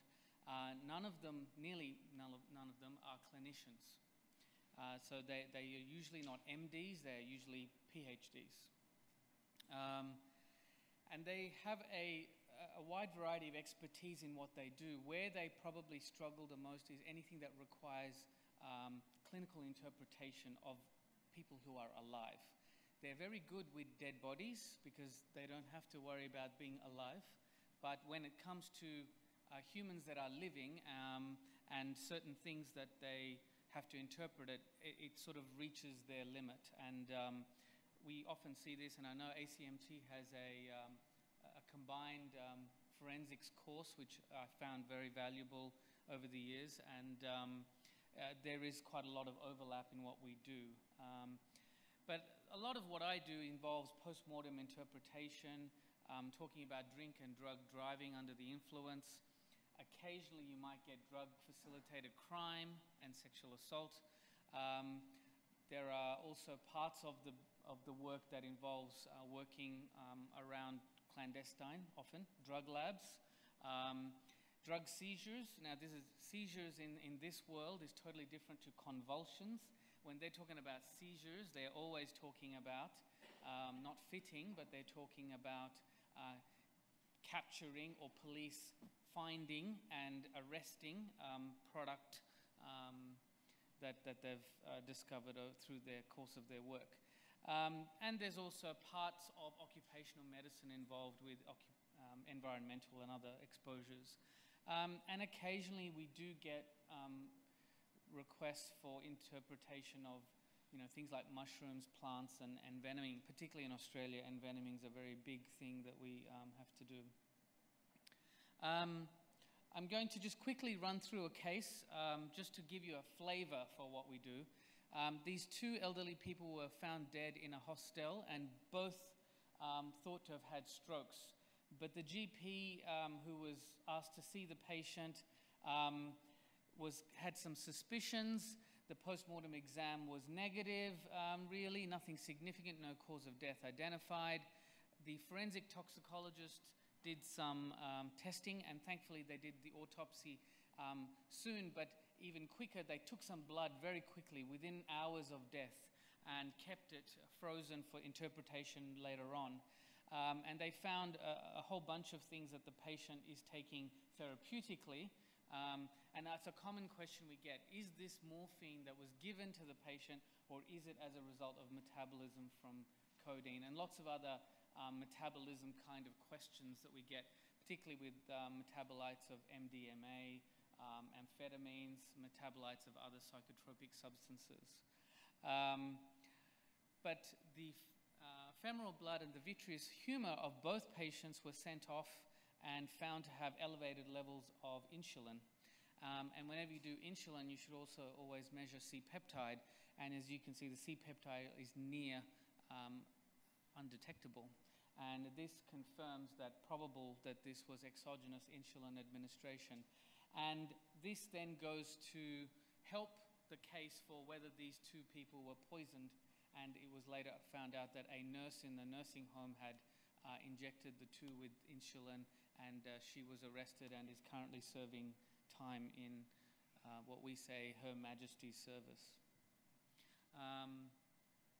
So a lot of it is about interpreting post-mortem redistribution, and this thing has been a very fraught thing for majority of clinicians, including clinical toxicologists and forensic people alike. And this is mostly because after death, all of those wonderful cell membranes that we like to worry about with transporters and equilibrium reach between extracellular fluid and intracellular fluid, all that is gone. And that entire compartment model is disturbed in death, or after death. And so normal kinetics, the things that we have trained in clinical toxicology, does not apply. So that makes interpretation difficult. You can't just look at a level and go, okay, based on this level, I think they took this much. That's very difficult, if not impossible, to do in forensics. the kind of drugs that we use all the time, or that we see, all those psychotropics, the antihistamines, antidepressants, antipsychotics, they are all weak bases that are lipophilic, and they are the ones most likely to have postmortem redistribution. And so there's a lot of controversy around what does a CP ratio, you've heard of CP ratio with central compartment to peripheral compartment ratios. There's a lot of controversy of what that means. Just because it's 1 doesn't mean that there has not been postmortem redistribution.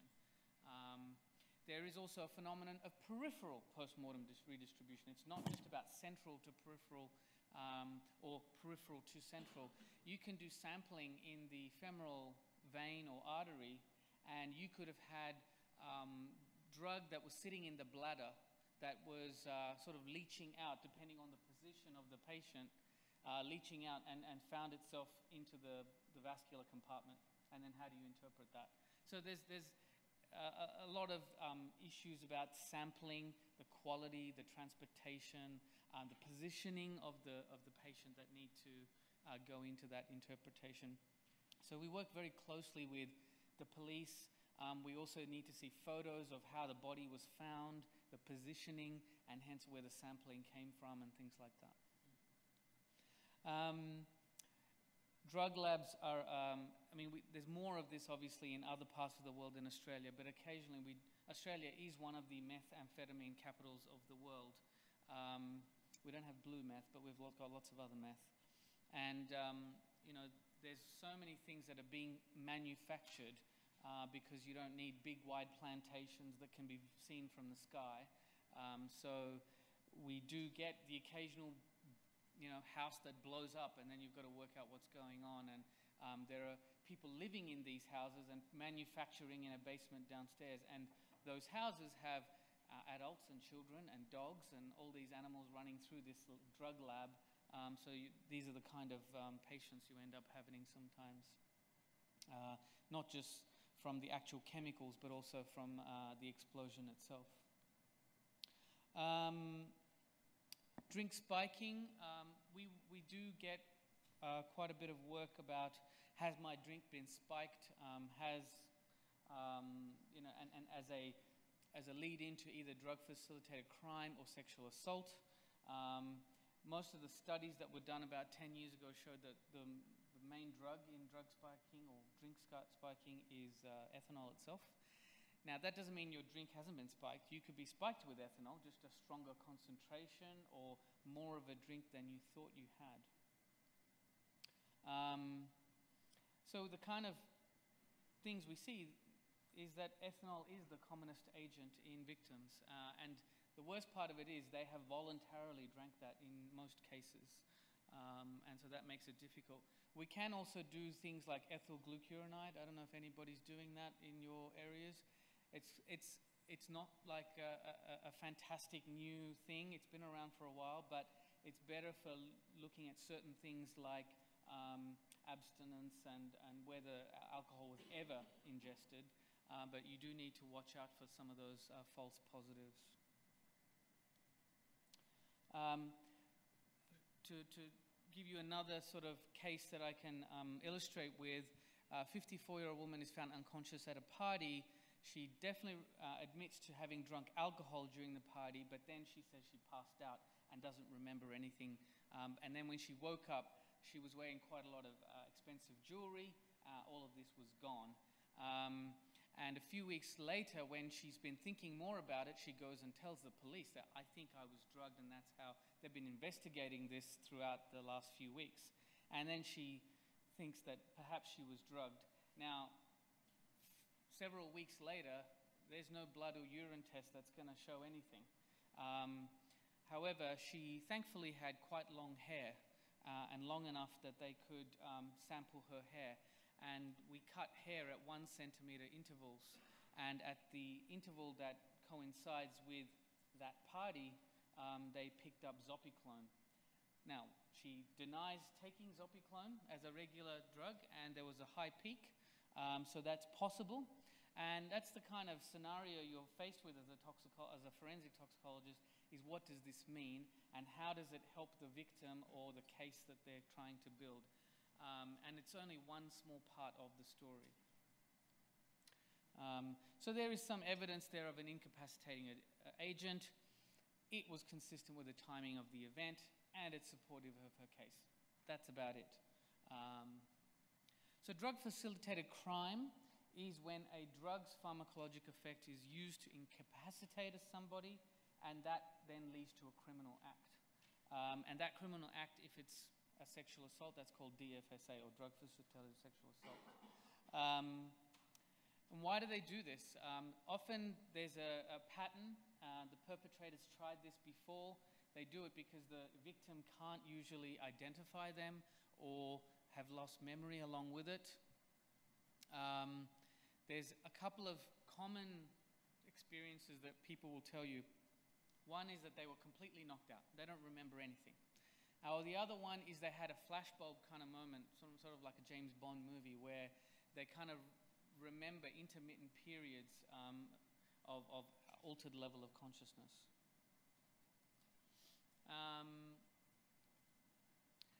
We've seen a little bit of this with the Z drugs. I don't know if you have Z drugs in the Middle East. Zopiclone, Zaloplon, and Zolpidem. We don't have Zaloplon in Australia. It is probably the shortest acting and also has a very rapid offset as well. The thing is, the company was made to put indigo carmine in the tablet, so it's blue. And so it can be detected when it's popped into a drink. Zolpidem and Zopiclone are not. Zopiclone is actually quite long-acting for a Z drug, and it's almost, I would say, like temazepam. It's quite long for a Z drug. These things can be very difficult to detect in any biological sample of victims. You need to get to it very quickly. And in hair, the chance of detecting Zaloplon in hair is very, very low. Zopiclone, you have a chance. In terms of the kind of samples that we use for this sort of thing, blood and urine is the most common. Occasionally, you can try hair or oral fluid, but in general, they're not as easily available quickly, particularly if people present late.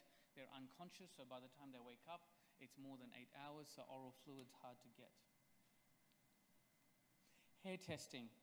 Hair testing is, it's great when it works out, problematic when it doesn't, and of course you need a very good lab that can measure it.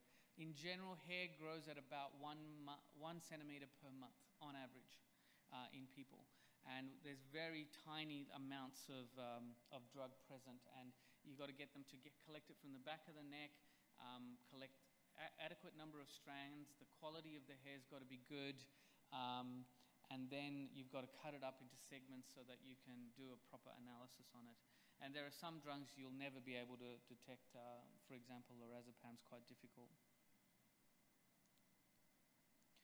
So in the end, all of this often leads to court action, or you have to spend some time in a coroner's court or a plaintiff court or some other federal court. And I guess my experience, my advice to people is know your limits. That's probably the best thing you can do, is knowing what's your area of expertise and not straying outside of that.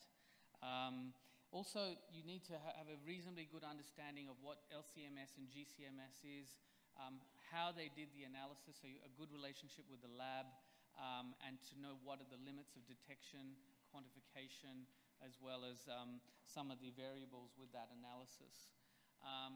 PMR, you have to absolutely understand, postmortem redistribution. And often I find expert witnesses that come to court, they think the whole thing hinges upon their evidence. The psychiatrist or the orthopedic surgeon or the toxicologist thinks their evidence is so crucial to the entire thing. In the end, what ends up happening is it's a big jigsaw puzzle of lots of people's evidence, and the toxicologist is a small part of the story. Sometimes a more crucial part of the story than others, but not the entire thing. And I would always say be humble in court, because you can get very caught out and get in trouble. Because what you say in court is printed, published, and is there forever on some website. So just, you've got to be careful. Thank you. We have time for a question or two, if anyone has any questions to Dr. Gunja about forensic toxicology aspects. Now, what do you think the difference is? So what do you think about the training of a forensic toxicologist that allows competency in medical toxicology? Nothing. They have absolutely no expertise or training in any clinical work whatsoever.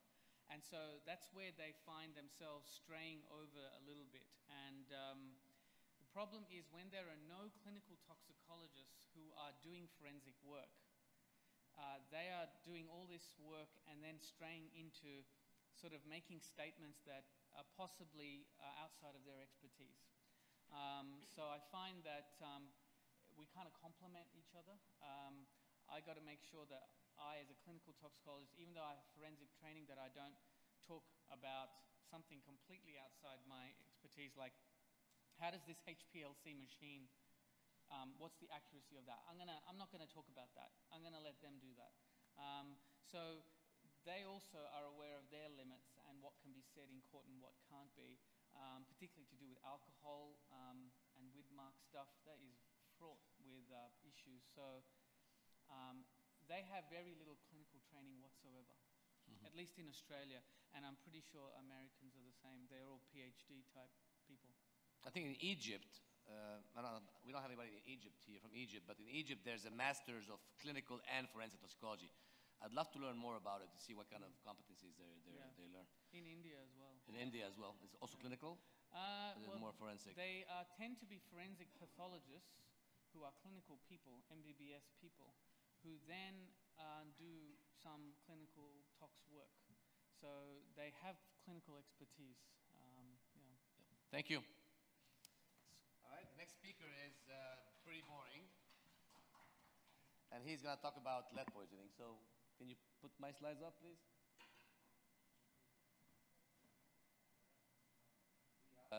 Mr. Brett Erickson and Miss Paromita Hore from the New York City Health Department. We have the Zoom going, so we'll see if that's going to work. But in the meantime, I want to tell you a little bit about my story with lead and working on this project in the Republic of Georgia. I'd like to acknowledge partners of this project from the National Centers for Disease Control in the Republic of Georgia, the Ashvili Children's Clinic, of course, Emory University, and then the UNICEF Georgia office or regional office in Georgia. Now, I've been working at Emory University since 2008. I completed my fellowship there in 2005. And when I returned to Emory, Emory was already doing a lot of work in Tbilisi, in the Republic of Georgia, through a USAID grant to develop emergency medicine. At the time, I had never been to Georgia, and the grant actually ended in 2009, and I still had not been involved in that project. But I knew about the relation between Emory and Georgia. Of course, I met my lovely wife, Tamar Gabelaya, who's a Georgian internal medicine doctor. And this is my first introduction to Georgia rather than the grant that was at Emory. When I went to Georgia, I really enjoyed visiting there. I'm sure many of you here, especially in Turkey, have been to Georgia. And I started asking questions about toxicology, and emergency medicine as well. Now, at the time, the CDC director, Dr. Tom Frieden, and I was working at the CDC as a contractor at the time, had told us that you should look for a problem that is big in your career. Look for a public health program that is big, that is something you can do about it, and that affects a large number of people. And to me, as a toxicologist, I think lead is one of these examples of a problem that is large, significant, with significant, well-studied impact on health, and you can fix it. So I asked that question in Tbilisi and found out that there was one case report of a family that was poisoned with lead. This family lived in Boston, Massachusetts, and was reported by one of our colleagues, Dr. Alan Wolf. They had brought spices from the Republic of Georgia to the US. And they had significantly elevated levels from eating this salt from Georgia. So I decided to do the first study that was a convenience sample at a hospital, at EHVili Clinic, in children. And we published it and collected data from 254 children.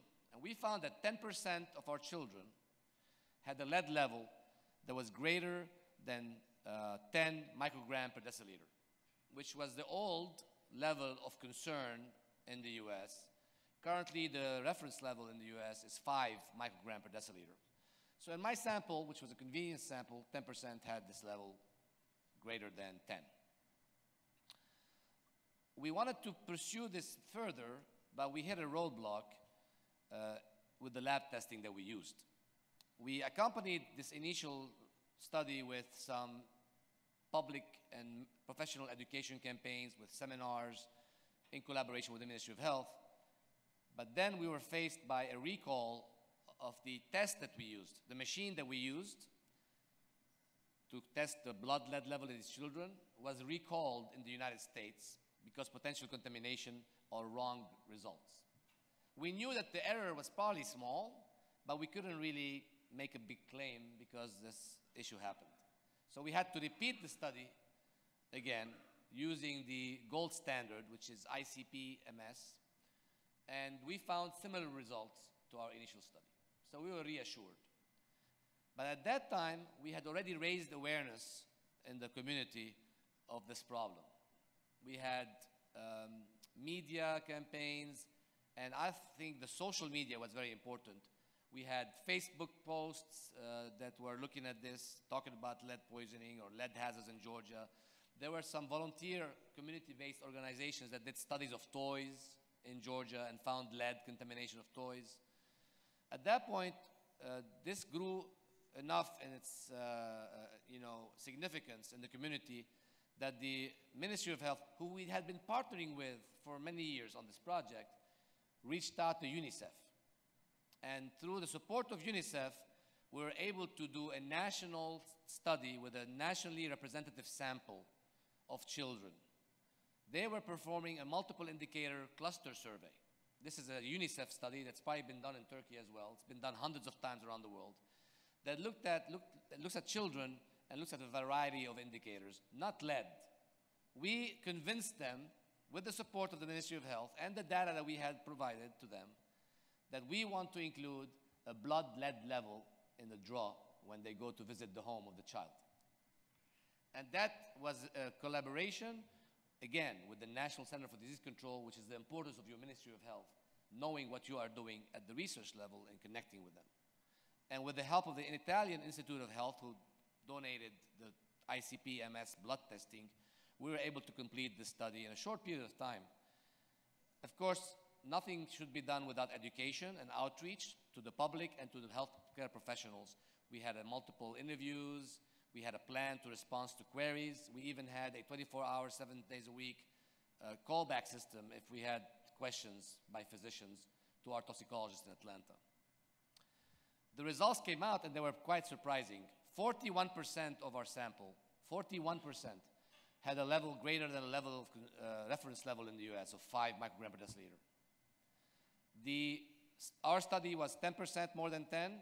This study, which is more representative, it's a national sample, 16% of our children had a level greater than the old level of concern that CDC was using of 10 microgram per deciliter. In some parts of Georgia, there were much higher percentages of children with elevated levels. More than 5 microgram per deciliter. Some places had 85% of children had that level. You know Batumi? Batumi is close to Trabzon, right? Batumi area is in Adjara, and this is where you have these levels of 85% greater than 5. And if you look at the 10%, if you look at the 10 microgram per deciliter level, 50% of children in Adjara had this level. So what do you do with this? You get levels, now you have to interpret them. This is the role of a medical toxicologist. And here we have to talk about these levels. True, they are higher than what they are in the US, but in the US, we were in that neighborhood years ago. our national data in 2016 showed that we had about 6% of our children in some states with a blood lead level more than 5. And if you go back in time to 2012, we had states like Louisiana where 70% of the children had levels more than 5. And if you look again at the CDC statements about this, we realize that the condition right now in Georgia is similar to what it was maybe in the late 70s in the US. Why did we compare with the US? Because we wanted to communicate to the public a message of calm, a message of perseverance and resolve to mitigate this problem. We did not want to create panic. We wanted to show them that this was in the US in the 70s. I know 70s is 40 years ago, but still we're telling them that this is a situation that was there and it was also mitigated in the US to where they are right now by a series of public health actions and legislative and policies that prevent this hazard. And then we embarked on a project with the Ministry of Health to design a strategy to deal with this. And this is a multidisciplinary strategy that includes multiple governmental sectors, multiple specialists, and multiple different efforts that are ongoing right now. The first thing we wanted to know is what is the source of this lead exposure? And of course, we know that lead, typically we think of it as a component of paint, especially old paint. However, it's not just old houses that have old paint. Remember that some houses are using new paint, and there are some new paint products that contain lead. If you're not in a regulated market, you may be able to find this type of paint. We actually went around a supermarket in Georgia, like a big supermarket, and we collected 20 different types of paint, and we tested them in my house with using a bedside test or like a point of care test, and we did not find lead. We knew also from the government that they did not allow leaded paint in Georgia. Leaded gasoline is another problem. I know leaded gasoline has been eradicated from many countries. I believe it's still there in North Korea and Myanmar. I think in Iraq. Is it still there in Iraq right now? In Iraq. And in Georgia, we had reassurances from the Ministry of Health that lead was not in gasoline.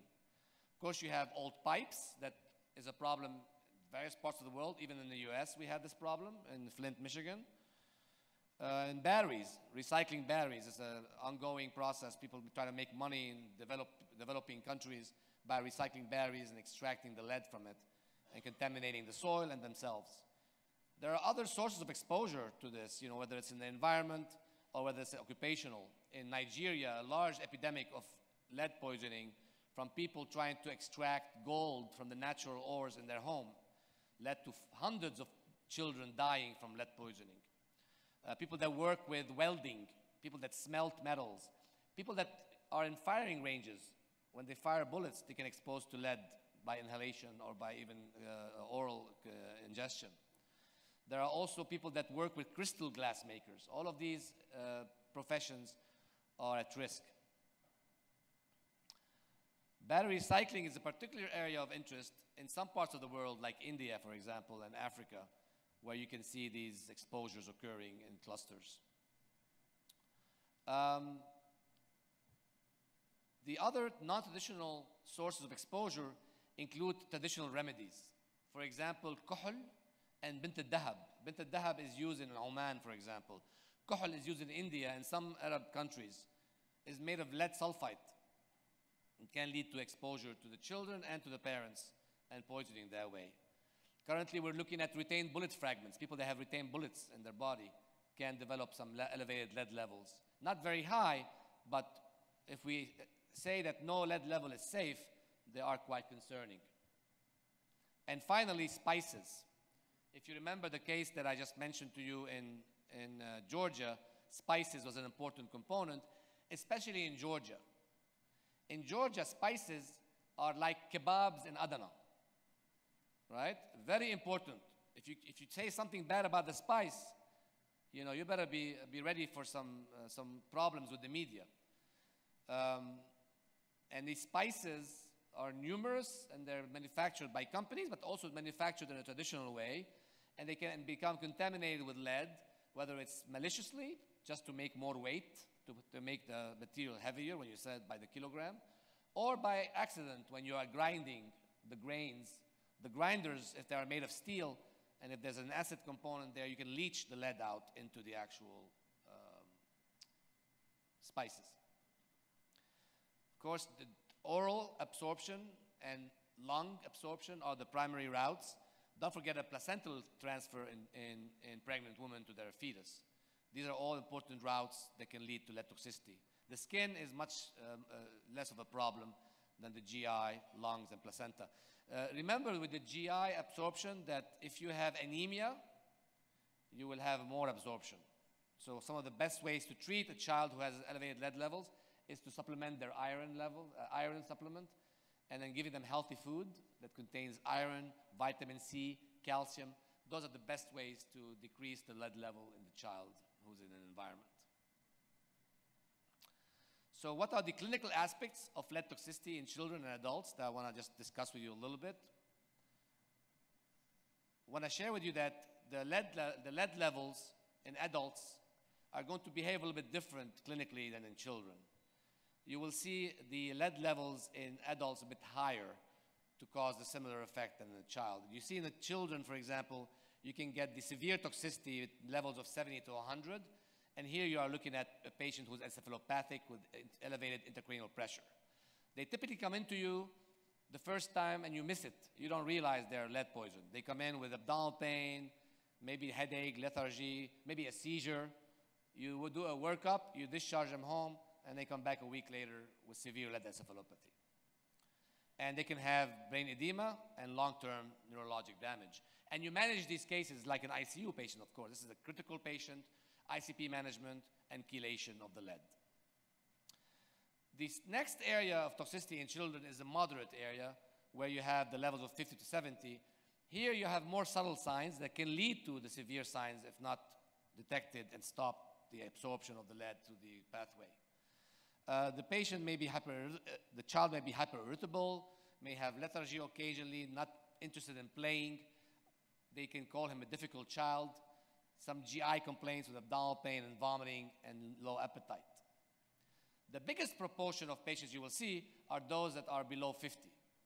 This level of below 50 microgram per deciliter, the clinical effects are very subtle, and it's very hard to catch them unless you are doing proper exams of the mental development and the cognition of the child. You look at hearing, growth, all of these are clues that somebody has an elevated blood lead level, but they're tough to catch and easy to miss.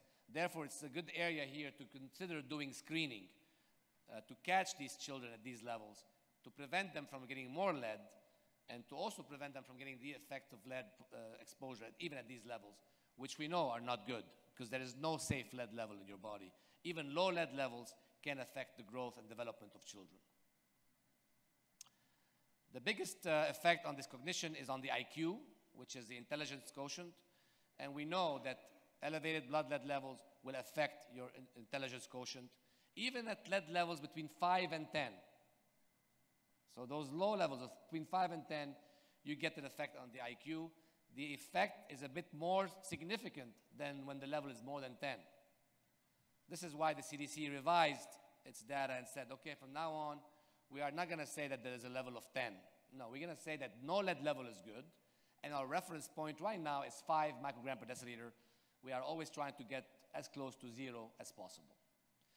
At this point, I would like to see if Mr. Brett Erickson is on the phone.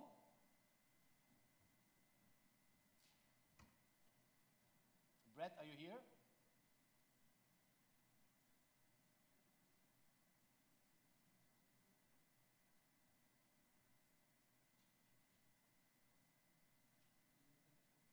Okay, so Brett is here.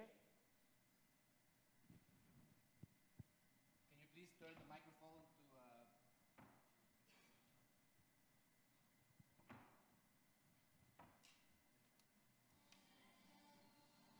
No. Paramedic, you can hear me, right? Brett? Yeah, hi, yeah. Can you speak up a little bit? Hey, can you shut? Yeah, can you hear me? You want to share your screen, Brett? Yes, sir. Okay, go ahead, please. Just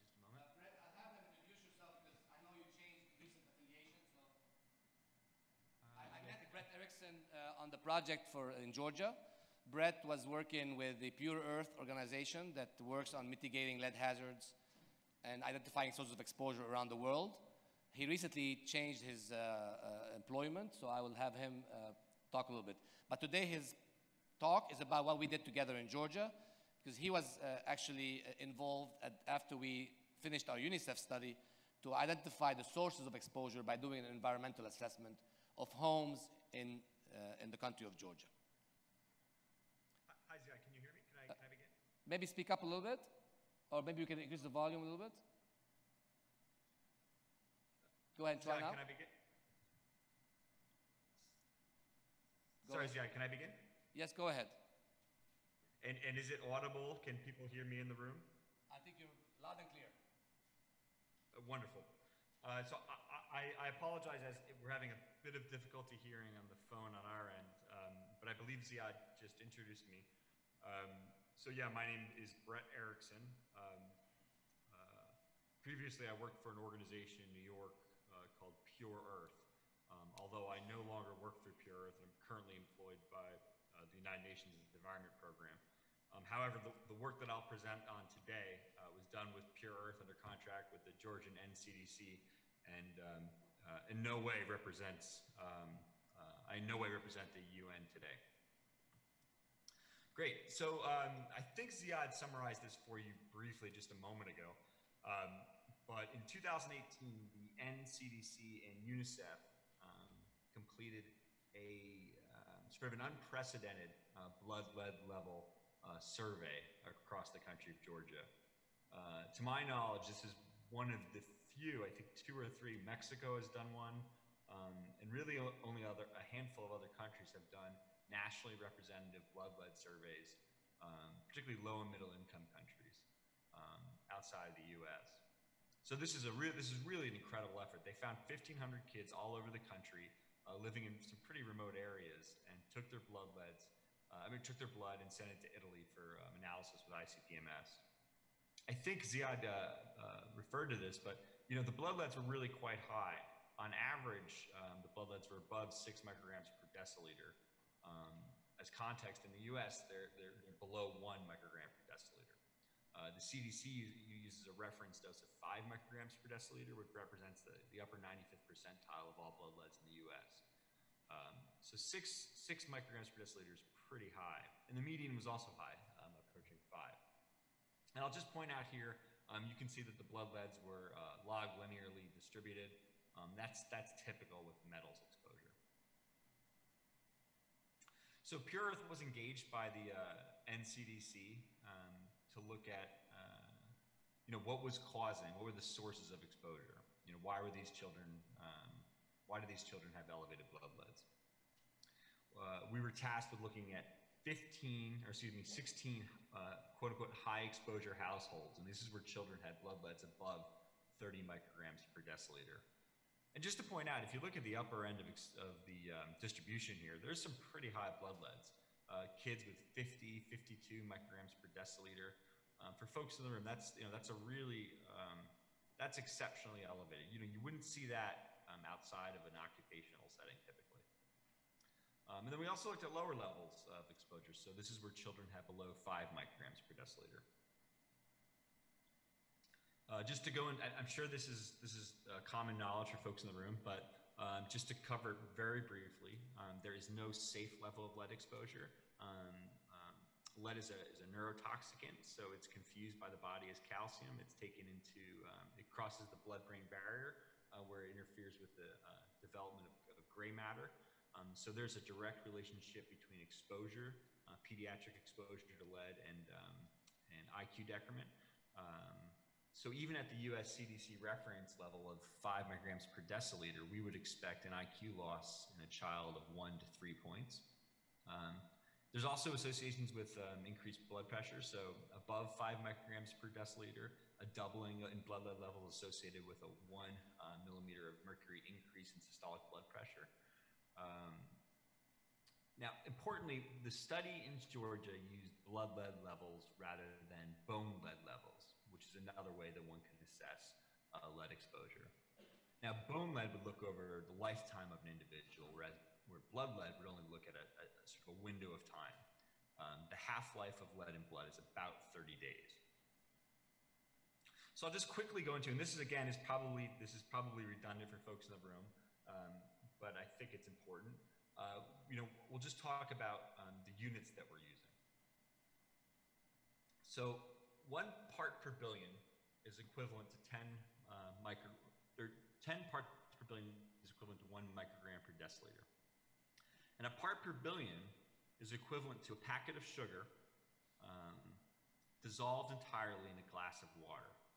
So if you can imagine that, that's a really small amount of sugar dissolved in a glass of water. Now, some folks in the room know that I'm lying right now. This is not an accurate representation of 1 part per billion. Because in fact, 1 part per billion is a packet of sugar dissolved in an Olympic-sized swimming pool.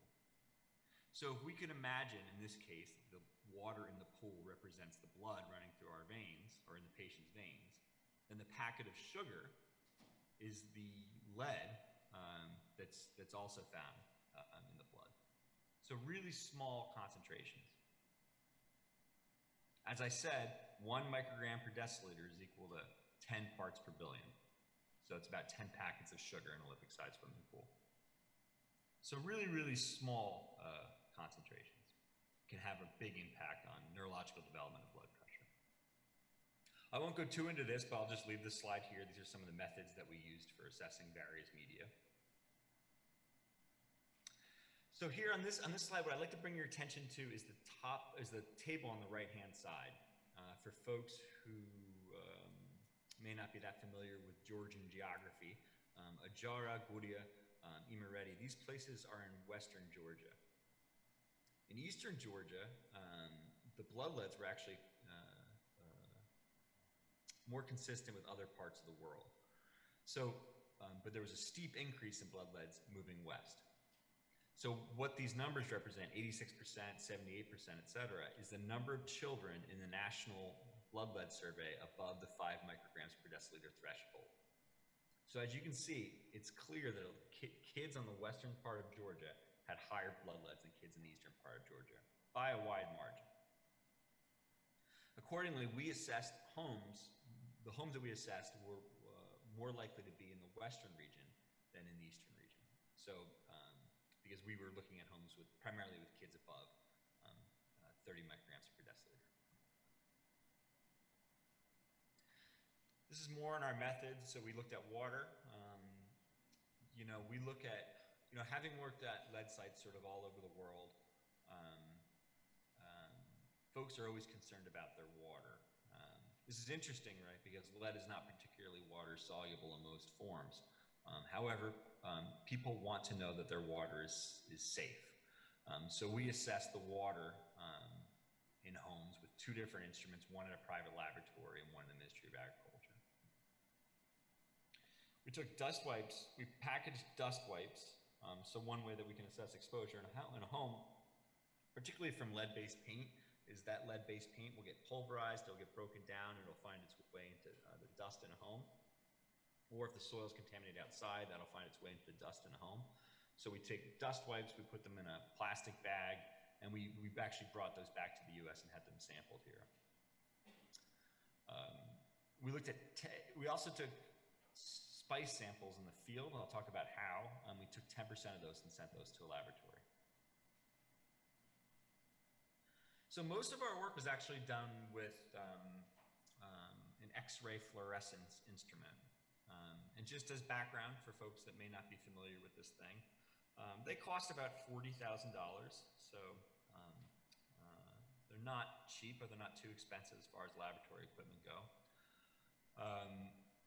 And they can assess upwards of 30 different elements in anywhere from 30 to 60 seconds down to parts per million.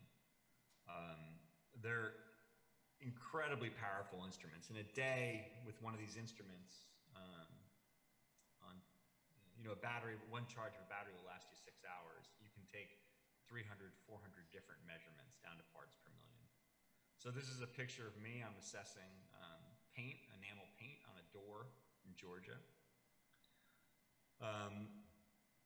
These are, by the way, the the PXRF is the standard unit that we use across the U.S. for doing lead-based paint assessments as well as soil assessments.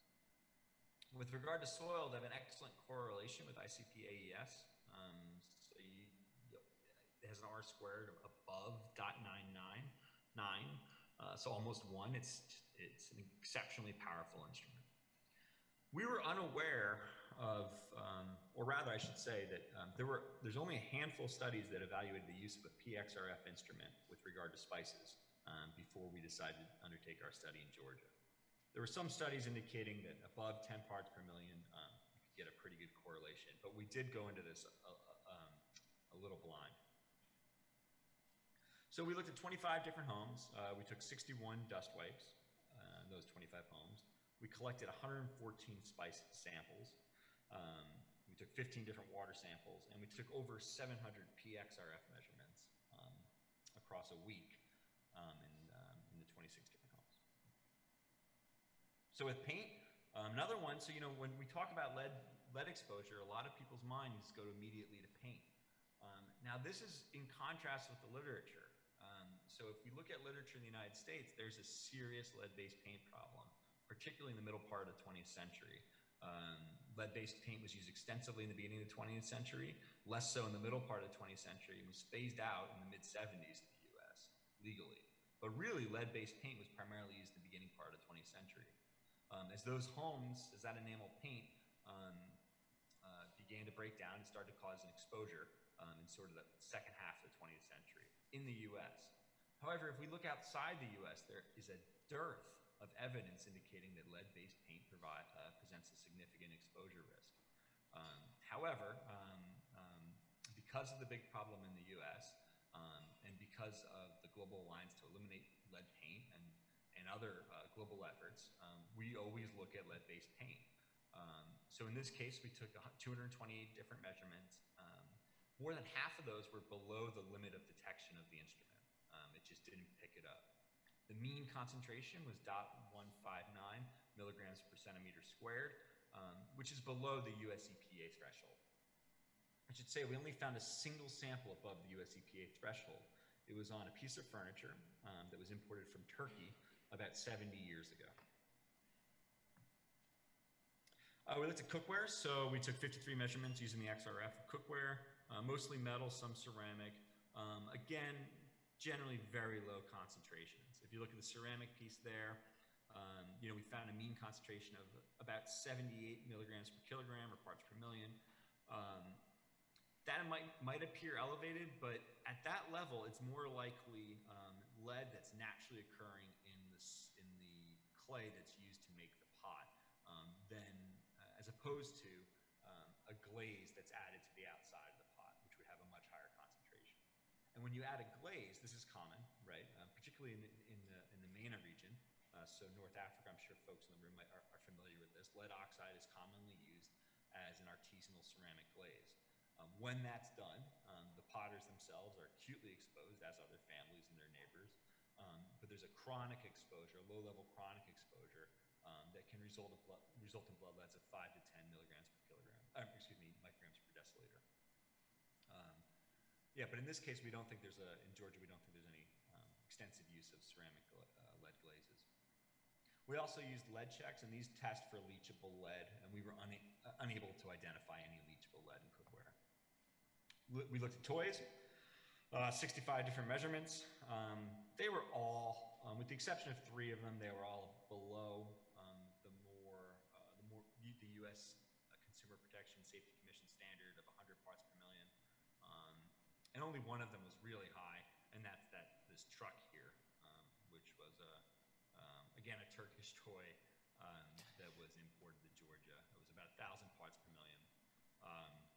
We're not convinced this was the source of exposure. However, we did confiscate and destroy the truck. That's me again, lots of pictures of me. Taking soil measurements, again with the XRF. We took 91 soil measurements with a mean of about 47 milligrams per kilogram. As context here, New York City, where I live, has a mean concentration somewhere between 100 and 200 milligrams per kilogram, as do most global cities. So these are very low. And by the way, that concentration results in the US primarily from lead-based paint and leaded petrol emissions deposited around the city and around the country. The fact that we found 47 milligrams per kilogram on average in Georgia, that's sort of much lower than international levels in urbanized areas. Again, dust, lots of samples, only 2 floor samples above the reporting limits of the laboratory. Both of those samples were above the US EPA action level of 40 micrograms per square foot. But other samples in the homes, in those same homes, were pretty low, so the area-weighted average of that dust exposure, again, is pretty low. All of the water samples that we took were below the detection limit of the equipment. So that brings us to spices. So I went into this exercise, I should say, quite skeptical that spices could present a significant level of exposure. However, also going in, I read some work, a recent study from the Department of Health and Mental Hygiene here in New York City by Paramita Hore, who's on the call at the moment, and hopefully will say a few words after I'm through with my presentation. But that study is very compelling, and it found significantly elevated levels of lead in spices. So we looked at spices in homes, and what we found was that the homes in the western part of Georgia had much higher levels of lead in spices than the eastern part of Georgia.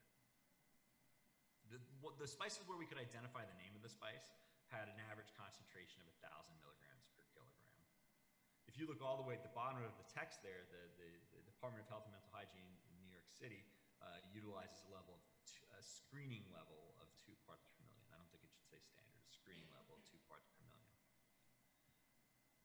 which is equivalent with milligrams per kilogram. So this is vastly in exceedance of anything that could be considered safe. The highest level that we found was in excess of 20,000 parts per million, which is, I mean, to put it very clearly, is poison. This is exceptionally high concentrations of lead in spice, and it's adulterated. It's deliberately added to add weight and color. This was interesting, so we wanted to compare the results of our XRF measurements with the ICP-MS, laboratory web-based techniques, and we found a really high correlation, an R-squared of 0.98. We then calibrated all of our PXRF measurements to the ICP-MS. So here's a graphical representation of the concentrations that we found. I note that it's on a log scale.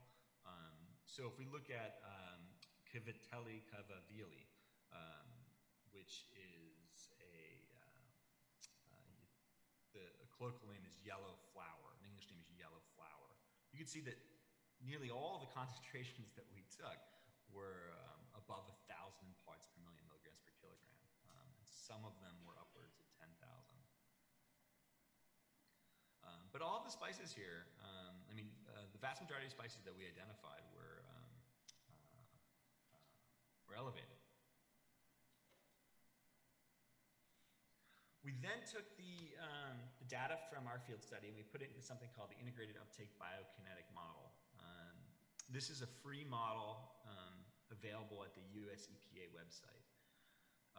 With regard to lead exposure, the US has just done a tremendous amount of work, owing in part to the lead-based paint crisis here in the middle of the 20th century, et cetera.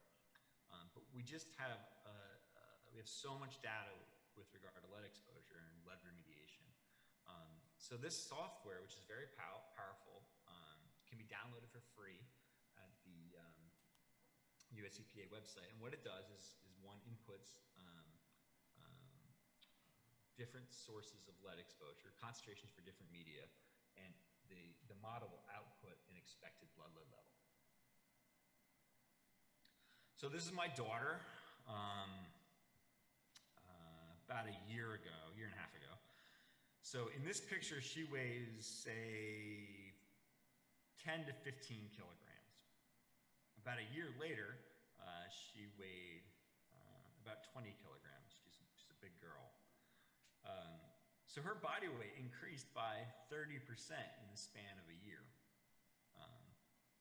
And to do that, she had to take in a lot of food. She had to take in a lot of water. And then her bones got bigger, her muscles got bigger, her brain got bigger, hopefully. And, you know, she just changed, right? I mean, if anybody in the room can imagine having their body weight increased by 30% in the span of a year. You know, it takes a lot of stuff, right? And so on a proportional level, she's taking in so much more of whatever is in the environment as her brain grows than any of us are as adults. So that's why we focus on kids as a vulnerable receptor. The model looks at air, it looks at dust, it looks at soil, water. It makes a number of assumptions based on the peer-reviewed literature of the biokinetics and toxicokinetics of lead in the system, and then it outputs a distribution of blood lead levels. So on the right, what we did was we took the levels, that we identified in the field, and we plugged them into this IAUBK model. And we assumed a certain amount of spice ingestion per week based on the Georgian diet and some common Georgian recipes, which are delicious, by the way. If you have a chance to go to Georgia and eat Georgian food, it really is, it's some of the best food in the world, I have to say. But yes, we looked at spice concentrations that are pretty low, actually. So 0, 25, 50, 75, and 100 milligrams per kilogram, which are well below sort of the mean concentrations we identified. And we plugged it into the distribution. And these are probably too small for you to see. But this one here, actually the second one from the top on the left-hand side, has output a geometric mean of about 5 micrograms per deciliter. And that's based on a spice concentration of 50 milligrams per kilogram. So the purpose of this exercise was just to validate our assumption that spice concentrations could indeed result in an elevated blood lead. And what we found was that it actually takes much less than the stuff we were identifying in the field to end up with an elevated blood lead. It really just doesn't take a lot of lead in food to poison kids. Okay, that's the blood lead that we have from, that's the distribution from the National Blood Lead Study. Again, log normally distributed, and it matches best with the second from the top on the left-hand side there. And again, just to remind everybody in the room that it does not take a lot of lead. Really just small amounts of lead to end up with a pretty severe health hazard. In conclusion, lead-based paint does not appear to be prevalent in Georgian homes. Soil contamination also appears low.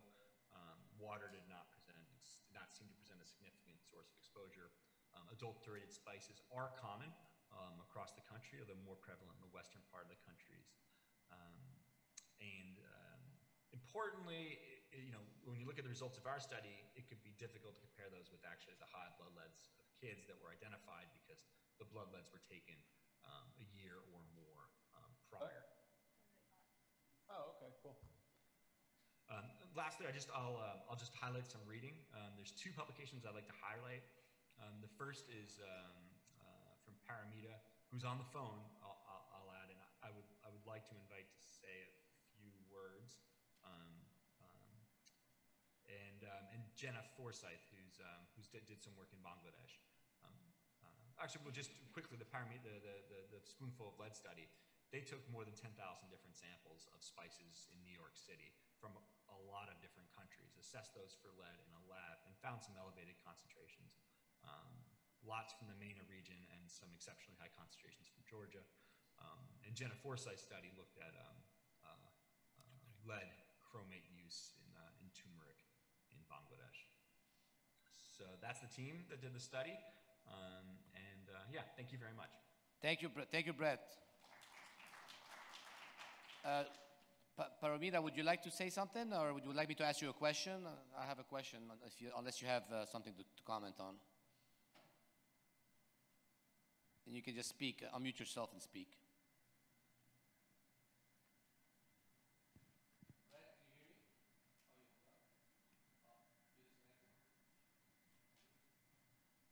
guess not. So any questions for me? Okay, I think you all had a long day. I thank you for your perseverance and resilience. Enjoy your evening. Tomorrow is the opening ceremony and the main program with 2 tracks here and there. So enjoy your evening and sleep well so you can be awake and alert all day tomorrow. Thank you.